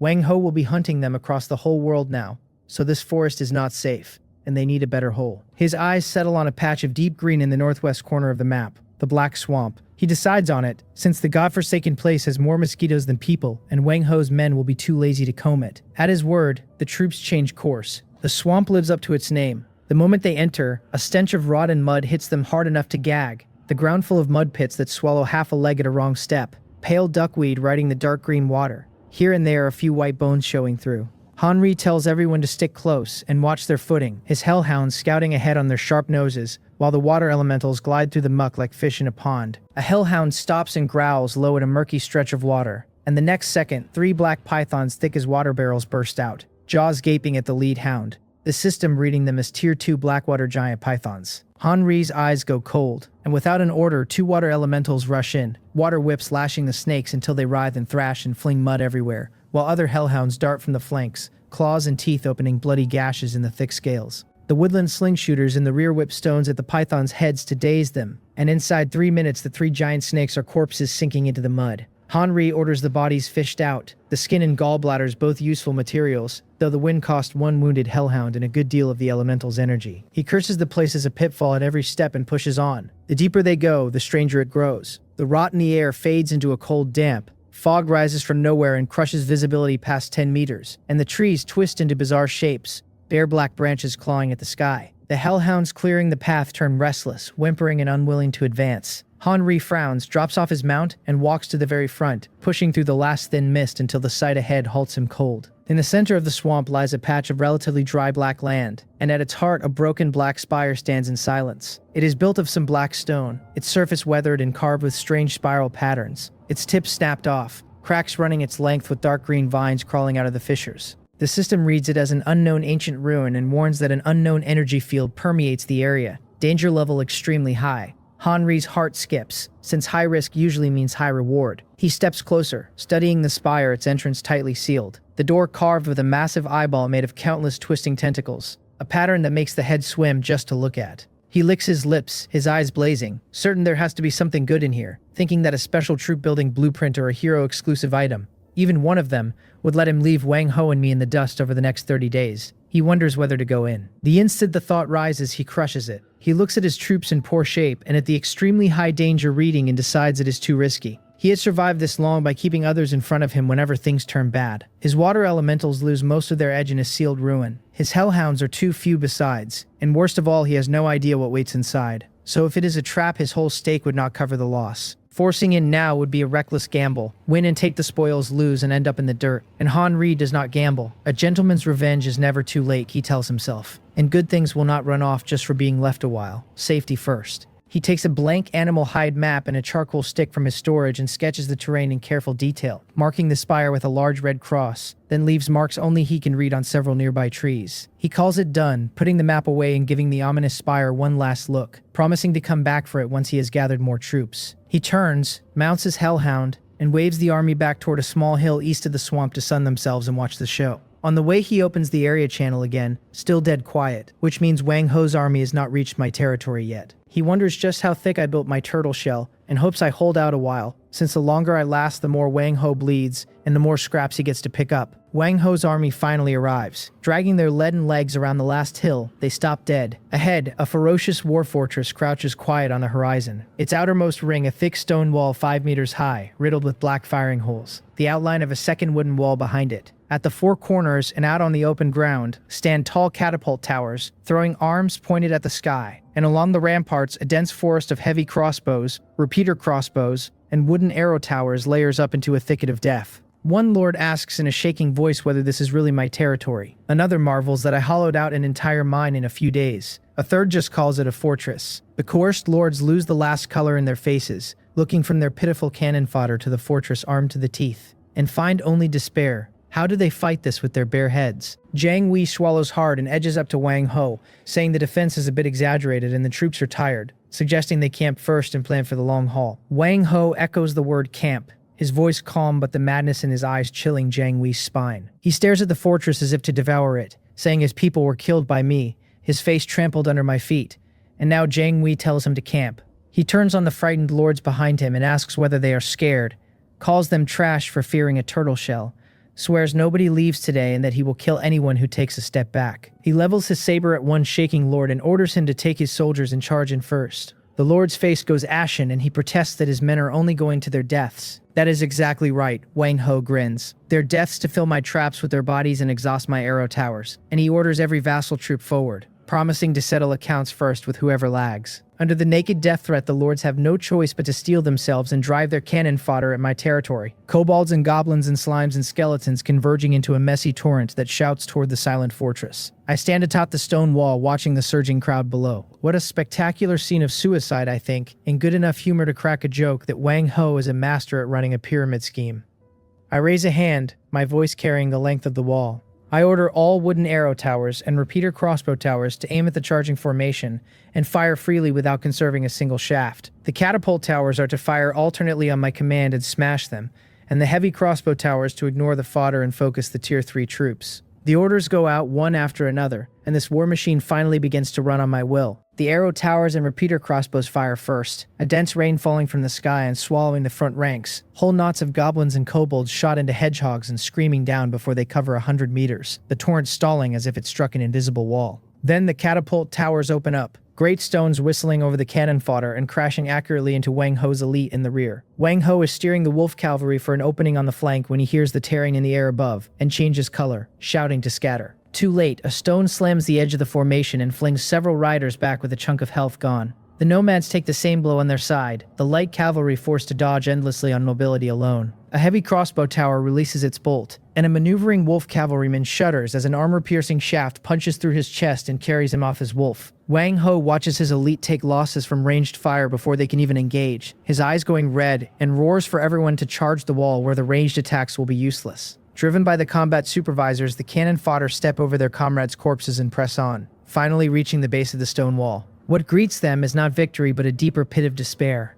I call the rock pangolin shield guards to form up, and the 10 newly recruited giants step forward and slam their huge stone shields into the ground, sealing the gate behind an impenetrable wall of stone. Then I call the longbowmen to fire overhead, and the freshly recruited archers loosen a high arc that sails over the shield wall and lands precisely among the enemy crammed outside.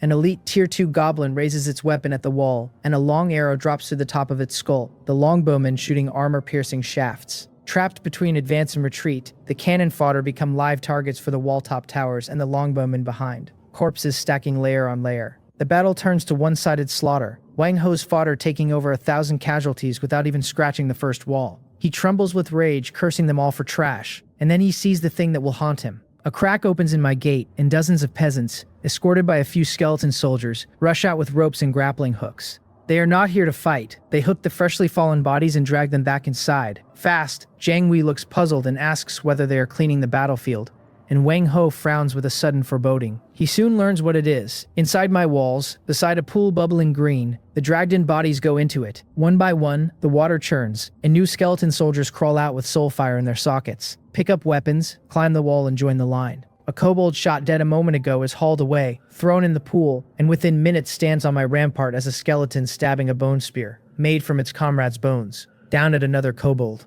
The whole battlefield falls dead silent. Everyone has watched it. A lord's voice trembles uncontrollably as he asks what that is. Another whispers that I am a devil. A third wails that their soldiers have to fight for me even after death, asking how anyone fights a war like this. Fear spreads like plague through Wang Ho's host. The vassals' troops collapse outright. No will left to fight once they see their fallen comrades turn to skeletons on my wall, and they throw down their weapons and flee.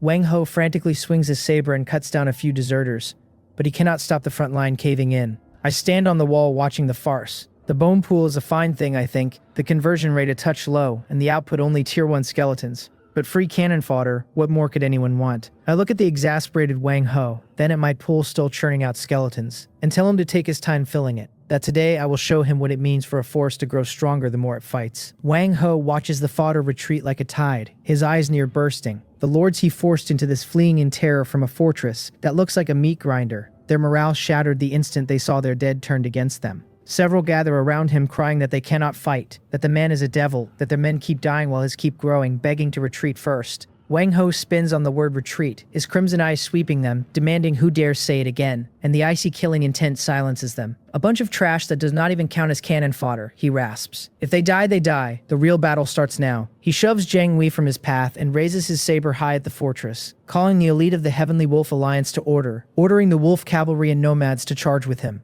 swearing he will use my skull for a bull. The 30-plus wolf cavalry and 11 nomads are his true core, his greatest reliance for ruling the newbie zone, and they roar bloodthirsty at his word without hesitation. Jiang Wei makes a final attempt, warning the troops are too tired and a direct charge will cost dearly, and Wang Ho kicks him aside and points the saber forward to order the kill. Wolf howls roll across the field as the cavalry become streaks of gray lightning charging head-on, the nomads spreading to the flanks, superb riders loosing arrows at full gallop to harass the wall towers, their speed too high for ordinary wooden arrow towers to lock. I watch the Tier 3 cavalry charge, and my face finally turns a shade more serious. Finally, something decent. I tell Snowsong to ready herself, and she grips her staff tight, the frost wolves growling low. I order the heavy crossbow towers to free fire and break the charging rhythm, the mechanisms booming one after another, giant bolts tearing across the charge path. One rider hauls his reins and his wolf rears to dodge by a hair, but another takes a bolt clean through the thigh and falls screaming to be trampled by his own line. Though the charge's momentum holds,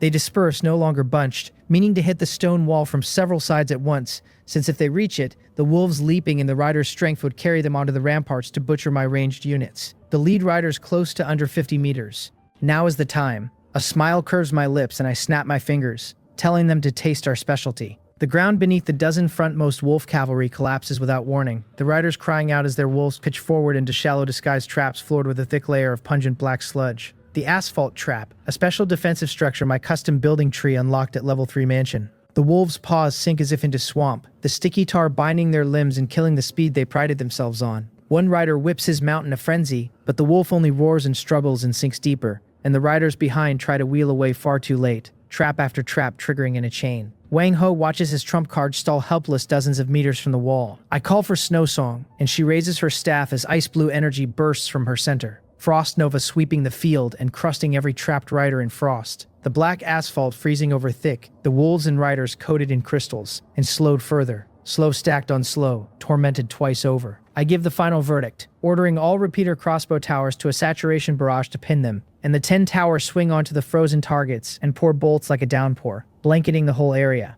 Dense damage numbers erupt over the riders' heads. 25, 28, 25, screams rising and falling. One wolf cavalryman taking over a dozen bolts in seconds, until both man and wolf are emptied. The field has become a one-sided slaughterhouse, and Wang Ho roars in despair as his elite are massacred before his eyes. A side gate opens, and dozens of giant boars rush out carrying their riders. My boar riders. Our turn. They aim straight at the riders trapped near the edge, who have not lost all mobility, activating their skills, their boars accelerating like rampaging trucks to smash into the formation. A wolf cavalryman fighting free of a trap is struck flat from the side and lifted off the ground, spitting blood in the air and dead on landing. The charge is a devastating blow to the slowed units. Wang Ho's heart bleeds. These the Tier 3 wolf cavalry he assembled with mountains of resource and gold, now slaughtered like chickens by traps and towers. He finally breaks, roaring hoarse for a retreat, knowing that staying means losing the little foundation he has left. The surviving wolf cavalry and nomads flee as if pardoned, not even daring to look at their comrades' corpses. I do not order a pursuit, since one does not chase a cornered enemy, and my boar riders are too few to risk it. I stand quiet on the wall watching the army fall back like stray dogs and camp under a hillside several kilometers off. Only ruin remains on the field. Over 10 wolf cavalry and nomad corpses sprawled in the black asphalt. A gruesome sight. I tell my men calmly to clean it up and drag every corpse to the bone pool. I glance at my own troops. My side took almost no losses, while Wang Ho lost nearly a third of his core elite. This battle has broken his backbone. Wang Ho's army camps at the foot of a hill, a few kilometers away, less a camp than a temporary kennel for a pack of beaten curs. Under the firelight, every face is etched with exhaustion and terror, every trace of the old arrogance gone. One lord holds his head over his meager survivors, near tears, Another goes straight at Jiang Wei, pointing in his face, and cursing that he promised meat for following Ho. Hyung and all his men turned into skeletons on the enemy wall. Jiang Wei shoves him off, ashen, snapping that every battle has casualties, and he should blame his own useless troops, and the camp dissolves into accusations and curses and wails, these forcibly bound lords finally tearing off their masks in defeat. Then Wang Ho pulls back the tent flap and steps out, changed into clean clothes, the madness gone from his face and replaced by a terrifying calm. The noisy camp falls silent. He ignores the clamoring lords, his gaze settling on Jiang Wei and the few who still have fighting strength, and asks whether they all think he lost. No one dares answer. He says a coward who only knows how to hide in a turtle shell, leaning on traps and cheap tricks, got lucky in one skirmish and that scared them witless. He points toward my territory, noting his walls are high and his towers many, but asking how many of them saw my troops charge out,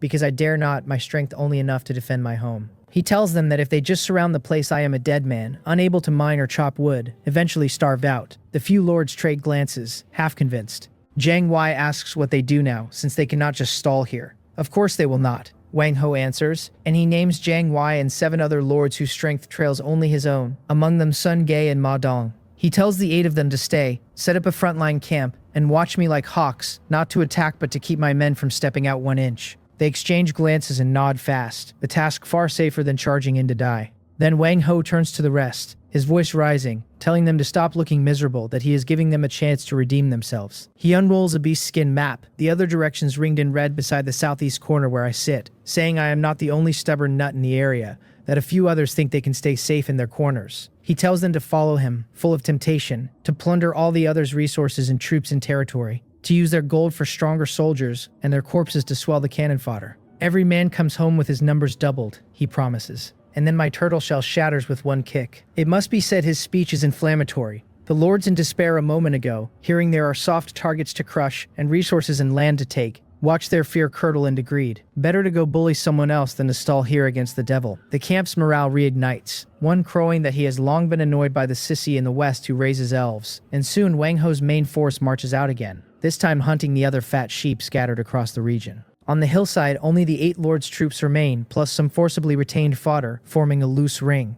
From the stone wall I see it all. Snow Song reminds me they left troops and pitched camp outside our territory. I see it. I wave, untroubled. A few watchdogs trying to pen me at home. Naive. Wang Ho is not entirely stupid. Knowing he cannot chew a tough bone, he goes for soft food first and comes back for revenge once he is full. But this suits me too. It gives me time to develop. I walk down off the wall into the bustle of construction. My mood excellent, peasants patching the breaches, and a team scooping wolf cavalry corpses out of the asphalt trap. Fresh skeletons lining up beside the bone pool to take their posts. A militiaman reports the war spoils tallied, and I open my panel to plan the next step. Driving Wang Ho off yielded a windfall, and more than that, a precious window of quiet. My eyes fall on the 8 lords' camp outside. Left behind as cannon fodder, they must be deeply unwilling, and unstable morale is an opening I can use. Night deepens, the construction never stopping under the illumination lighthouse, busy figures everywhere. I stand on the mansion roof watching the line of enemy fires on the distant hill, and a prompt sounds. A private message from an anonymous ID waits quietly. It says he wants to live. It says we can talk. Interesting, I think, leaning against the crenellations. I have only just driven Wang Ho off, and already one of the watchdogs he left behind is plotting betrayal. Without me lifting a finger, this so-called Heavenly Wolf Alliance is already crumbling from within. I am in no hurry to reply, knowing well that whoever speaks first in a thing like this loses the upper hand, and I watch idly as the peasants drag the last wolf cavalry corpse into the bone pool, the green bubbles churning all the merrier. After a full 10 minutes, I open the message and answer with 3 words, telling him to prove his sincerity. Then I pay it no more attention and walk down off the wall. The bait is cast. Now it is only a question of whether the fish is smart enough and bold enough to take the hook. On the other side, Wang Ho leads his remaining army northwest at speed, every lord in the column keeping his head down for fear of his temper. In his mind, the scene of his crushing defeat under my walls plays over and over, alongside something he noticed earlier in the ruins of Jouriri's territory. Among the corpses of her troops lay the remains of monsters that were never under her command. 2 charred bodies whose features were ruined, but whose bone structure and pitch-black claws he would never mistake. Hellhounds. And in the whole newbie zone, only one man fields an organized unit of them. Han Ri, the one quietly piling up wealth on the board who never spoke a word in the public channel. So it was him, Wang Ho realizes, his fists cracking. He is certain now that I delivered the open provocation while Han Ri was the knife in the back that took Jouriri's base. He orders the whole army to pivot, target Han Ri, swearing that bastard dared to touch his people and will vomit back everything he swallowed with interest. Hearing they are hitting Hanri instead of the hopeless fight against me, the terrified lords find their spirits lift at once, certain that however strong Hanri is, he cannot have fortified his territory into an iron tortoise like mine, since robbing is always easier than siege. Greed drives the army's morale strangely up and its marching speed with it. Hanri's territory sits on high ground, easy to defend and hard to take. When Wang Ho's host arrives outside the walls, Hanri is directing some woodland slingshooters to shore up the base of a tower, and he stands on the rampart and shouts down, unafraid, asking why a man who got nowhere against me has come to his desolate place. Wang Ho points his blade at him, telling him to stop pretending, that today they settle the score for the ambush on his ally. Hanri throws the word ambush back, all innocence, saying a man can eat as he pleases but should not speak as he pleases, that he has always kept to himself and will not be smeared. Snarling that he is still arguing, Wang Ho orders the charge. To flatten the place, whoever grabs the spoils keeps them. Under great reward there are always brave men, and the alliance fodder roars and charges Hanri's territory. Hanri calls it truly unreasonable and waves a light hand. Inside the walls, water elementals twist their tails and gurgle, and hellhounds bare their teeth in low growls, and the battle erupts. Wang Ho soon learns he was wrong again. Hanri's territory lacks my exaggerated defenses, but is trickier for it, and after a full day of furious attacks, his troops not only fail to breach it, but leave another 100 corpses behind. As night falls, Wang Ho, his face ashen, sounds the retreat. A lord says with lingering fear that the Hanri boy is too strange and they are bleeding too much. He is only leaning on the terrain, Wang Ho grits. Certain Hanri took heavy losses too and is barely holding, and passes the order for the whole army to rest and attack together at dawn, to pile up human lives until he is crushed. His bloodshot eyes give the death order, and the host camps outside the walls and lights its fires for tomorrow's decisive battle. Late in the quiet night, inside his territory, Hanri looks at his own exhausted troops in the nearly empty warehouse and purses his lips. Fight them to the death. What a joke. He walks to the front of the Lord's mansion and lays his palm on the cold main door. Activating his SS rank talent, Golden Cicada sheds its shell. The moment the words leave him, the impossible happens. The great Lord's mansion glows soft, its whole outline turning illusory, then folds and shrinks as if a complex paper model were being flattened into a two-dimensional card by an invisible hand. Hanri beckons, and the shimmering golden card flies into his grip, reading as a building card for his level 3 Lord's mansion. He does the same to the barracks, the warehouse, the defensive towers, every core building, turning each into a card and storing it away. And the once bustling territory stands empty in a few minutes. Only the trampled ground left. He tells his troops to clean up and prepare to move, and leaves them into a secret tunnel dug long ago beneath the mansion. He even takes the leisure to fashion a few crooked scarecrows from dry grass and rags in the center of the open space. The next morning, the horns of the decisive battle sound, and Wang Ho takes the lead, guiding an army seething with pent-up rage at Hanri's territory like an avalanche. This time, the offensive runs unnervingly smooth, the outer fences toppling at a push, every imagined trap and resistance simply absent. Wang Ho laughs in delight that Hanri truly could not hold, and the army advances unimpeded straight to the core of the territory. Then everyone freezes. Before them lies a stretch of flat ground so empty it breeds panic. No lord's mansion, no towers, not a single stone or piece of wood, only a few scarecrows standing lonely in the morning breeze as if mocking them in silence. A sharp-eyed wolf cavalryman spots a wooden sign hung on one scarecrow's chest, spurs his horse forward, and reads it out loud. The sign mocks them, telling them they are fools, that he can fly. Wang Ho feels a sudden sweetness rise in his throat. His vision goes black, and a mouthful of blood sprays out across the back of the wolf he rides. Humiliation, fury, suffocation. Countless feelings detonate in his chest like magma. From the high spirits of uniting the Heavenly Wolf Alliance, to being stubbornly resisted by Li Baiwu's forces, to being beaten bloody on my turtle shell, and finally to being toyed with like this by Hanri, Wang Ho's nerves snap clean through. The world drains of color and leaves only a blank void. The lords crowd around in terror, crying out to Ho Young, only to see their alliance leader sway and then collapse straight down, unconscious. I am directing the peasants to keep raising defensive towers when a private message from Gangjin comes through. He asks how things are going on my end, says he heard I beat Wang Ho back. I tell him pretty much that Wang Ho hit a dead end, chipped a few teeth, and is slinking away now. He asks whether the man actually ran. I tell him Wang Ho left 8 lords behind with some odd troops to ring me in, that I do not know where his main force went, and I ask whether it did not turn up at his place. Gangjin goes quiet a moment, seeming to check, then answers that no large force from the Heavenly Wolf Alliance has shown on his border patrols. I tell him to send the centaurs scouting far out and see if Wang Ho is hiding nearby, and he says he will arrange it at once. I close the call and open the other unread message. It is from that anonymous ID. He writes that his sincerity is to help me wipe out the 8 lords ringing me in. I ask whether he means by himself. He answers fast this time, that there are 3 of them, that they have all had their fill of Wang Ho, and that if I am willing to cooperate they can strike from inside and out and erase the unit. No problem at all.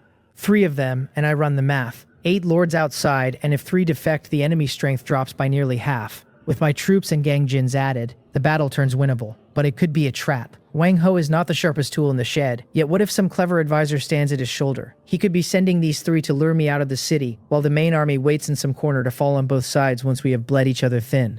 Old tactic, very practical. I do not agree and I do not refuse. I need Gang Jin's word on where Wang Ho's main force actually is before I move. While I wait, I am not idle, putting the peasants to digging asphalt traps in every open patch the territory has left. About another hour passes before Gang Jin's message lands. His people are back, the centaurs fast enough to sweep the whole area around our territories, and they did not turn up so much as a single wolf hair. Wang Ho's main force is not in his region, and the message settles me.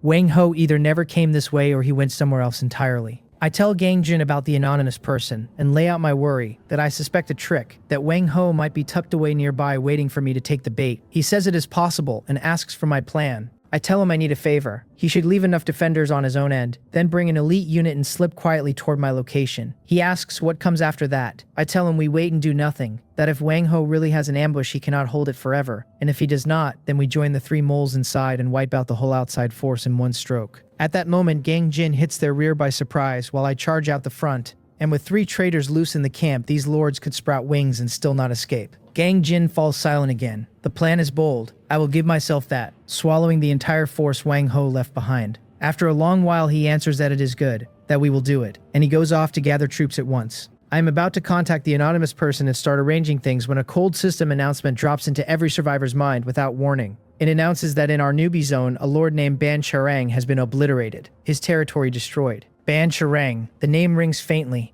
I remember a Ban Soyun from earlier in the area channel, one of Wang Ho's staunch lackeys. Back when Wang Ho was consolidating the Heavenly Wolf Alliance and Li Baiwo stood up to resist, Ban Soyun was jumping up and down in the channel, tagging one man and badgering him to surrender. That man was Ban Shirong, Ban Soyun's own biological brother, told to stop being foolish and quickly abandon the darkness for the Alliance as the only way out. Ban Shirang's reply had been flat and final. He cursed Ban Soyun for a dog who forgot his roots, who sold his integrity just to live, and swore that he would die in battle before colluding with Wang Ho. The little brotherly betrayal stirred the channel at the time, some admiring his backbone, others mocking him for not knowing what was good for him.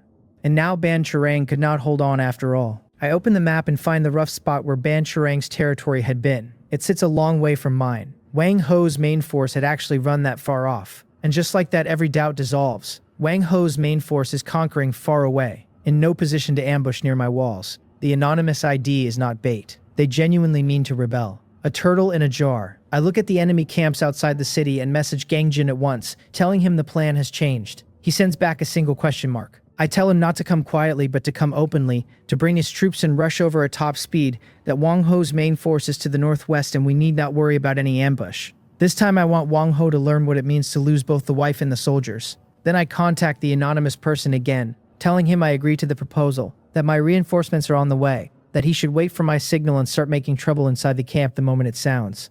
He writes back gladly that they await my news. With all of it arranged, I walk out onto the high stone wall. The night wind blows, the distant enemy camp showing scattered lights, and it is as if I can already see a grand fireworks display about to bloom out there. Under the night sky, the hillside lies deathly still. The 8 lords Wang Ho forcibly detained huddle inside their camp. Their leader, Wang Zhongrak, paces back and forth, agitated. He had figured on a share of the spoils and instead drew the miserable task of standing guard. And worse, the thing he has to guard is that monster in Biam. Then a slight commotion runs along the camp's edge.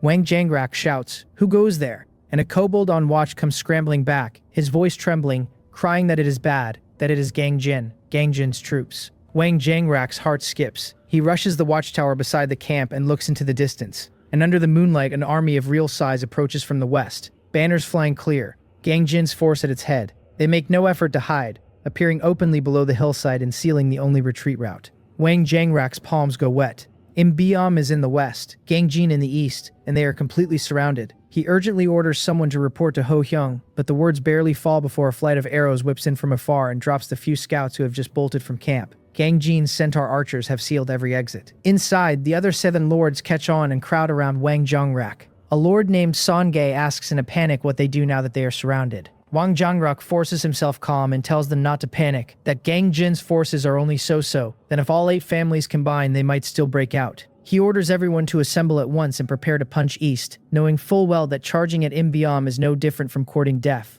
Chaos reigns, the various lords' troops gathering toward the center. A lord named Yudong, bringing his few dozen shield and sword soldiers, drifts slowly towards Sun Ge's flank, and Sun Ge, busy steering his own troops, never notices the danger behind him. Yudong hisses to the two confidants at his side to do it. The other two defecting lords, Sun Gang and Ma Ri. The next second, Yudong's shield and sword soldiers wheel and hack their steel into Sun Ge's unprepared archers. Blood spraying, screams erupting. Sun Ge spins back, shocked and furious, demanding what Yudong is doing, and the answer is a cold strike and the word killing. In the other two corners of the camp, Sun Gang and Ma Ri strike the same instant, each leading their troops to stab their nominal allies in the back. The whole camp detonates. Loyalty and betrayal, slaughter and wailing turn the temporary camp into a living hell. On my wall, a malicious soldier on watch shouts in delight that they are fighting among themselves. I nod, pick up a giant metal megaphone, and call down toward the camp that it is dinner time. The heavy gate that once brought Wang Ho to spare grinds slowly open. The first thing out is a dense sea of skeleton soldiers, transformed from Heavenly Wolf Alliance cannon fodder, charging fearless at the camp already in disarray. Behind the skeleton sea comes my true trump card.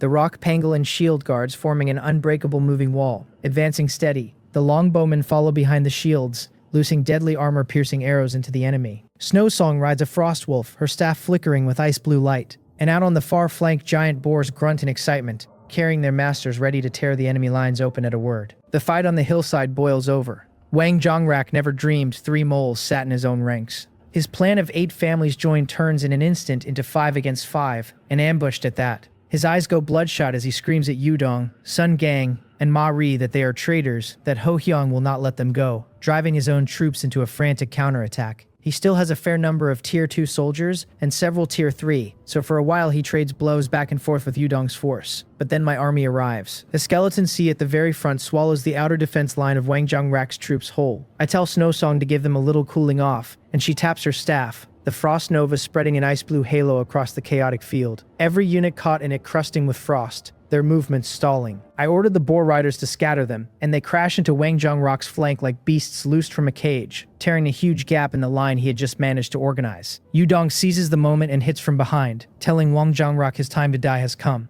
Besieged front and back, Wang Zhongrak looks at the towering rock pangolin shield guards before him, and the longbowmen raining cold arrows from behind the shield wall, his eyes filling with despair. He knows he is finished. On the other side, Gangjin's troops press up from the hillside and cut off any chance of escape. The battle turns to a thorough massacre. Sun Ge, Ma Dong, and the other 2 lords loyal to Wang Ho are engulfed by the chaotic army under the 3 forces' encirclement, unable to organize even a decent resistance. In the end, only Wang Zhongrak remains, fighting a desperate rearguard with his last personal guards. He roars at me across the field that I should fight him one-on-one if I have the guts. I pick my ear. I ask him what era he thinks this is, whether he takes this for the romance of the 3 kingdoms. I wave a hand at the longbow captain beside me and tell him to focus fire on the one who talks too much. Over a dozen armor-piercing arrows blanket the spot where Wang Zhongrak stands. He lets out a last roar of unwillingness, his body pierced through with long shafts, and falls heavily to the ground. The field is a mess. The peasants rush up to clear it, dragging the still warm corpses toward the bone pool. Gang Jin and I meet on the hillside, and Yudong, Sun Gang, and Ma Ri walk over leading their battered remnants. Wounded, their forces badly thinned. Yudong leads, his tone respectful, calling me Master Mbiam. I nod and tell him well done, that I have seen his sincerity. He hesitates, asking what becomes of them now. The 3 of them plainly worried I will discard them once they have stopped being useful. I tell them not to worry, that I keep my word, but that they cannot go back to Wang Ho's side, since the day he learns of the betrayal their territories are flattened the next morning. The 3 pale. I tell them I have an idea that lets them keep living, and living very well. They bow fast and beg me to guide them. It is very simple, I tell them, pointing at the field. They saw it. Wang Zhongrak and the other 4 wiped out. Not one escaped. But what if the 3 of them had fought desperately to break the encirclement and luckily slipped free?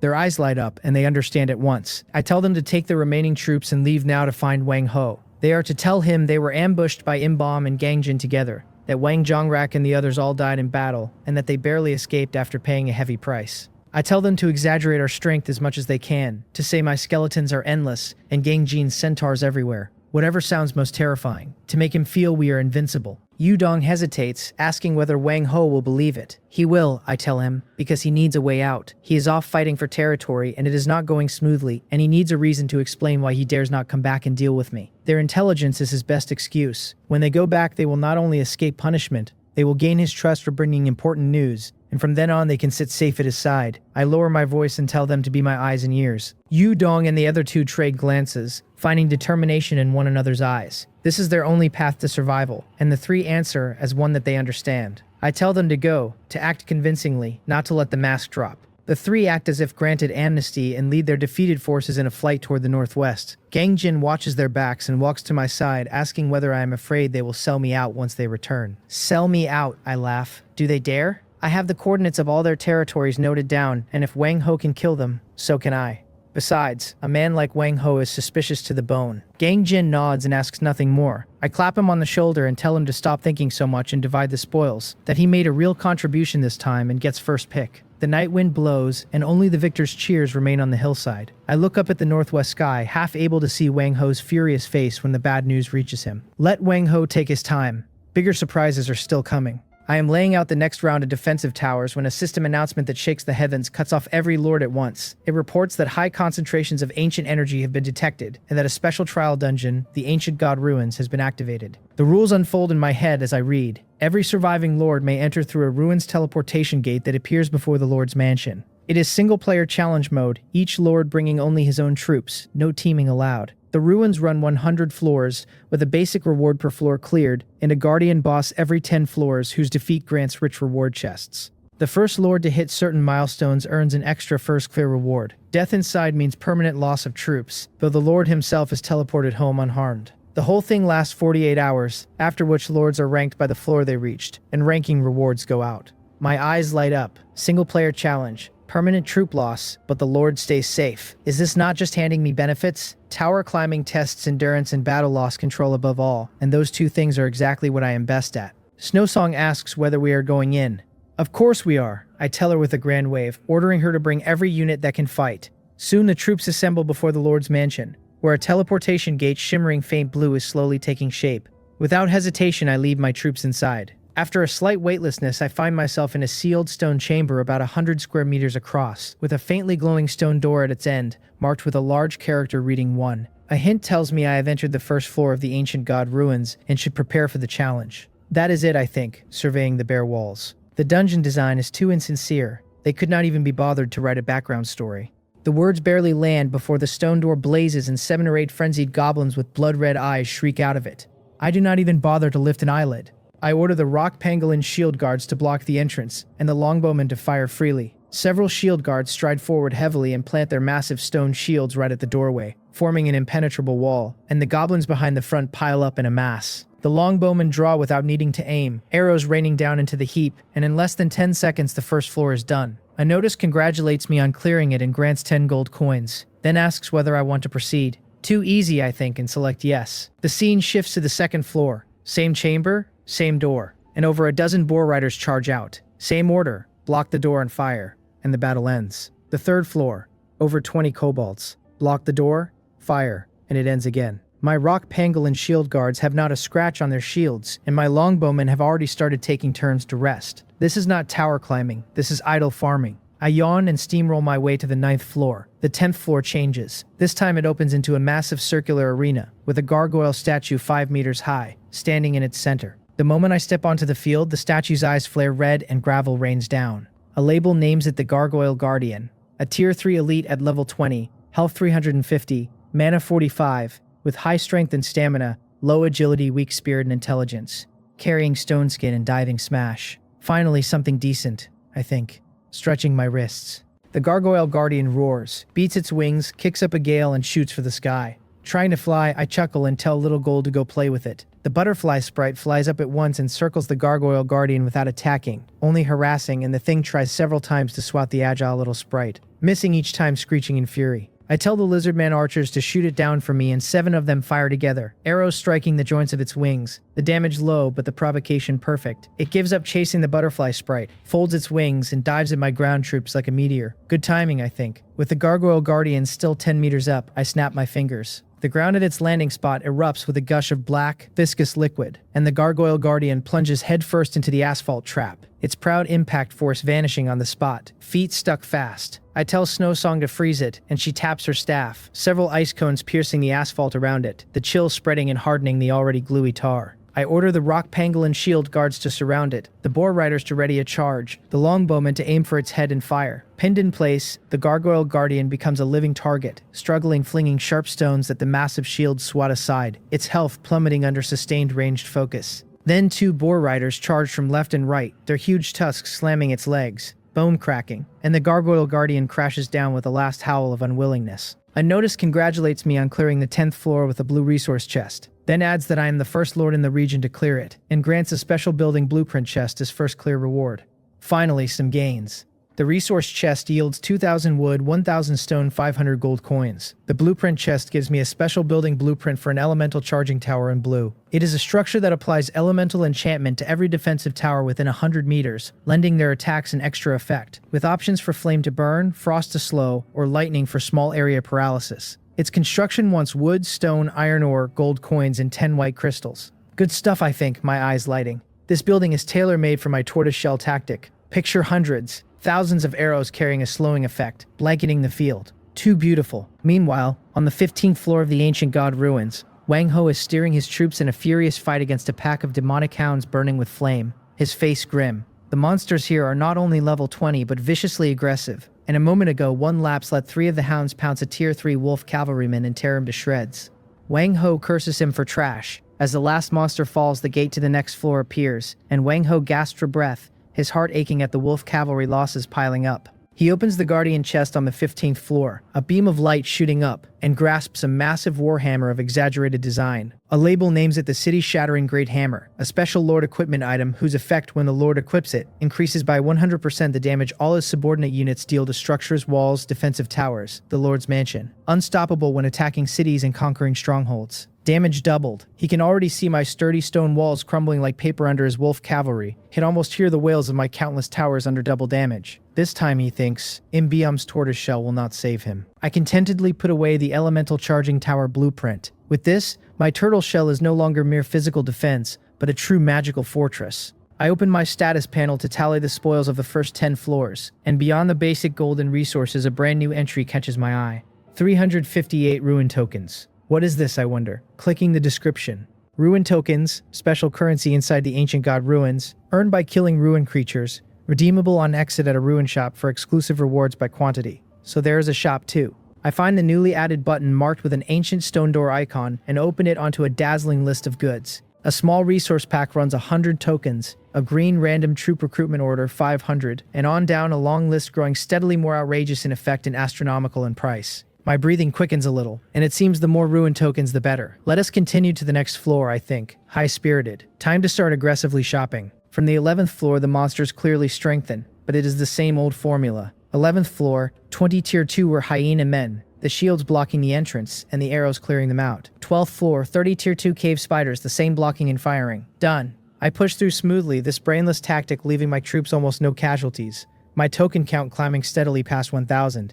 It is not until the 18th floor that things finally change. A notice says the 18th floor is a defense challenge to defend an energy crystal against 3 waves without letting it be destroyed. I stand in a much wider chamber, a man-tall blue crystal at its center, red glowing portals at the 4 directions. A tower defense mode, I think, interested. The portals flare and dense hordes of corrupted wolves swarm out, ignoring my troops rushing straight for the crystal. Dream on, I think. I order the rock pangolin shield guards into a square shield formation, centered on the crystal. The longbowmen and lizardman archers inside the formation firing freely. Snowsong and her frostwolf at the center to reinforce wherever the pressure runs heaviest. The orders go out methodically, the shield guards forming an impenetrable square fortress around the crystal, and the corrupted wolves slam into the stone shields, leaving only claw marks met by a cold, merciless rain of arrows from behind the wall. The first wave falls easily, the second of faster hellhounds, the third of thick-skinned stone beetles. All of them turn to corpses and tokens before they ever touch the crystal. I advance to the 22nd floor, which a notice marks as a maze, the objective to find the exit within the limit. I look at the intricate, seemingly endless stone maze and fall into thought.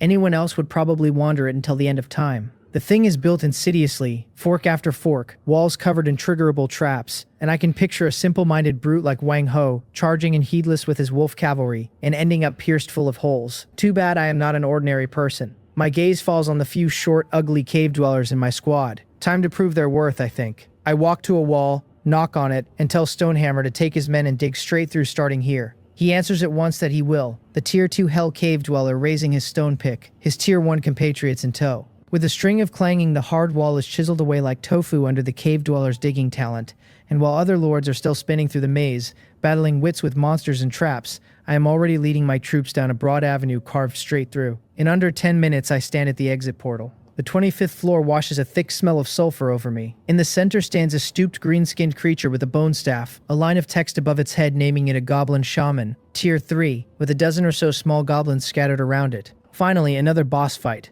I am about to order the rock pangolin shield guards forward when the shaman raises its bone staff, chants, and in a flash of green light, more than a dozen goblins clutching broken wooden clubs appear out of thin air. A summoning-type monster. I pay it no mind and tell the longbowmen to clear the small ones first, the arrow rain dropping them before they can scream. A string of notices flicks past, each killed goblin handing me 2 or 3 ruin tokens. I stare at the prompts and suddenly freeze. Killing small mobs gives tokens, and that shaman is still slowly summoning new ones. A bold idea surfaces. I shout for everyone to stop attacking. If I do not kill this shaman, can it keep summoning, and can the summoned offspring keep paying out tokens? This is a damn perpetual motion machine. I feel like I have found a bug. I open the area ruin leaderboard for a look. First place Wang Ho cleared the 27th floor. Second Han Ri, the 26th. Third Gang Jin, the 25th. Good heavens, these people are really killing themselves for the first clear rewards. Tempting as those rewards are, they are random in the end. What you get riding entirely on luck, and pull something useless and there is nowhere left to cry. Mine is different. I look at my steadily ticking token count and laugh. Ruin tokens are solid hard currency, the shop items clearly priced. Exchange for whatever you want. Risk against reward, the difference is obvious. Let them fight over uncertain jackpots. My way is to quietly amass wealth. I no longer hesitate. I order the rock pangolin shield guards to form a ring and pen the goblin shaman in the middle, telling them only to keep it from escaping, never to hurt it,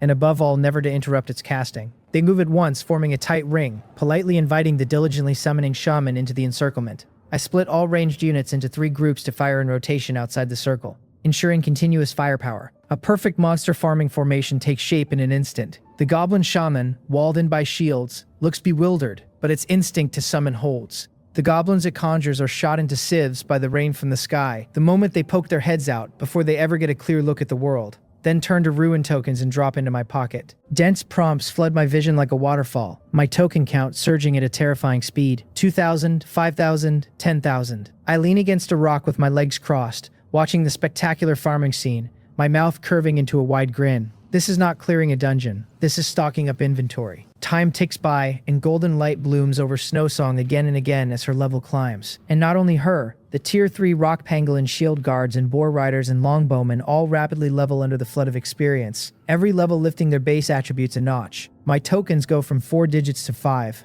I even have the leisure to open the leaderboard again. Wang Ho has reached the 30th floor, still in first place. I only sneer it off. What good is rushing fast, I think? By the time he painstakingly clears 100 floors, his rewards will not match what I farm here in an hour. A whole half day passes before I finally yawn and stand. That is enough, I think. Any more farming and the sun will be up outside. I glance at my troops. Snowsong has reached level 9, her mana and intelligence surging. The rock pangolin shield guards and boar riders all at level 8 and looking sturdier still.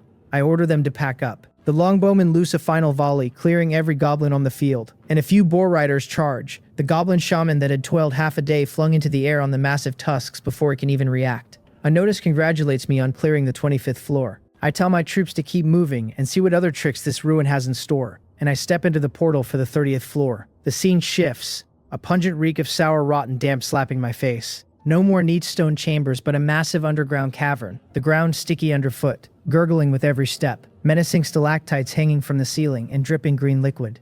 The art designers finally showed up. I think they knew to change the scenery. The words barely land before bubbles rise from huge water pools dozens of meters ahead, and translucent green slimes float up. No fixed shape, bodies writhing, breathing out a nauseating acidic vapor, labeled corrosive slimes at Tier 3. From cracks in the walls crawl fist-sized beetles glowing ominous red, moving extremely fast, compound eyes flashing with frenzy, labeled self-destructing beetles at Tier 2. Slimes again, I think, but these look far more disgusting than Three Waters. Same old tactic. I order the rock pangolin shield guards to advance and form ranks, prepare to take the charge, and the tall guards march heavy and slam their shields into the ground for an unbreakable line. But the corrosive slimes do not follow the script. Instead of melee, they writhe in place, shrink their bodies suddenly, and spit streams of green acid that streak dozens of meters and splash dead on the giant shields. Green smoke rises, tiny pits eating into the sturdy stone, the damage numbers low but armor breaking. Before I can think further, the self-destructing beetles attack, buzzing past the frontal shield line and diving at my ranged troops like dozens of red lightning bolts. Not good, I think. Those bugs are aimed at my longbowmen and lizardman archers. I tell Snowsong to hit them with Frost Nova and freeze them for me, and she raises her staff, the ice blue halo spreading, the fast beetles crusting with frost and slowing hard. I urgently order 2 boar riders to charge and stop them, and the giant boars gallop in, one striking a beetle clean and sending it flying. But the bug detonates mid-air, a violent shockwave laced with flame blasting man and beast backward, a huge damage number popping over the boar rider's head. A third of his health gone in an instant.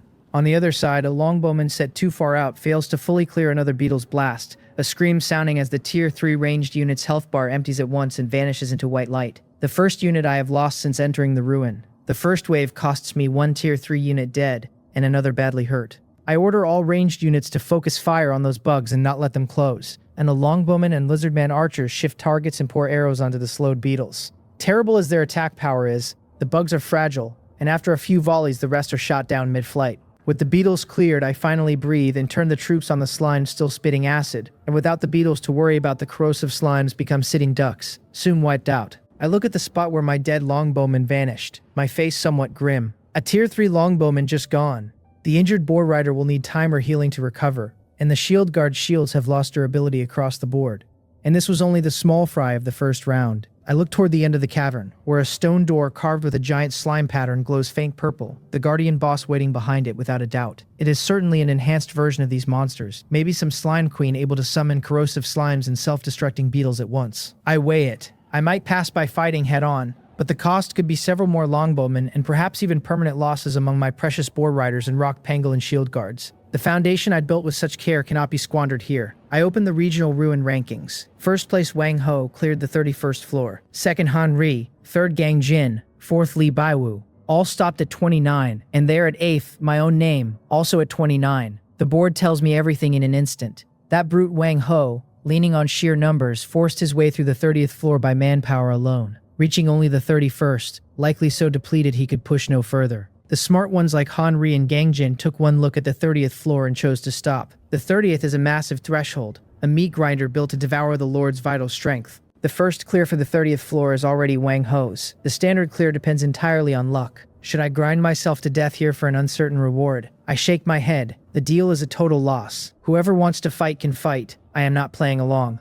I was never one to chase glory for its own sake. Tangible benefits are the real way. I find the inconspicuous Exit Ruin button on the interface. A prompt asks whether I am sure, since once I leave I cannot return, and I confirm without a second thought. I can already picture Wang Ho on the 31st floor facing even stronger monsters, stubbornly grinding on, watching his beloved wolf cavalry die one by one, in a pathetic state. Go for it, I think gleefully. The glory of first place is all Ho Hyung's. A flash of light, and my troops and I reappear before the Lord's mansion, the massive blue portal slowly dimming. Snowsong looks at the nearly unharmed main force, then at the closing portal, faintly confused, asking what we do now. We go shopping, I tell her. I rub my hands and eagerly open the ruin shop. My tokens total over 37,000, and a feeling of impending shopping ecstasy washes over me. The shop interface unfolds, the dazzling list nearly blinding me, and I drag it straight to the bottom to look only at items with several zeros after the price. A phoenix feather, a special item, 80,000 tokens, a feather from the legendary divine bird granting 1 instant on-the-spot revival. Holy crap, a great item, too bad I cannot afford it, I think, smacking my lips.